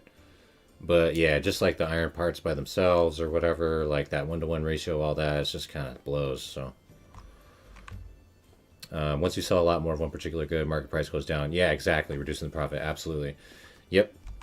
Totally. In that case, for example, like, you know, I'm surprised like the charcoal value hasn't gone down, for example. Like, we do have a slight, you know, oversupply, but it hasn't reduced the price yet. But I mean, that being said, we are selling a wide variety of items, you know what I mean? Like, we're selling charcoal and salt and warbows and sausages, wheat bread, clothing, you know, so we're selling like quite a few different things. But once again here, guys, I'm just reiterating. I mean, look, like, this is literally just like our all-time trade log here. You guys have been watching the whole time. I've literally just had one person on firewood and one person on charcoal. Still our highest profitable item. So just to reiterate to you guys how charcoal is back, baby. Very excited. Much excite. Alright, it's time for... Ooh, any second now it'll be time for tier 3 housing. Very soon. Probably once we finish these farming tasks. Once we get out of autumn here, we'll probably be good to go. That's going to be lit. Getting some roof tiles coming in. All right, so we're gonna be ready. We do have all the materials, right? Yep. Yep.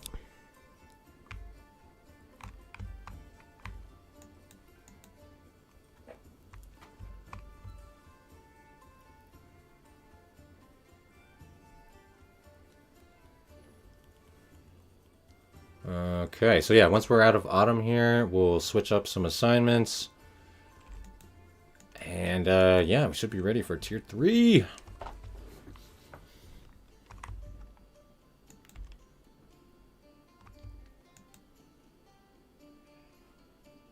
We'll have a ton more bread and stuff coming in here.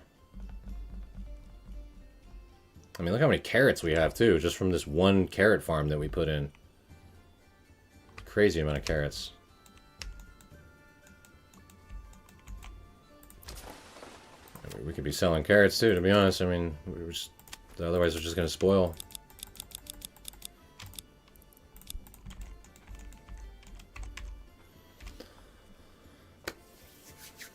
Willopo, what's up? Willopo 100. Literally can't even survive. Building an army is impossible for you. Well, you came to the right place, my friend. You came to the right place. You came to the right channel. Sub up and spend some time on some of the guides and videos here, and I guarantee you, you will be a very strong lord in no time. I think other people maybe around here can attest to that. But if you have any specific questions, let me know. I'm happy to answer, happy to help as much as I can. And we're going to get our, now that we got the grains and stuff, we'll get windmill going again. Malt house going again. Alright, and then let's increase on our granary and storehouse. And we did upgrade the water well. Yep, so we should be ready to... let's upgrade the tavern too while we're at it. Alright, we should be seeing tier 3 upgrade opportunities coming in. There we go. Alright, look at that.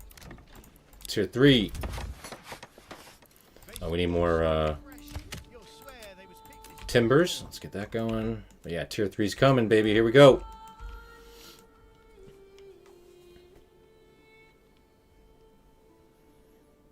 Stu Morgan, how we doing? What's up? Do you think they will release an update where the size of the backyard plot will affect pigs, goats, and chickens? No, I don't see that happening. No, I definitely do not see that happening.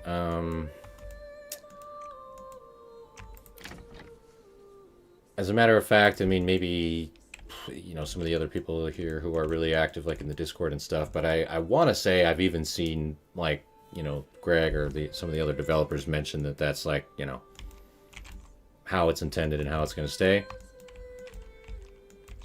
But yeah, I definitely did not see that being a thing.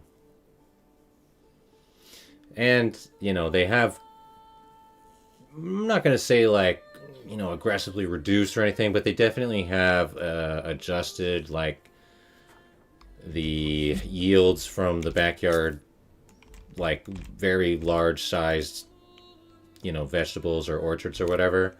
That has been kind of adjusted to make it a little less, like, extremely overpowered or whatever. So I don't think that they would want us to be able to, you know, quote unquote abuse livestock or whatever in a similar fashion. Here, let's go for a, let's do a little stroll here real quick. Oh boy.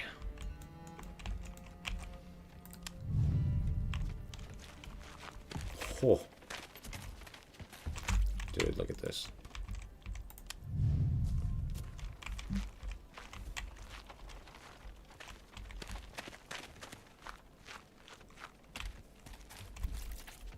Oh, dude, look at that.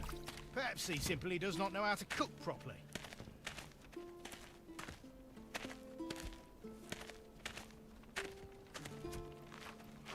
Carrots, cabbages, turnips. Wow. Alright, let's go, peasants. Get this house done. Mush. Hurry up. Get to work. Yeah, that's right. Carry those planks. There you go. Yeah, there you go. Get that delivered to the work site. Get it going. Get the hammer out. There we go. Oh, he just picked up a meat carcass out of the ground there, out of nowhere. That was cool.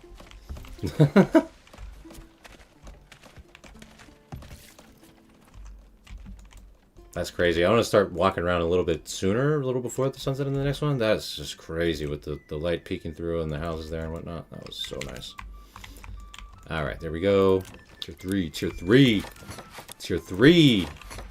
Let's go. Tier 3 engage.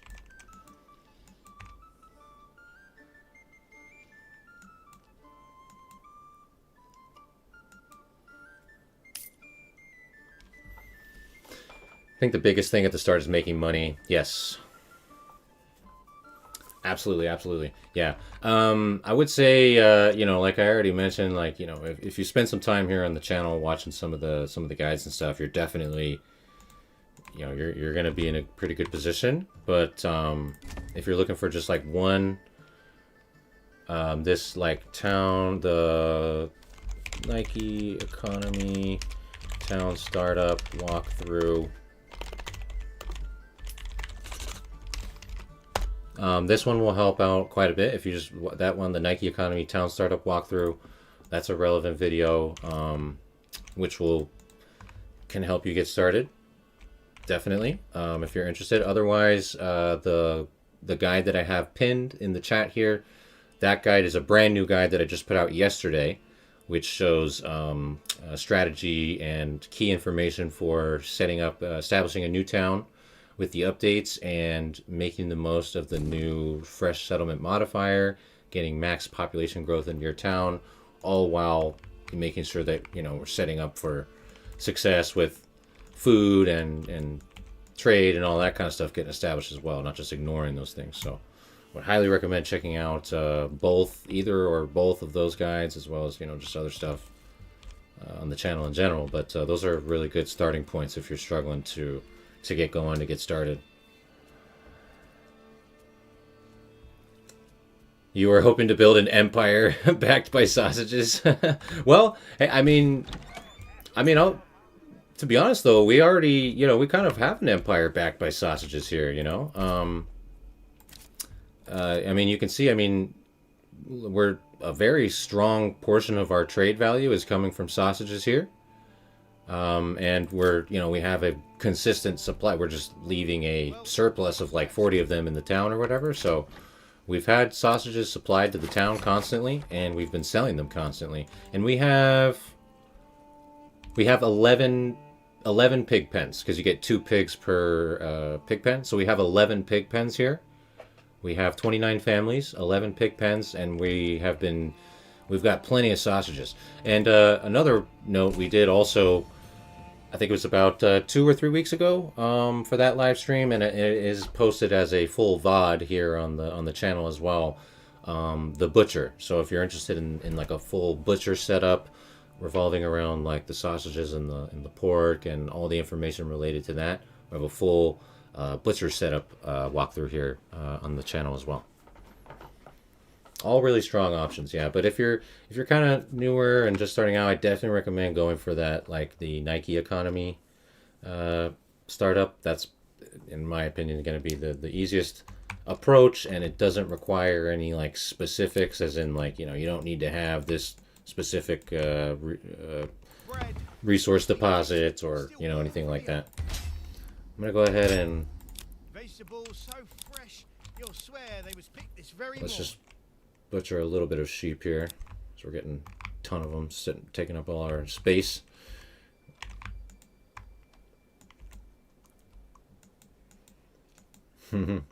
Sausages need a piece of bread. You're making some hot dogs.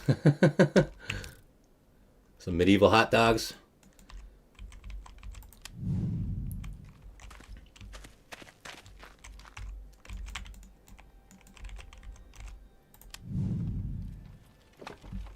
Where are we? Oh, okay. You'll not find finer wares anywhere else.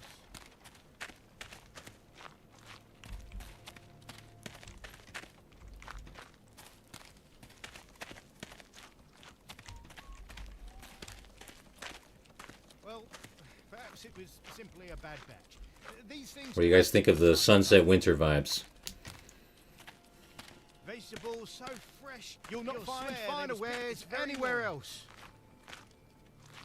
I kind of like, you know, winter in this. I don't know. It's a double-edged sword. Vegetables so fresh, you'll swear they was picked this very Dude, morning. every time these market workers get me every time, dude. These market workers are like, these guys could sell paper to a tree, dude. Like every time, I swear, every time you get anywhere remotely close to the market, it's just like, get your wares here, farthest wares, we got it here. These guys are just relentless, dude. Looking good with our nice housing coming in here. Got tier 3 housing looking really good now. Sick. Awesome. All right, we can do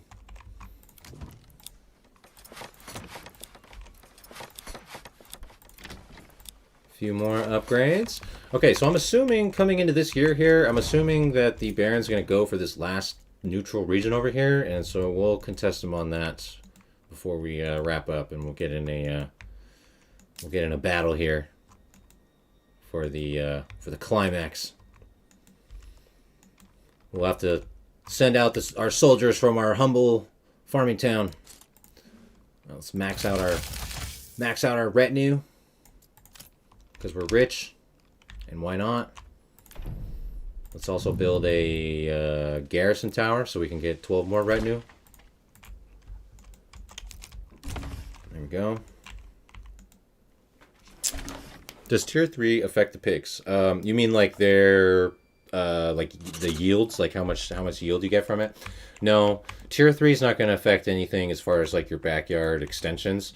The only effect that you'll see as far as going from like up to tier 3, as far as like productivity or yields from any like kind of backyard extension, is just the fact that you're going to have additional families living in that housing space now, and they'll also be able to participate in whatever that task might be, right? So obviously if it's a vegetable farm, you know, having 2 more workers for that will heavily increase the productivity. But if it's just you know, like pigs in the backyard, if we have an extra, like this pig pen house now has 2 families living in it, that's not going to increase the productivity of like the pigs aren't going to yield anymore, but you know, you just have another, I don't know, the only thing would be that if the pork comes out and it's like sitting here in the pantry and that's preventing it from producing another one, I don't know.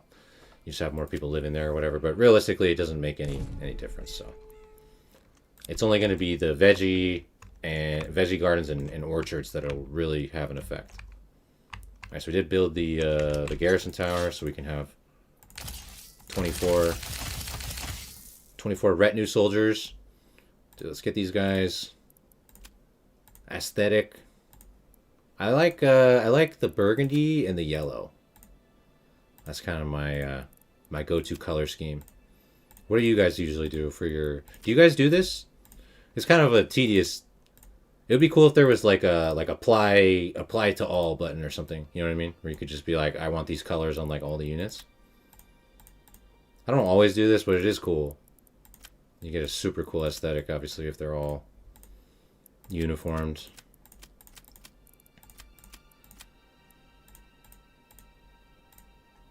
Be a little tedious, but it looks super awesome when they rally up or whatever. You're like, got your whole badass organized army. Their weapons and stuff are a little interesting in the animations here. What do you guys usually choose for your color scheme, though? I like the burgundy and the yellow, but sometimes I switch it up. But the burgundy and yellow is like too good. I don't know why I like that color scheme. It's just good. Burgundy, yellow.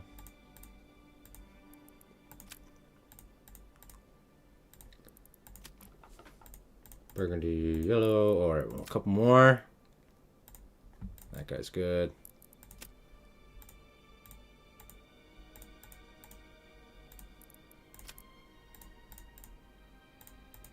Last one. There we go, dude. We're looking good. Squad up. Alright, so when we use our retinue, they're going to be They're gonna be swagged out. Red and white. Love the aesthetics, yeah, baby. Yeah, red and white. Red and white's cool. I like red and white too. That's a great combo. Sheep give 1 wool per month during non-winter months maximum. Gotcha. Right, yeah. So I mean, like in this case where we're just kind of having the sheep just kind of like chilling or whatever, you know, I don't really need a ton of them. So we just slaughtered some of the sheep and then we have a ton of mutton already.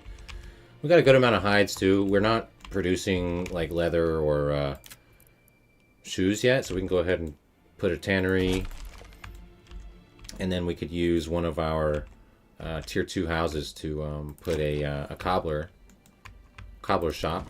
We can just get rid of the chicken coop on this guy.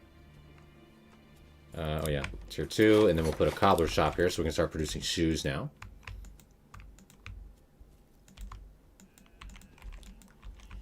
But yeah, guys, we're looking really good. We got tier 3. We got tons of food, tons of money. We got a farming setup. We got a lot of really good stuff going here. Purple people eaters. Are you a purple purple uniform kind of guy? Done with that. Blah blah blah. We'll put our butcher back to sausages.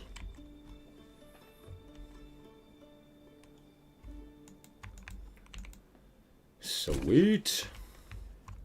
Okay, that tier 2 house came in. We'll go ahead and do cobbler's workshop, and then we got the tannery coming in, and we're going to start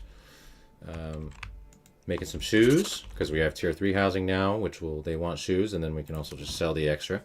But I mean, we already have almost every single box checked here. We'll produce shoes. That'll check the second box here for garments and then footwear.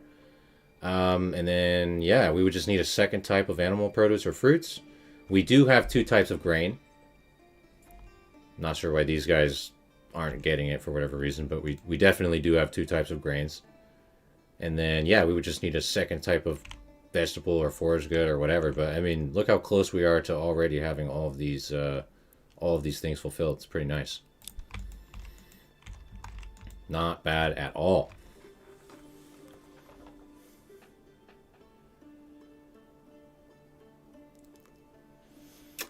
Check if the weaponsmiths produce more once there are 4 families in them rather than 2.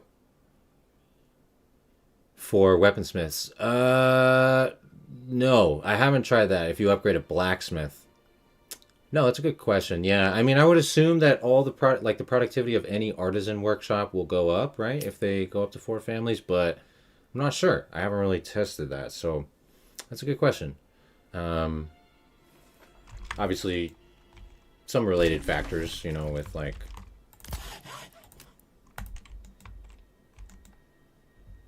logistics and whatnot, but I would assume that, see, that's a good question though, because I'm not sure if it's just like, is there only one, like, you know, workshop or whatever in the backyard that only 1 or 2 families is allowed to access at a time regardless. So yeah, that's a good question. I don't know if anyone else in here maybe has any insight on that.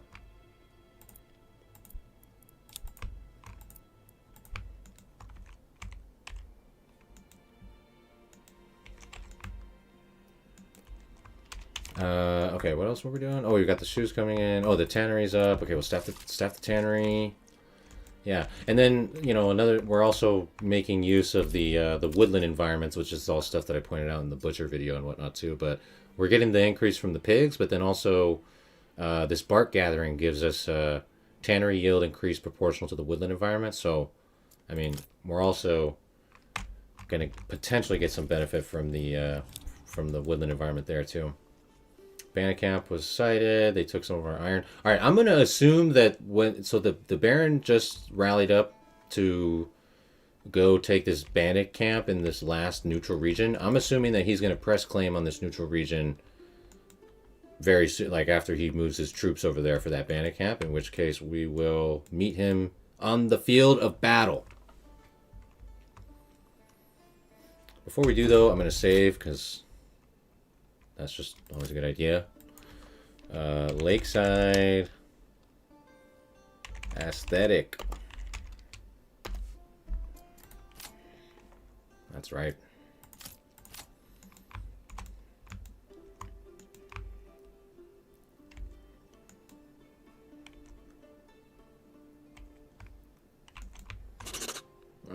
Bakery back to wheat. Yeah, okay, we got, yeah. Crazy. All right. So tannery, there we go. See, we're starting to get shoes. So that's going to start getting supplied.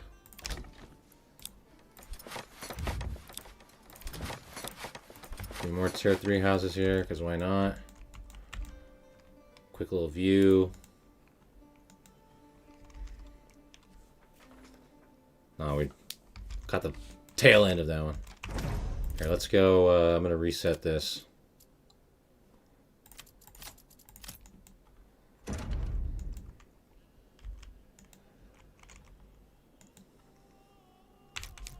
Alright, so like I said, I'm assuming he's going to... Here comes some units. I'm assuming he's going to press claim over here. We'll see what happens. It is really dumb. I don't understand why this is... I don't get it, why the...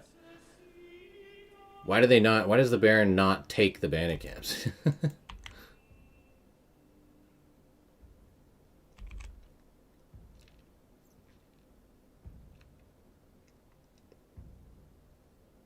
Yep, there we go. Alright, so right on cue, just like I figured. So there we go. So he is pressing claim on that region. Okay, so we'll contest him for that, like I said. We got our badass retinue. Color coordinated. Ready to roll. We got some archers. We're going to get mercenaries. We'll take them all because we're rich. We'll also grab our spearmen. And this time we're not going to forget to actually engage the battle. Okay, so we're going to get our troops headed over towards the battle area. Okay, cool. Let's do this, guys. You can see the production per unit of time.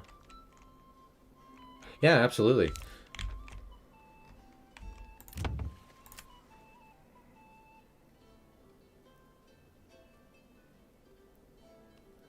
Yeah, so that's interesting. So the efficiency, yeah, I actually didn't know that before either. So right here, we're seeing like what's the gain that we're getting from like this pollination effect, for example.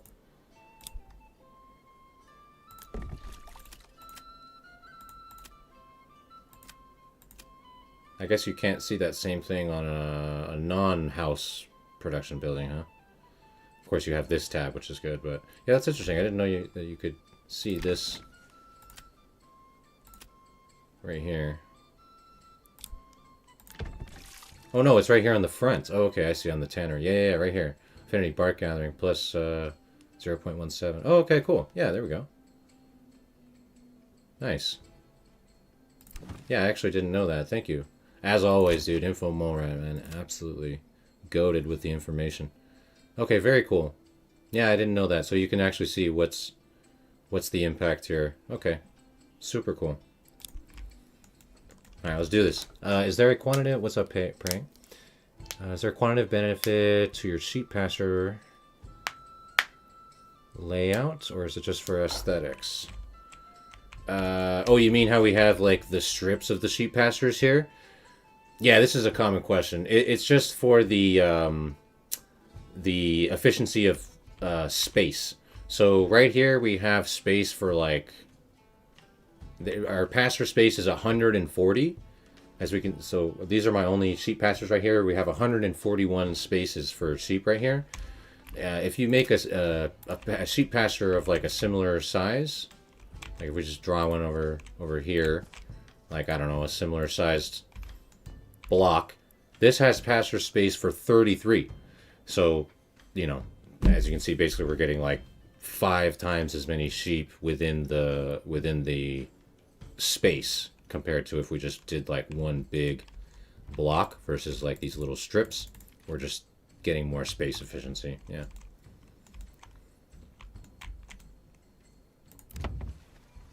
Yeah, you were saying hover over... Oh, well, yeah. This one, I knew that... Yeah, I knew that you can see how much each particular building that, like, produces and stuff, but I didn't know that you could see the direct effect from any of the affinity bonuses or whatever right over here on the efficiency tab. But yeah, you can always see, like, how much any particular building is producing just in the general tab here. Like, you can see this, our veggie plot here is yielding over 200 carrots every year, you know what I mean? For example, you can go ahead and check that on any building, but yeah, that's really cool too to see this, like the modifier effects here as well. Didn't know that.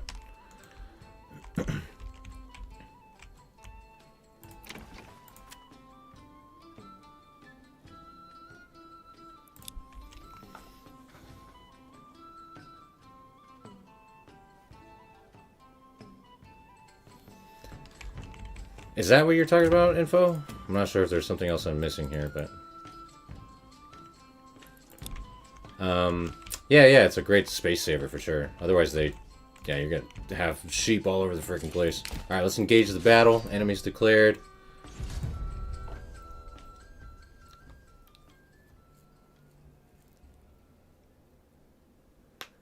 Okay. We're not dropping our claims, bro. Come at us. Alright, so I think this is the bug. Alright. So, this is the bug, right? This is the bug that we were talking about? I believe this is it, right? We have an invisible battlefield location. And I'm pretty sure this is exactly what people were talking about earlier. I think Sean was asking about it. So yeah. Obviously, nobody is immune to the bugs. Although... Okay, so... Maybe, guys, you don't have an invisible battlefield location, and maybe the battlefield location is just in a location that makes absolutely no sense at all. That's a potential. Because when I'm looking over here, I'm thinking, like, there's no battlefield location. But... yeah, the battlefield location is in a completely different area. Now, this is an odd... This one actually does kind of make sense, though. So, this one, I actually remember even, like a year and a half ago, I remember I put a bug report in the Manor Lords Discord, and I was like, this is bugged out because, like, for example, we're in a battle for this region. We're battling for this neutral region right here, Bernbach. But the battlefield location is over here in Frostcheck in this other region, which doesn't make any sense. But it actually kind of does make sense because the Baron wants to fight on his own land, right? So whenever we're on our own turf, like these guys might still have... Yeah, there we go, because they're barely on the edge here. See, these guys haven't technically left our home region. As we can see, look, they have a bonus, plus 90 morale bonus for being in their home region, right? Like our other troops that are over here, like the archers, they're no longer in our home region. They don't have that morale bonus. See, these guys haven't fully crossed over the border yet, so they do have... See, this guy's still over here. But once your units are no longer in... See, like our archers here, our archer militia, does not have that bonus. So the Baron wants to have that in the home region morale bonus for his units. And so sometimes the battlefield location will be, in a different location like that because the Baron wants to go on his home turf, which is kind of dumb. But I do believe that is the explanation in this regard. That being said, I wouldn't be surprised if there actually is legitimately an invisible battlefield location bug. But, I don't know, just, I saw that right here and I thought, oh, invisible battlefield location, and then we realized it's just over here, so I don't know. I thought it would be worth pointing out that maybe that could be the case for some of you guys as well, potentially.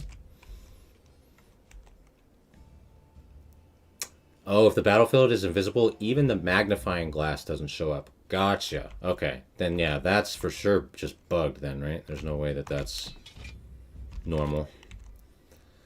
But then it's kind of goofy where it's like, we just have both of these armies are just like walking right by each other because we're both just trying to get to the battlefield location, you know what I mean? It's like, we'll ignore you guys if you ignore us. We're just passing through here. We got to get to the battlefield location, okay? Here,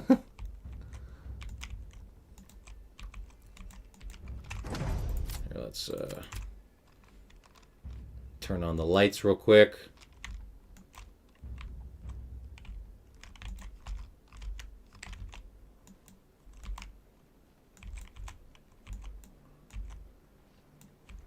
Here comes our army. Come on, lads.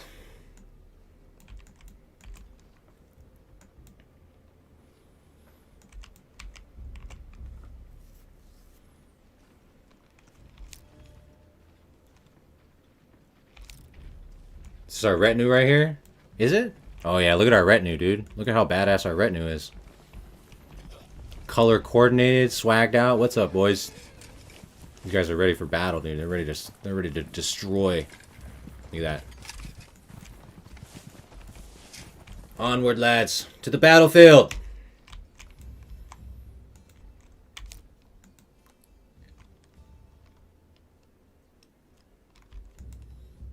Okay.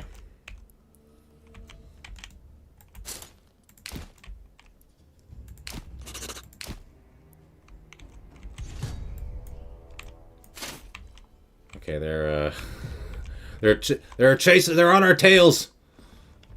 We gotta get to the battlefield location, though. Keep running. Onward, lads.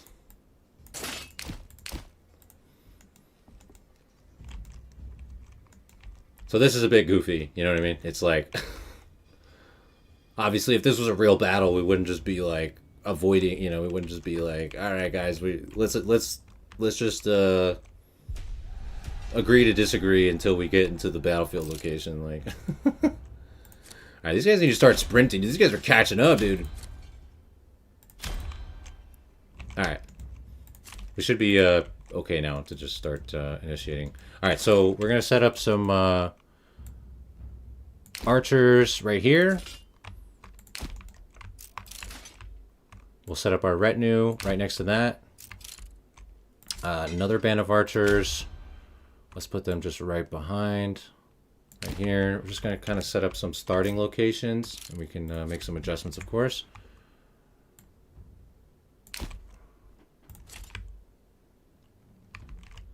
Just going to set up a couple rows of archers here. I'm going to set up these guys actually just right here real quick. And we don't want them to be in the trees. You'll see they get a negative morale right here, surrounded by trees. So we don't want them to be in the trees, so we want to kind of have them out in the open if possible.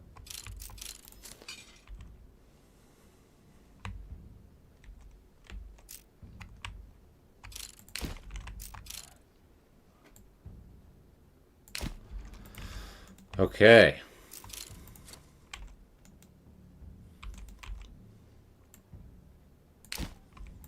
So these guys are going to start some volleys here as the enemies are approaching. But as they get closer to us, so I've gone through this a few times, and once again, I will have like a actual like combat guide coming in the near future too. But my personal ideal strategy is using the archers, or in this case, archers and crossbowmen, as the main source of your damage. Your melee units are going to be mainly used for defending your archers. So you'll see this kind of play out here. So I've got a few archers, rows of archers, and placed in a few different locations here. And as the enemies approach us, we're just going to kind of keep our archers safe. So we'll back and we'll use once again, the melee units are what we're going to utilize to block off and defend. So like, see, these guys are getting close to our archers here, and we want to make sure that they stay protected. And so we'll put them on defensive stance, and then, so, you know, it's just going to be the same thing on all sides. So see, these guys are getting closed in on over here. We're going to want to move these guys out of the way, and then block them off with our melee units over here, charge and cut them off on this side. We can see we got two bands of melee units over here. We've already shredded, look, these guys have gotten shredded by our crossbowmen. They're already almost dead. So we're just going to use our retinue to just finish off these guys. We're cutting them off on this side. And so we'll just use our archers to kind of kite around. So here's where I'm going to use control, click, and then drag like a... There, we're going to do an arc. We want them to kind of move around the sides. So their melee units already got decimated over here on this side. So we can have our retinue charge in on their retinue. See, these archers over here kind of got stuck.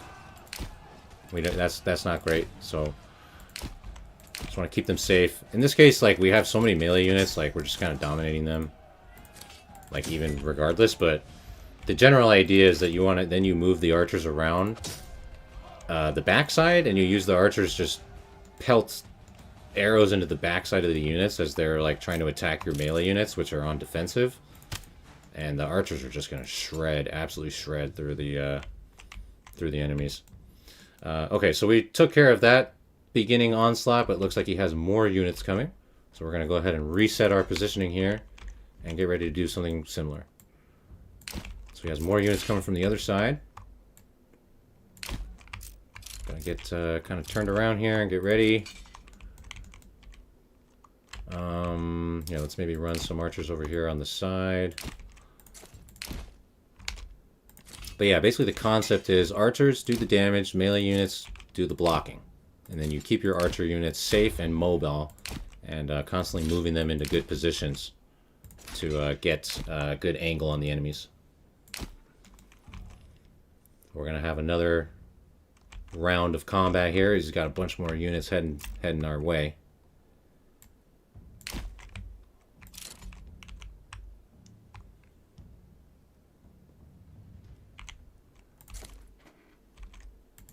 Let's move our retinue over here.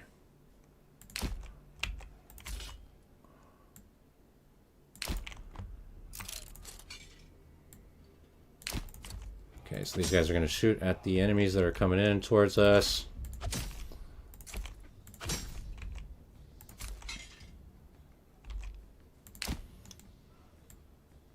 So it looks like they're kind of gravitating more towards this right side. So we'll get ready to fortify this a bit more. Alright, so we can see these guys are getting close to our archers over here. So now we're going to charge in. We're going to go defensive and shield wall. We have our other spearmen over here too. We'll just shift these guys over to help the other right side. So now here's the perfect example of what I'm talking about, this strategy. So like we used the melee guys, defensive, shield wall. We cut off this enemy band of melee units, and now we're just rotating our archers around behind the enemy units here, and we just tell them to shoot, and we turn on this one, shoot at will. And now these guys are just gonna see, they're just standing here loading their crossbows, just blasting into these guys, and they're just gonna get absolutely shredded. So that's good.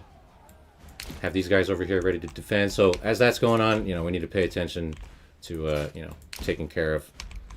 Same thing on the other side here. While we were looking over, we weren't really paying attention to our right side, but that's the concept there. And so we're just going to keep. So the archers, the main thing is that the archers, they cannot shoot enemies if there's some of your own units like impeding their vision. So for example, like our archers that are on this side, they'll be able to shoot into these enemies because there's none of our units impeding them. So that's why I kind of, you see I have like archers kind of fanned out around, and I'm constantly moving them around because you kind of want to continually get them into positions where they can just shoot into the backside of enemies, and that's where you're just going to see huge damage. So we're clearing them out. Looks like the left side is pretty much cleared out already. We'll move these troops over here. Our retinue chewed through one of these guys already. We're going to put our retinue on balanced here because they're taking on 2 sets of units, but we do have archers behind over here. So our retinue, see, they're almost like a distraction, right? Like these units are thinking like, oh, we're going to take out this retinue, but they're just getting pelted by arrows from the backside. And our color coordinated retinue, they're no match for the swag. I mean, there we go. So look, our archers over here are shooting into the backside of these enemies. Everything's looking very strong.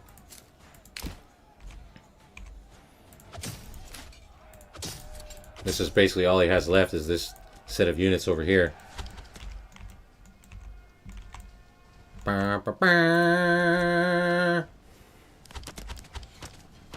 Finish them, lads! Destroy them!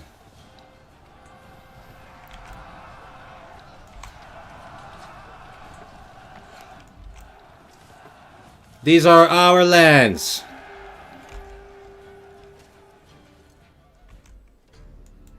we go. What else? What now? Is he sending more units, dude? He doesn't want to give up very easily, huh? Battle in progress. Victor. Oh, there we go.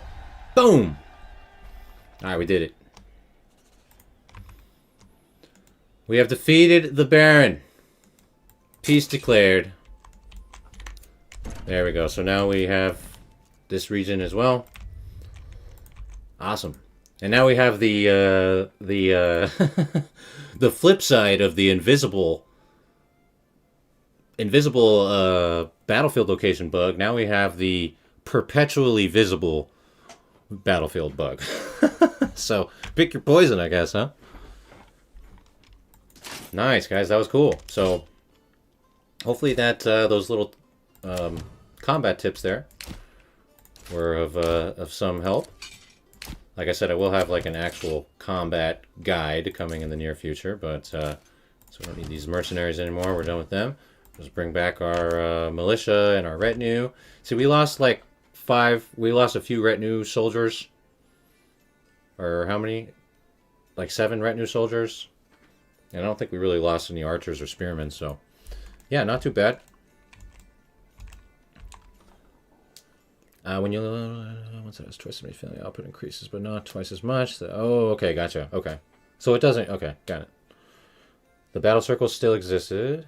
Is it drag the invisibles? Okay, so it like legitimately was just invisible in your case, yeah. Like it did exist. Okay. Cool. All right, guys. Well.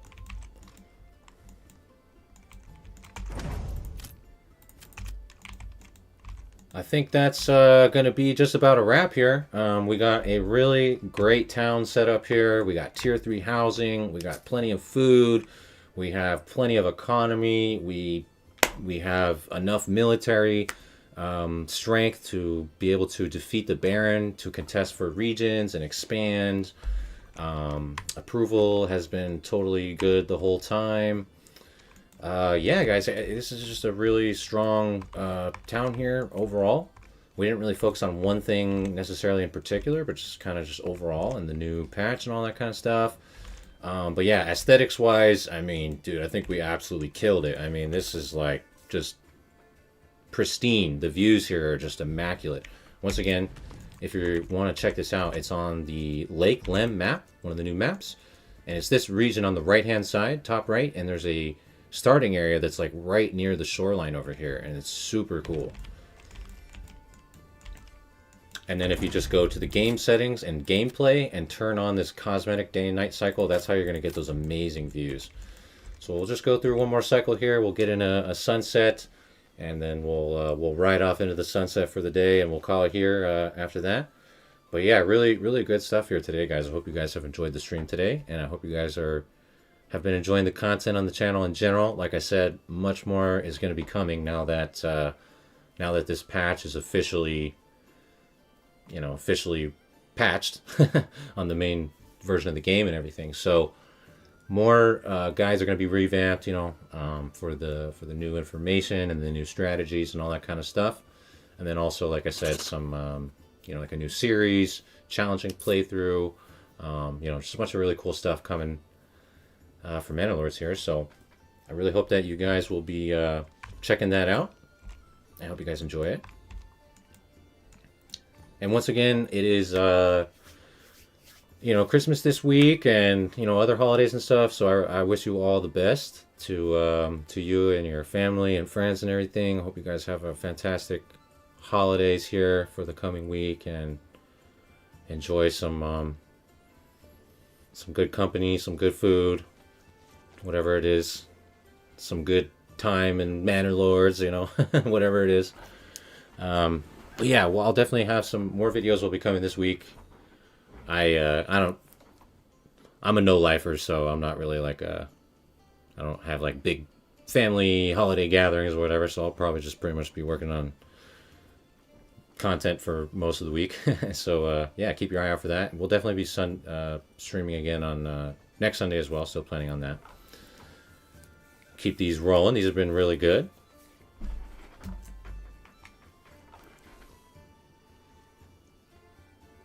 Another good stream. Yeah, heck yeah. Thanks for the time. Absolutely. Yeah, thank you so much, guys. Yeah, yeah. If you guys have enjoyed it, definitely make sure you please hit the like button, hit the subscribe button. We are gonna ride out with the sunset here, guys.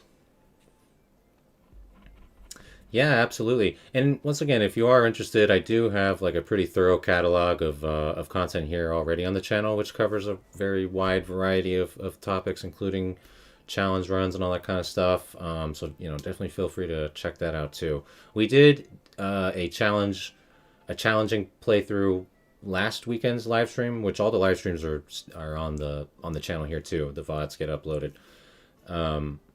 But we did we got like about halfway through, so we established the town on challenging. So if you are interested, just for now, for the meantime, and you're trying to learn a little bit more on like how to get going on the challenging settings and maybe what are some of the key things that you need to look out for, especially with like getting your town established and the approval hits in the beginning and the drastic weather requirements and the Baron being like on aggressive and being ready for military quickly and stuff like that. Definitely check out the stream VOD from last week. It's it's like restoring the peace on challenging, beat the Baron on challenging. It doesn't go through from beginning to end because we get to the point where we just need a ton of influence, but it'll definitely help you out with showing like how to get the town started, how to get everything established, how to get military up and running quickly, all that kind of stuff. So, but once again, definitely I'm planning on like an actual series where it'll probably be a 2-part series for a full challenging playthrough, restoring the peace on challenging against the Baron from beginning to end. But yeah, like I said, also more focused and formatted, detailed guides for a variety of topics: farming, economy, combat, etc.